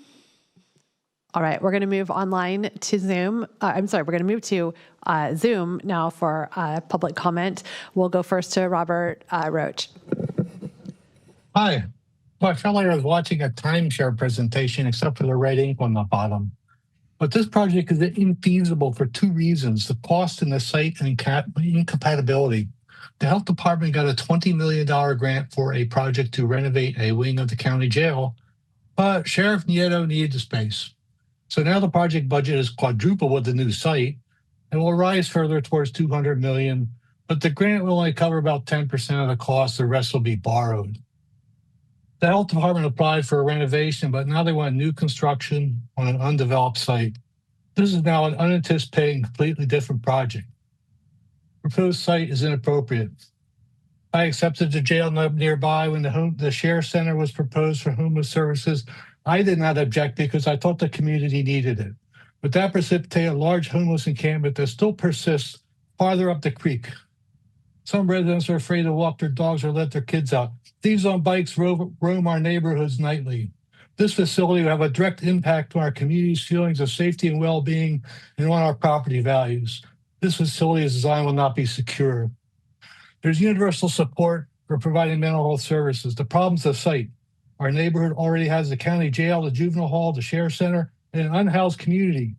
Please find another site and one less costly to develop, or else return the remaining funds so another county can use it. Finally, I think the health department was dealt a bad hand. Understandable they would attempt to salvage a grant award, but this is an overreach and not worth the cost to the community or to the taxpayers who ultimately pay the bill. Please stop this project.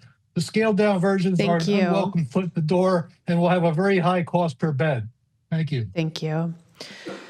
All right, there are no other hands raised online, and there's no one else in chambers for public comments. So we're going to bring it back to the board for questions, comments. We'll start with Supervisor Alejo. Thank you very much, everybody. And first of all, our apologies for going so long to the public. Thank you for your patience and waiting. Your opinions are really appreciated and valued on this project. And this is a key vote tonight, so thank you for waiting. I think you're going to be able to hear where our colleagues stand on this issue. But I first just wanted to frame this. when it comes to these major capital projects and these major projects that try to address some of the greatest or most challenging issues in our community, in our state, I always say the purpose matters, the place matters, the process matters, and certainly the cost matters, especially on this particular project.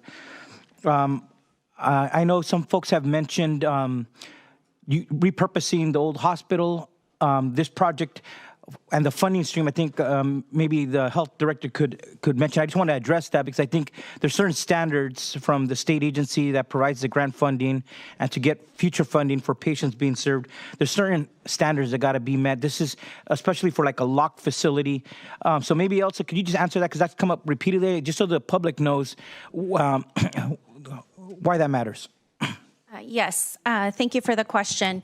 So the redesign for a mental health rehabilitation center concept in Monterey County was redesigned to be 6 16-unit beds because that gives us the ability to be able to leverage Medi-Cal, which is like 50 cents on the dollar for services delivered in that facility.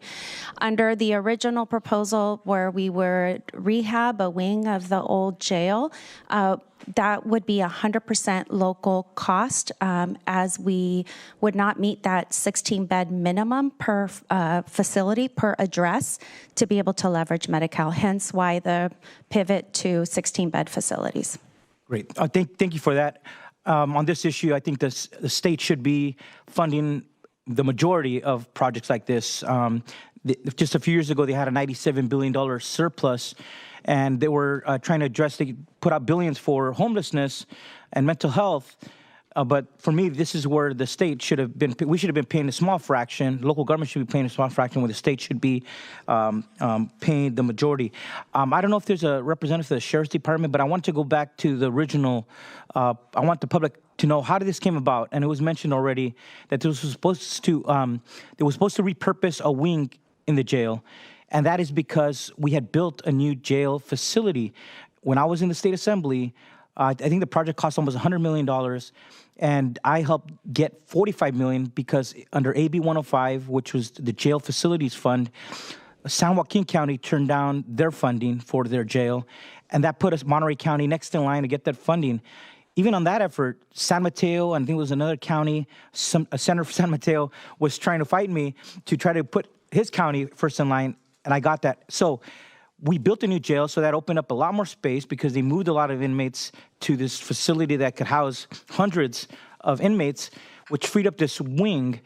Is there a representative from the Sheriff's Department that could just explain to the public why they originally, the previous administration joined the Health Department in applying for funding to repurpose that wing, but then a year after the new sheriff came in, Sheriff Nieto, they decided to not continue to partner. She said she needed that for another purpose.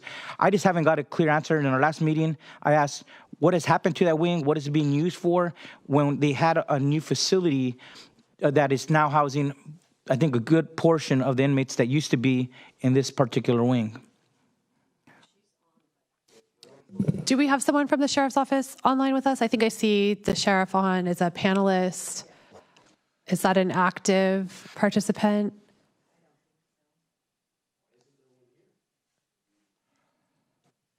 Yeah, and maybe we can. Right. We'll see. If they're not on, we could call back, but we should ask the sheriff because I think we should. Okay, we'll see if we can get clarity to that question. Yep.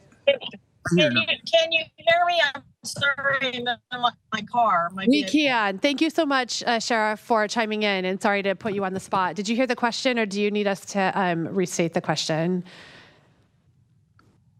No, I heard the question about why we didn't move to that facility. Well, a couple of reasons. The facility was already being used, so I don't know. It was prior to me taking over. I don't know where the miscommunication was between the Sheriff's Office at that time and behavioral health.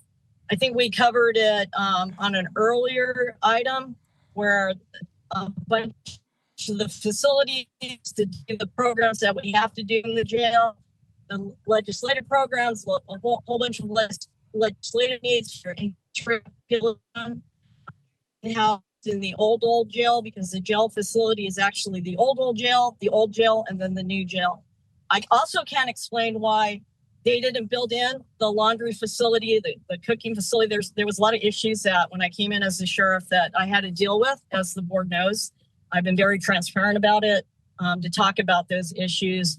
I don't know if anybody from Public Works or sat on the capital improvement at that time could explain why these things weren't done with the new jail. I know that I can't. I don't know if that answers your question. Not really, because Sheriff, what I mentioned was we built a new, almost $100 million facility. I think it went even over that amount because of the overruns. We freed up a lot of space to house inmates, and that's why repurposing that wing made sense at that time. But what is that originally proposed space? What is it being used for today? It's being used for all the programs that we use for the inmate, the incarcerated people. So all the programs are housed there, the rehab center. So all the program stuff. I could come back to the board and give you the entire list, but I think actually in one of the earlier presentations, they talked about that facility and what it's being used for. I haven't seen it, and I asked last meeting for it to come forward today. It just wasn't part of the presentation. It was this presentation. Sheriff Nieto, we, through Public Works, did reach into your office, and slide 4 that we have showing on the screen now is what your staff indicated is the current utilization of that space that we had originally looked at for an MHRC. So program, vocational services, staff, contractor offices, laundry, events and fairs, staff and tactical training, community collaboration, and future planned expansion for discharge and reentry integration is what we were informed the utilization is at that space. Right, which is being told to us, right? But it doesn't. It seems like when there was a lot of added additional square footage and space for the jail, that these services could be done in one of the other wings that isn't also being utilized. We haven't done a walkthrough. We don't know how best the space is being utilized. We would need facilities to go, what is actually being used today? Just because we're told, oh, this is happening there, that's why we need it, doesn't really answer the question, are we maximizing all the square footage in the current jail? I just wanted to point that out because up until now, I haven't got it besides a list of saying that all they tell us is, this is what we're doing, and then we just take it as truth. Okay, where we could be perhaps providing these services in another part of the jail, considering that they have a new multi-million-dollar facility. I just wanted to then go why I'm very concerned about this project. One is on the funding, and this is for the staff, because I wanted to go to, we have just over 100 patients that are being served by a similar facility out of county. What is that number? And if this were to be built, how many of those will realistically be able to come back to Monterey County to be able to be served here? And I think somebody said 35%, maybe it's smaller. I just haven't got an exact number. Sure. I got updated numbers from our staff for our placement team who are overseeing our out-of-county placements. Currently, we have 101, soon to be 102 LPS conserved folks who are placed in out-of-county placements, and 54 at this intensive treatment level of care. So 54 could theoretically come back? 54 are at that same level of care that this intensive treatment for the MHRCs would be providing. Okay. So rather than talking about trying to address the needs of our residents in other counties, it's not 100 or 102. Now we're talking about 54. And for 54 of our potential residents, now we're looking at a huge, almost $300 million cost, right? My priority is yes, trying to address the needs of our county, but trying to say the other perhaps 50 potential patients that could be served here, that is a lesser concern for me. Even though it's a need in California, that should be the state stepping up to provide those services. And then because we're in the formula, we're assuming if 100 beds are filled by this locked facility, we would somehow save $3.7 million, but we only know that at most only 54 could come back. So is that 3.7 only for those 54 now being housed? Because it seems there's a double count. We're saying we're going to be able to fill 100 beds.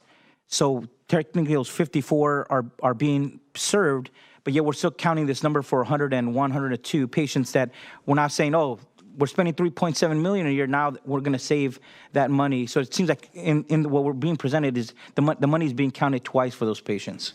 So just to clarify that, Supervisor, when the numbers were put together, we initially thought it would be 35 local clients that would be placed in the facility. Nice. And so that $3.7 million number is representative of 35 clients repatriating to Monterey County. So that's why it stays the same across option 2 and 3, because it would be the same 35 clients that we are saving money that we are already spending to treat them out of county.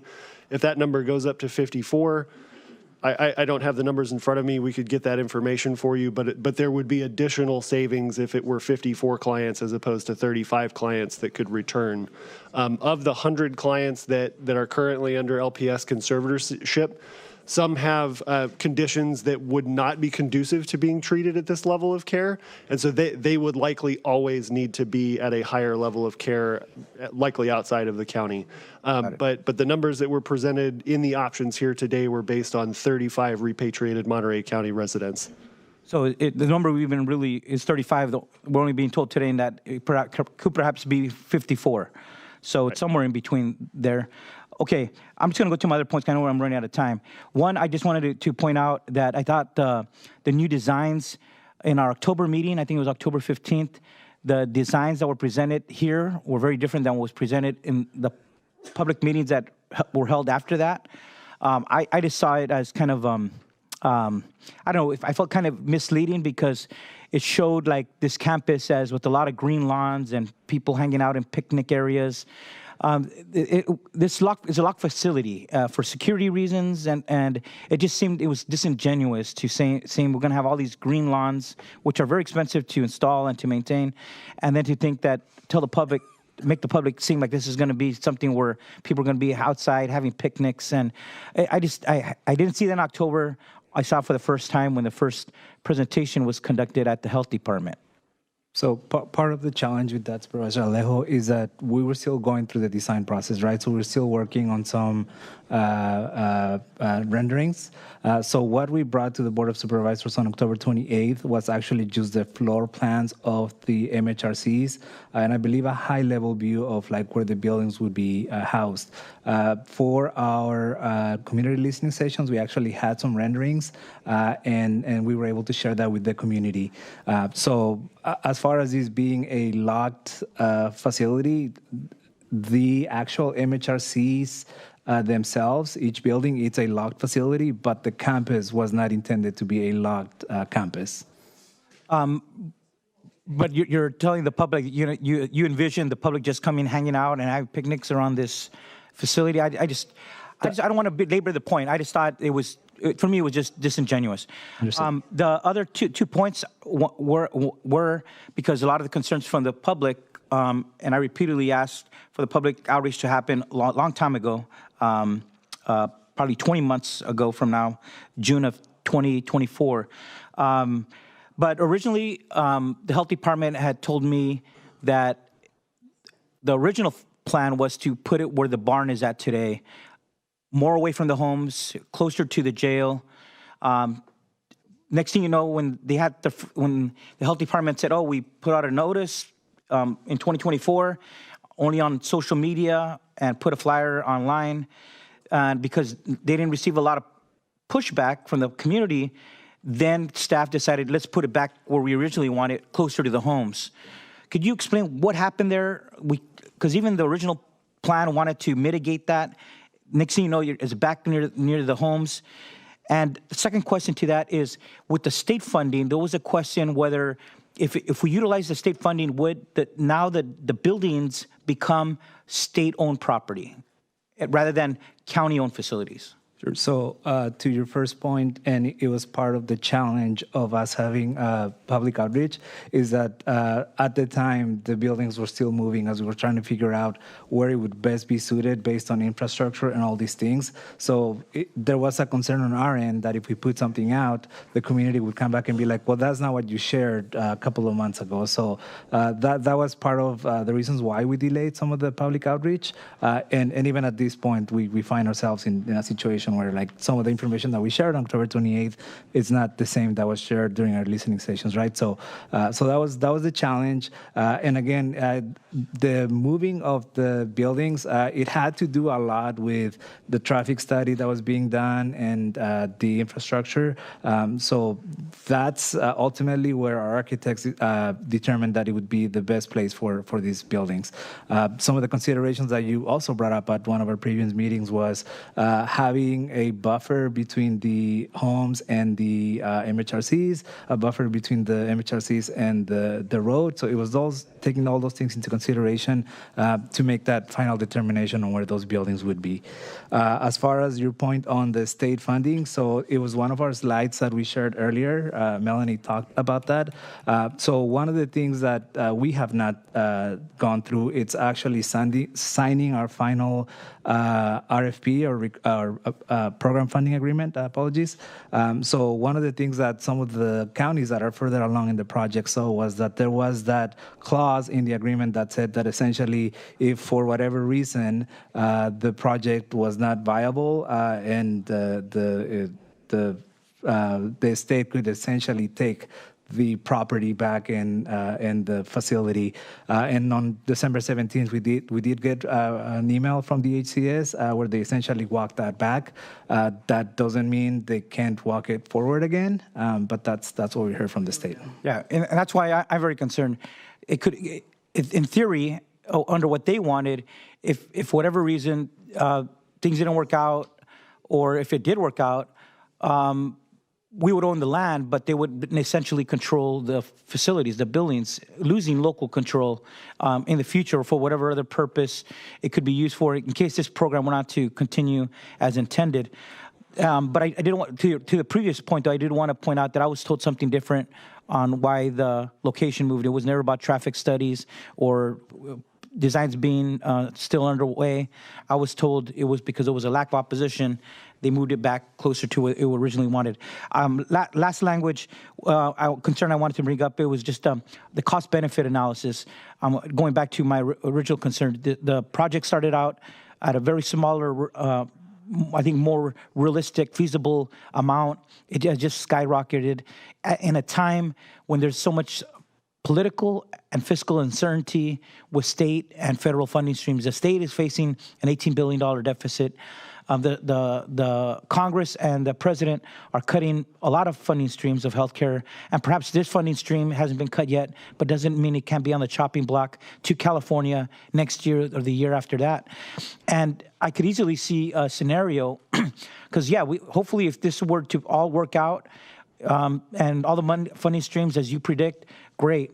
But the reality is that there is so much uncertainty, and if the health department would come to this board and said, "Look, at all our predictions didn't pan out because Congress did this or the president did that," then we have a legal obligation, right? We're still on the hook. The 7.8 million in annual debt service would still impact other programs, other needs of the community beyond the 54 people. I got to consider all my other constituents in Salinas and the 435,000 people throughout Monterey County. There's a lot of needs out there. I can't put all the needs of many more people when it comes to putting serious financial constraints on to address the needs of 54 people who will be served in another county. The only difference under this project is they'll be closer to home. For 54 people just to be closer to home. And we know there is facilities not too far away, San Mateo, Santa Cruz, Santa Clara County, where it's a little further away, but it's not. I know we do have some residents further away to the south, but I did want to just point that out, that you got to factor all these needs here.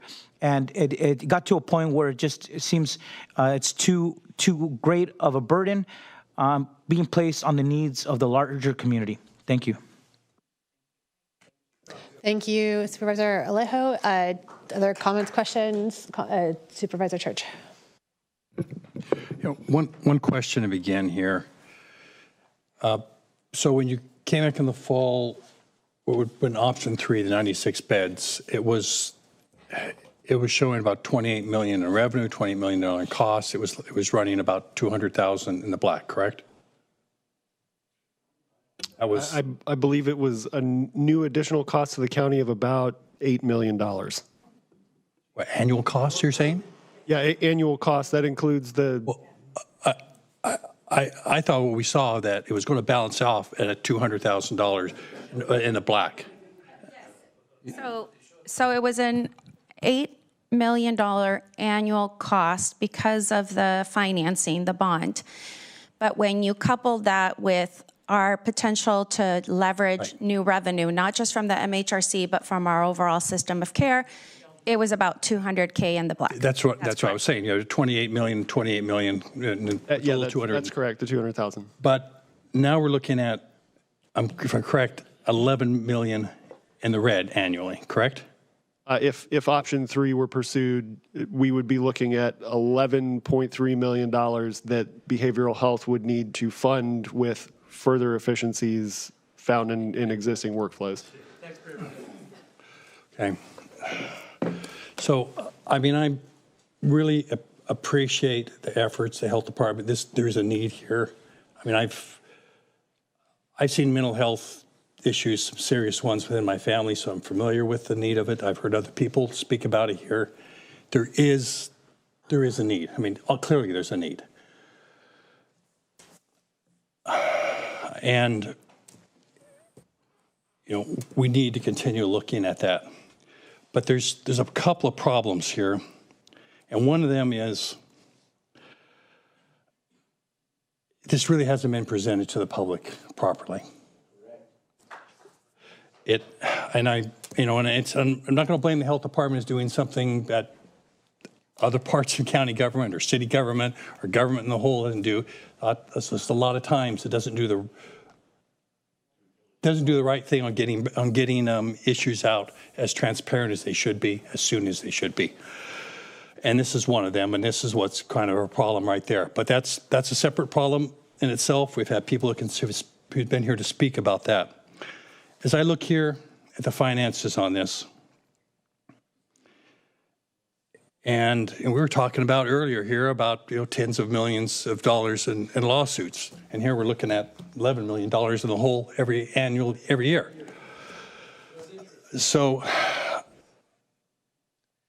I know you guys are professionals. You're doing the best job you can, but this project, as I recall, it's gone from 50 million initially to 70 million to 172 million. It's gone a few months ago to operating in the black to now 11 million in the red. I got to say, I don't have confidence in what you're presenting. I don't know if 3 months from now it's going to change into something else.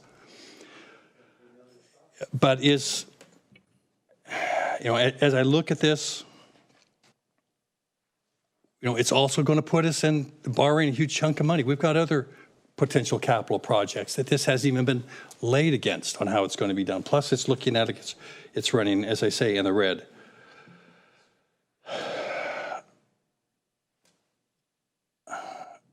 And I think as Supervisor Alejo sort of discuss here, it's for 35 or 54 people, and yeah, there's big chunks of money being put out, but it's also $11 million we're losing annually to have these people be a little closer to their homes, to their I mean, I understand that's important, but I don't think the county has that kind of money, that kind of luxury for a few dozen people.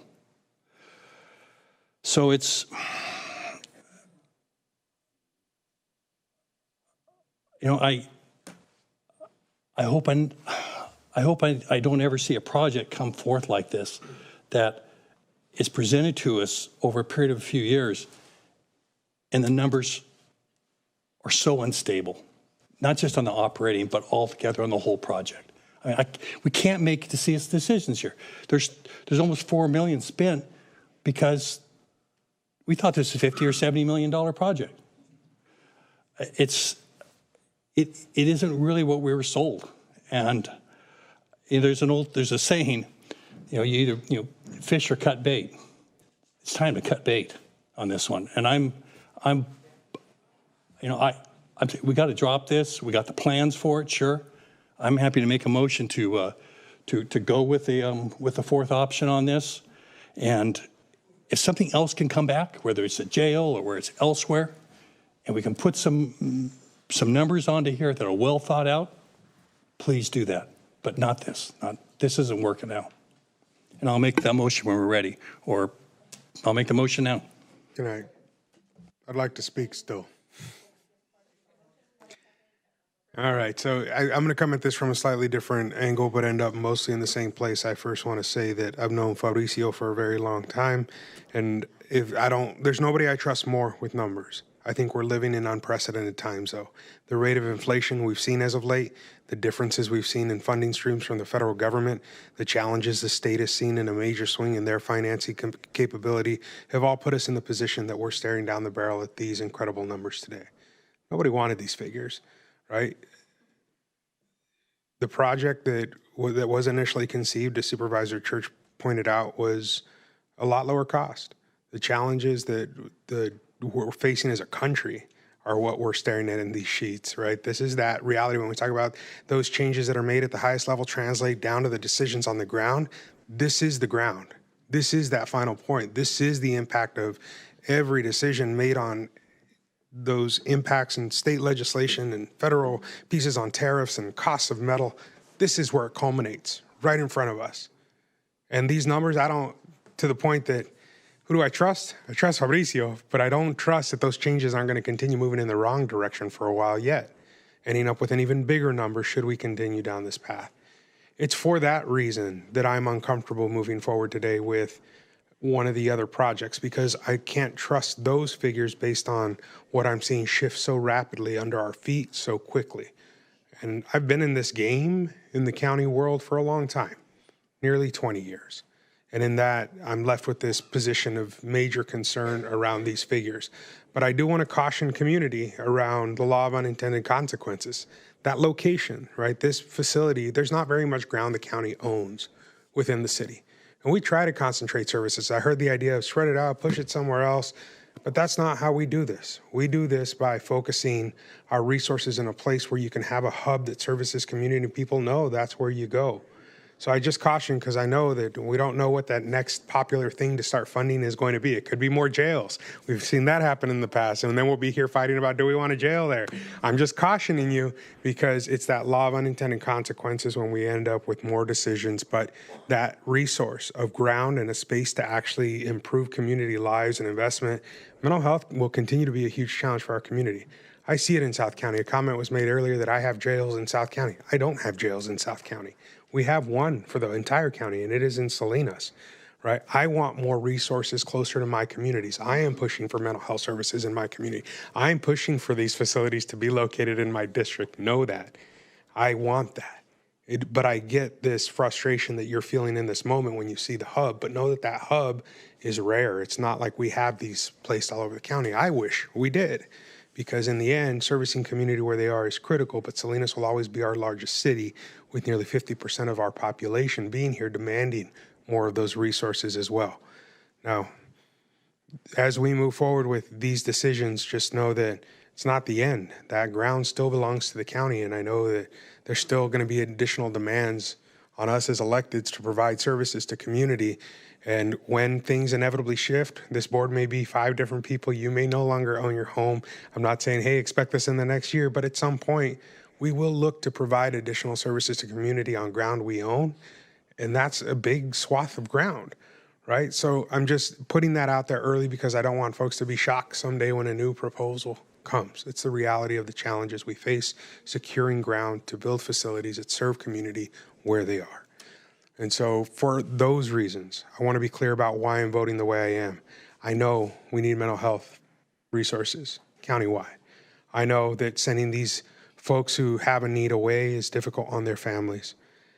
But with these numbers, I worry about where we're going to be about changing federal funding streams. Sitting on the hospital board, I've seen those numbers shift and change.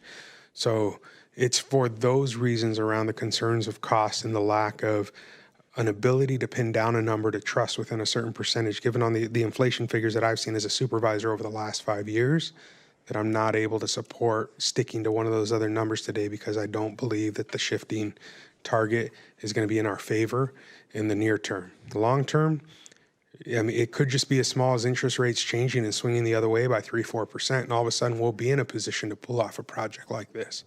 If those numbers were the other way, I'm going to be honest, I would be voting for a project like this because of that need. But it's the financial piece to me that makes no sense, right? So I just want to be clear about my why. And with that, Madam Chair, those are my comments on this issue. Thank you. I'll give Supervisor Daniels a chance to comment as well. I had questions that I don't even think need to be answered at this point. I think a lot has been said, and I think we can take a vote. Okay, I did want to make a few comments. I want to just briefly start off by thanking all of the members of the public who have engaged so much on this project, both with the listening sessions that were publicly held. I know there's been a lot of community-to-community conversations that have happened, at doorsteps and with emails and with community groups. We talk about not having outreach occur. But what I'm seeing is that there is a lot of conversation happening, and that there is a lot of information sharing that's occurring, and that there's a lot of folks reaching out directly to us, sharing their thoughts and opinions. And for that, I'm appreciative. It's maybe not in ways where we always get outreach because people are happy about something that's going on, but I want you to know that we're hearing from you, and it's loud and it's clear. And so thank you for being engaged in the process. And hopefully we could remain engaged in ways and for things that are positive and hopeful and to improve the quality of life for everybody. So please continue to pay attention to the work that we're doing here. I know you got a chance to spend all day with us and see just a tiny, tiny piece of the work that we do. We're here every Tuesday all day long and in meetings. For us, this is full-time work. We're in meetings all day, every day that start at 9 and go until who knows what time, and go home and read our packets to prepare for whatever comes next. But thank you for spending a part of your day with us today. And I know there's so many more of you who aren't here in this room, but for everyone who took the time to reach out, to comment, and to share your thoughts, we do appreciate, and we work for you. We know that. Very clearly, we know that. I wanted to just let our staff know how much I appreciate you, how much we appreciate you. You are the work that you do day in and day out, the public that you're serving, the expertise that you bring into the spaces, the nuance of managing CalAIM, of managing the funding streams that you have to know so intimately and that are constantly changing, and these state rules and these it's this rule, but actually we didn't tell you what the rule was, and now the rule is different, and now you've got to interpret the rule, and now you've got to teach all of our county providers what the new rules are, and actually we meant to tell you that it was different than it is, and so now all of our billing practices have to change. There's so much riding on your leadership and your expertise, and to put a project like this together, here's a grant. Oh, but actually the grant has 1,000 strings attached, but we forgot to mention that to you. Oh, and actually we changed the strings that are attached. You're really kind of doing magician's work without knowing what the magician strings even, attached are. And I don't know that the public or even that we always appreciate how challenging it is doing what it is that you're trying to do. And I just want to say thank you for doing that. And I can only imagine the sleepless nights that you've had trying to figure out how to finagle and, react to the changing circumstances specifically for this project. So I don't want to let that go unsaid. It can be so hard when you're fully invested in something and it feels like it's falling apart. I also want to say, the listening sessions, because of meetings that I had to be at across the county, I wasn't able to physically be in person at the listening sessions, but I was with you online, watching those listening sessions, and I wished so badly that I could have been there in person to sit in front of you and take the bullets that were coming at you. Those weren't your hits to take. They were listening. They were for me to listen. It was for us to listen. We needed to hear the voices of community, and I so wish that there would have been a way that we could have set a stage. We try so hard here on our dais to remain respectful and to set expectations of, we don't agree about everything. But we aim to listen with curiosity. We aim to listen for understanding, and we aim to listen so that we can understand where we're coming at things from different perspectives, so that we can, if there's a place for compromise, let's figure it out. And if sometimes there's not, we can walk away at least understanding where we're walking away with differences of opinion, but clearly knowing what the other person was trying to communicate.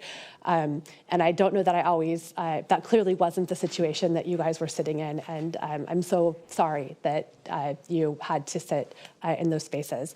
But just know that I was there with you, not physically, but emotionally, and heard the feedback.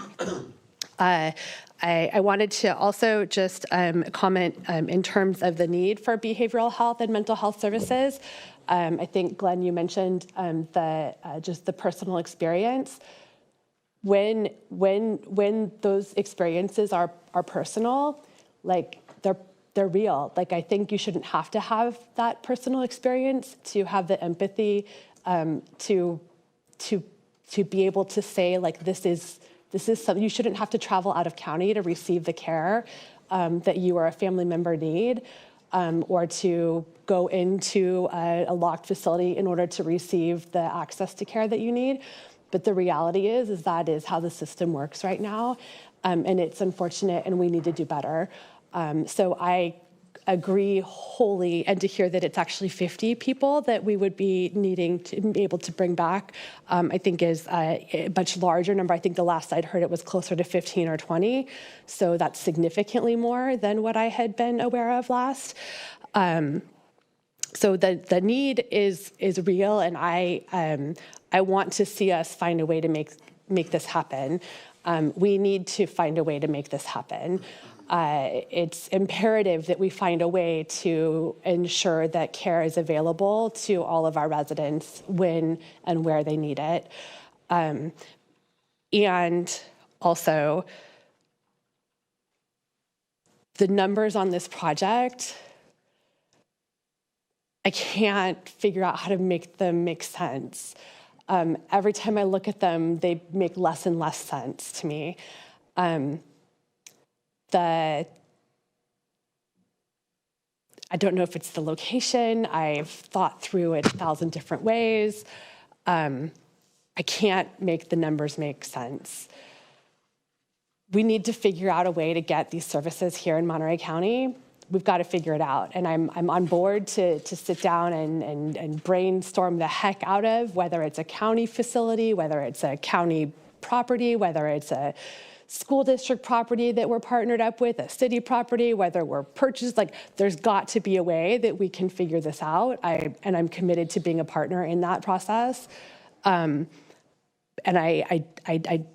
whether it's the infrastructure piece that's the cost that's causing it to be so astronomical, but the need is so clear and so real, that I'm 100% on board to be a part of moving something forward and figuring out how to make it happen. But I can't, with what's in front of me today, I wouldn't be a steward of our public to move it along at this point. The only other thing I wanted to comment on is I did not just listen to the public. I would welcome a project like this in my neighborhood. I just want to make that also very, very clear. I would. I live in a community where we also have, a number of, we service a number of regional needs that are necessary and appropriate, and that other communities have decided they just don't want. So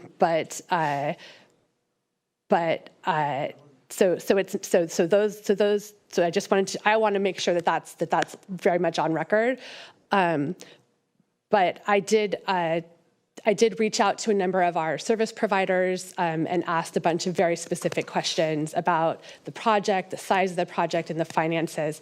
And when we're looking, and one of the questions that I was really, really struck on was when we look at the finances for this particular project, and when we think about the behavioral health dollars that are the, and I'm going to say the numbers wrong, but the additional productivity dollars that we would be able to earn through the additional Medi-Cal flexibility dollars, the $8 million, $8 to $10 million, those would effectively be dollars that we could spend anywhere in the behavioral health system.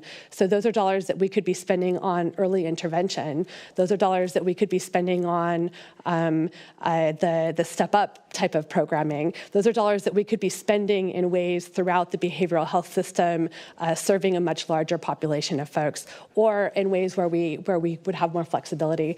So that was a key conversation that kept coming up in my conversations, and I'm hopeful that we can that those dollars remain a conversation that we can talk about, and that we're thoughtful and intentional about how we think about what the investment for those dollars might end up looking like. So just wanted to make sure I commented on those things. But with that, we have a motion on the table from Supervisor Church, if I believe, a second from Alejo, and additional comment from Just Alejo. two clarifications, just because Chris brought up a point. I wanted the residents to know that that property, there's a Natividad master plan for that property for future healthcare needs of the hospital. They're healthcare related. This is a healthcare need, but it just wasn't the right plan. So I want to let the public know there is a document, there is a master plan for this property, and it's intended for Natividad. Perhaps it could be the health department if Natividad agrees, because there's some needed space for other healthcare needs. So I just want to let the public know that record exists. But I did want to address why I think there was greater frustration at those public forums. I think a lot of it was driven because the health department came to the community at the very end of a process, at the end when there were already plans drawn up, and already when it's coming to the board to a final decision from October through today. There would have been it would have been a very different process had they gone to the public early when they were just thinking about it and doing the early fiscal analysis and talking about the property with the neighbors. We asked for that, Glenn and I asked for that a long time ago. It just never happened. So of course, when you're coming at the end of a process, especially on a controversial project like this, you're gonna hear from the community, and I just wanted to explain that's why I think there was a lot of frustration and concerns from the community, just because you're coming to them at the very last minute. Process does matter. You got to go on a controversial project like this for a locked facility. You have to go to the community early on, not at the very end. All right, we have a motion and a second for option 4. All in favor? Aye. Any opposed? None. Motion passes. All right. And again, thank you all. And we'll please hold off on applause for in chambers. You can take it outside. But again, thank you for being engaged and involved in our process, and look forward to seeing you in chambers again. All right. We're going to move right along to item number 17. This is our referral matrix, and we have Assistant CAO. Yeah, there are no new referrals, Madam All right, Chair. moving right along to item number 18, a preliminary response to board referral on offshore drilling. Yes, and Nicole Hollingsworth is making her way up to the podium to present All this right, item. Nicole. Oh, good evening, supervisors, good evening now. So today I'm here to provide you, do you want me to start? Yes, please. Okay. Yeah. Today I'm here to provide you a preliminary response to board referral number 25.17 for Monterey County to consider joining and financially contributing to the local Outer Continental Shelf Coordination Program. So in January 2025, President Trump signed executive order titled Unleashing American Energy Act, which allowed federal agencies to begin exploring new offshore drilling opportunities. And in April 2025, he also signed an executive order titled Unleashing America's Offshore Critical Minerals and Resources, which seeks to promote deep seabed mining. So both offshore drilling and seabed mining pose serious threats to California's coastal economies, marine ecosystems, and overall climate-related goals. These executive orders also explicitly note exploration of California's coastal areas, including the Monterey Bay. So the last time the federal government explored offshore drilling leases and seabed mining opportunities off the coast of California, it was in the 1970s. And as a result, a local coalition was formed in opposition called the Local Government's Outer Continental Shelf, or OCS Coordination Program. So background regarding that original program is included in your packets, but essentially the County of Santa Cruz is proposing and spearheading the reestablishment of this group, which originally did include Monterey County and several counties and cities up and down the coast. So to date, I should also note that in the 70s, the group was also very successful in leading a coordinated, collaborative lobbying effort to resist new offshore drilling efforts in California. And it was led by Richard Charter, who will be at the helm of the reestablished OCS program. And his CV is also included in your packet for you to take a look at. So to date, Santa Cruz County, the city of Santa Cruz, and Sonoma County have officially joined the coalition and committed financial contributions, as outlined in your packet as well. At this time, we don't have an exact cost in terms of what it would cost for Monterey County to join, since jurisdictions will share the costs amongst all of them. And I can let you know that this topic was presented at the last annual CSAC meeting in December, and there were many coastal counties that were interested. We're just not sure who's joined as of yet, so we don't have that exact cost right now.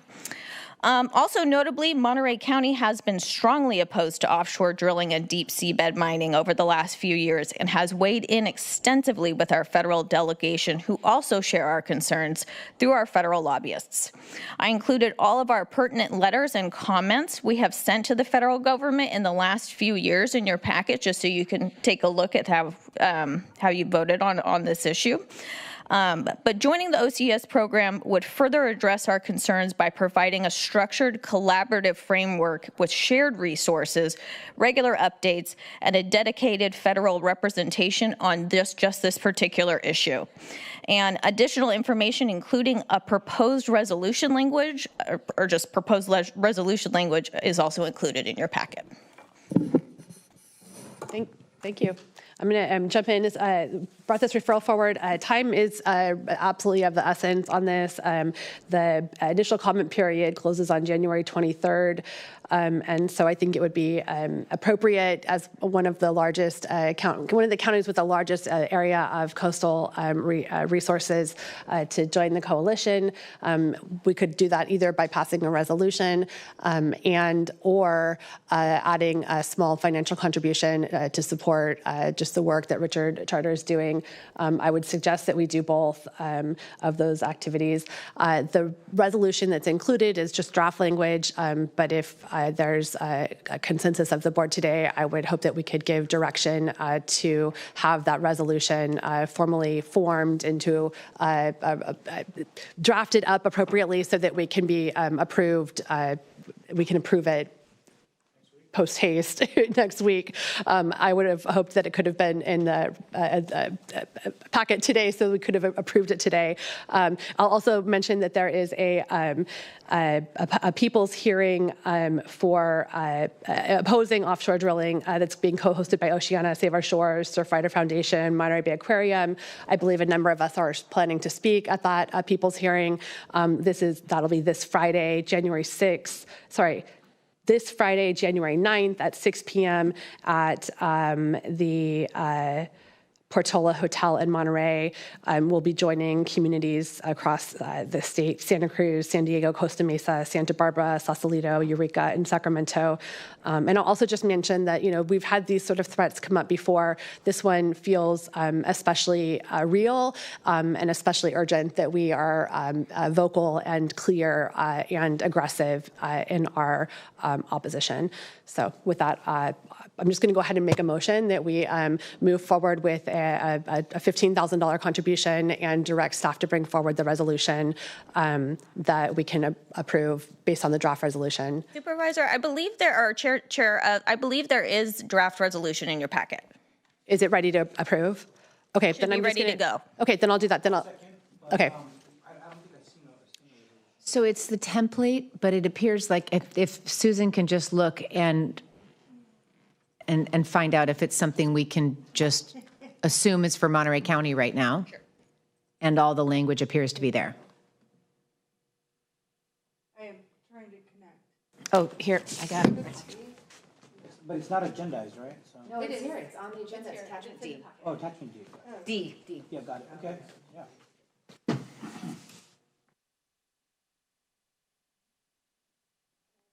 Yes, I think it's specific enough that you could approve this resolution with the appropriate edits to put in the County of Monterey. Just for proper formatting. Yeah, for formatting, correct. Okay. And just so you know, that resolution did come from the County of Santa Cruz, as an example. Very similar. Yeah. So I didn't hear, was there a second on that? And sorry if I missed that. Okay, so we have a motion. I'll make the motion. We have a second from Alejo to take the draft resolution that's in there amended for proper editing to reflect Monterey County. And is the $15,000 inappropriate? And we'll just ask staff to find the appropriate sourcing for that. Are you assuming, just ask a question, are you assuming with the number of counties that that's what it will be? I was just looking at the 29,000 that everybody, the other two districts. Yeah, I'm assuming we can adjust from there. I mean, once they figure out who all is involved, we have Could we say up to 30 because that's what the highest one was? I'm comfortable with that. Flexibility. Is that done? I can amend the motion. I'll amend the motion 15 to start, up to 30, depending on the needs of the coalition. That's going to be enough. That's going to cover it. I mean, I want to make sure. I mean, I'm in favor of this. I think we're all in favor of it. I just want to make sure we're doing the right thing, and we don't need to look at it just a little closer and have it come back on consent in a week or two or something. We're good with this. 15 up to 30, right? Okay. And we can certainly come back in the future if things even go beyond that point. So. All right. Is there any public comment on this item? This is item number. I don't know. Item number 18? Yes. Item number 18 on today's agenda. There's no one left in chambers. We've cleared the building. Everyone went out to eat dinner. And there is one hand raised from phone number ending in 705. Thank you for joining us this evening. Supervisors, congratulations that you are joining in on this most important cause. If we allow this sea mining and this oil, it is the end of our sanctuary, the most important sanctuary in the world. And we can't let this president, which is a pirate, literally raiding other countries for oil, to come to our area and finally put the death nail. So fight with all your might, and thank you. All right, thank you for your comment. That was only a comment on this item, so we'll bring it back. We have a motion and a second. Is that clear for the record? Yes, yes. Okay, and all in favor? Aye. Any opposed? All right, passes unanimously. Thank you all for the swift action. And we can move to CAO comments. No comments. Any board comments? We'll start. Chris, comments? Glenn, comments? No, he's like, nope, he's done. Luis, comments? You're good? Kate, any comments? Wait till next week as well. All right, fantastic, y'all. Yeah, and my only comments would be, I realized Chris was doing 2-minute comments before, so I'll go back to that for next week. I I guess I just hadn't been paying attention. But we had a lot of public comment today, and I'm glad we were able to get through everyone. So my apologies. My apologies for anyone that we cut off as a result of that. But we do try to hear from everyone. So for anyone who we cut off, I apologize, but we did have a long meeting and we were able to hear from a lot of folks today. So thank you all for joining us, and we'll see you next. There is a reportable action from closed session. Hang tight. All right, Sorry. reportable actions. Let's hear it. For the County of Monterey closed session for the Board of Supervisors, the Board of Supervisors unanimously agreed to join in 2 amicus briefs. The first one in Watson versus Republican National Committee, and the second one, California v. Trump. That's it. All right, with that, we are adjourned. Thank you all.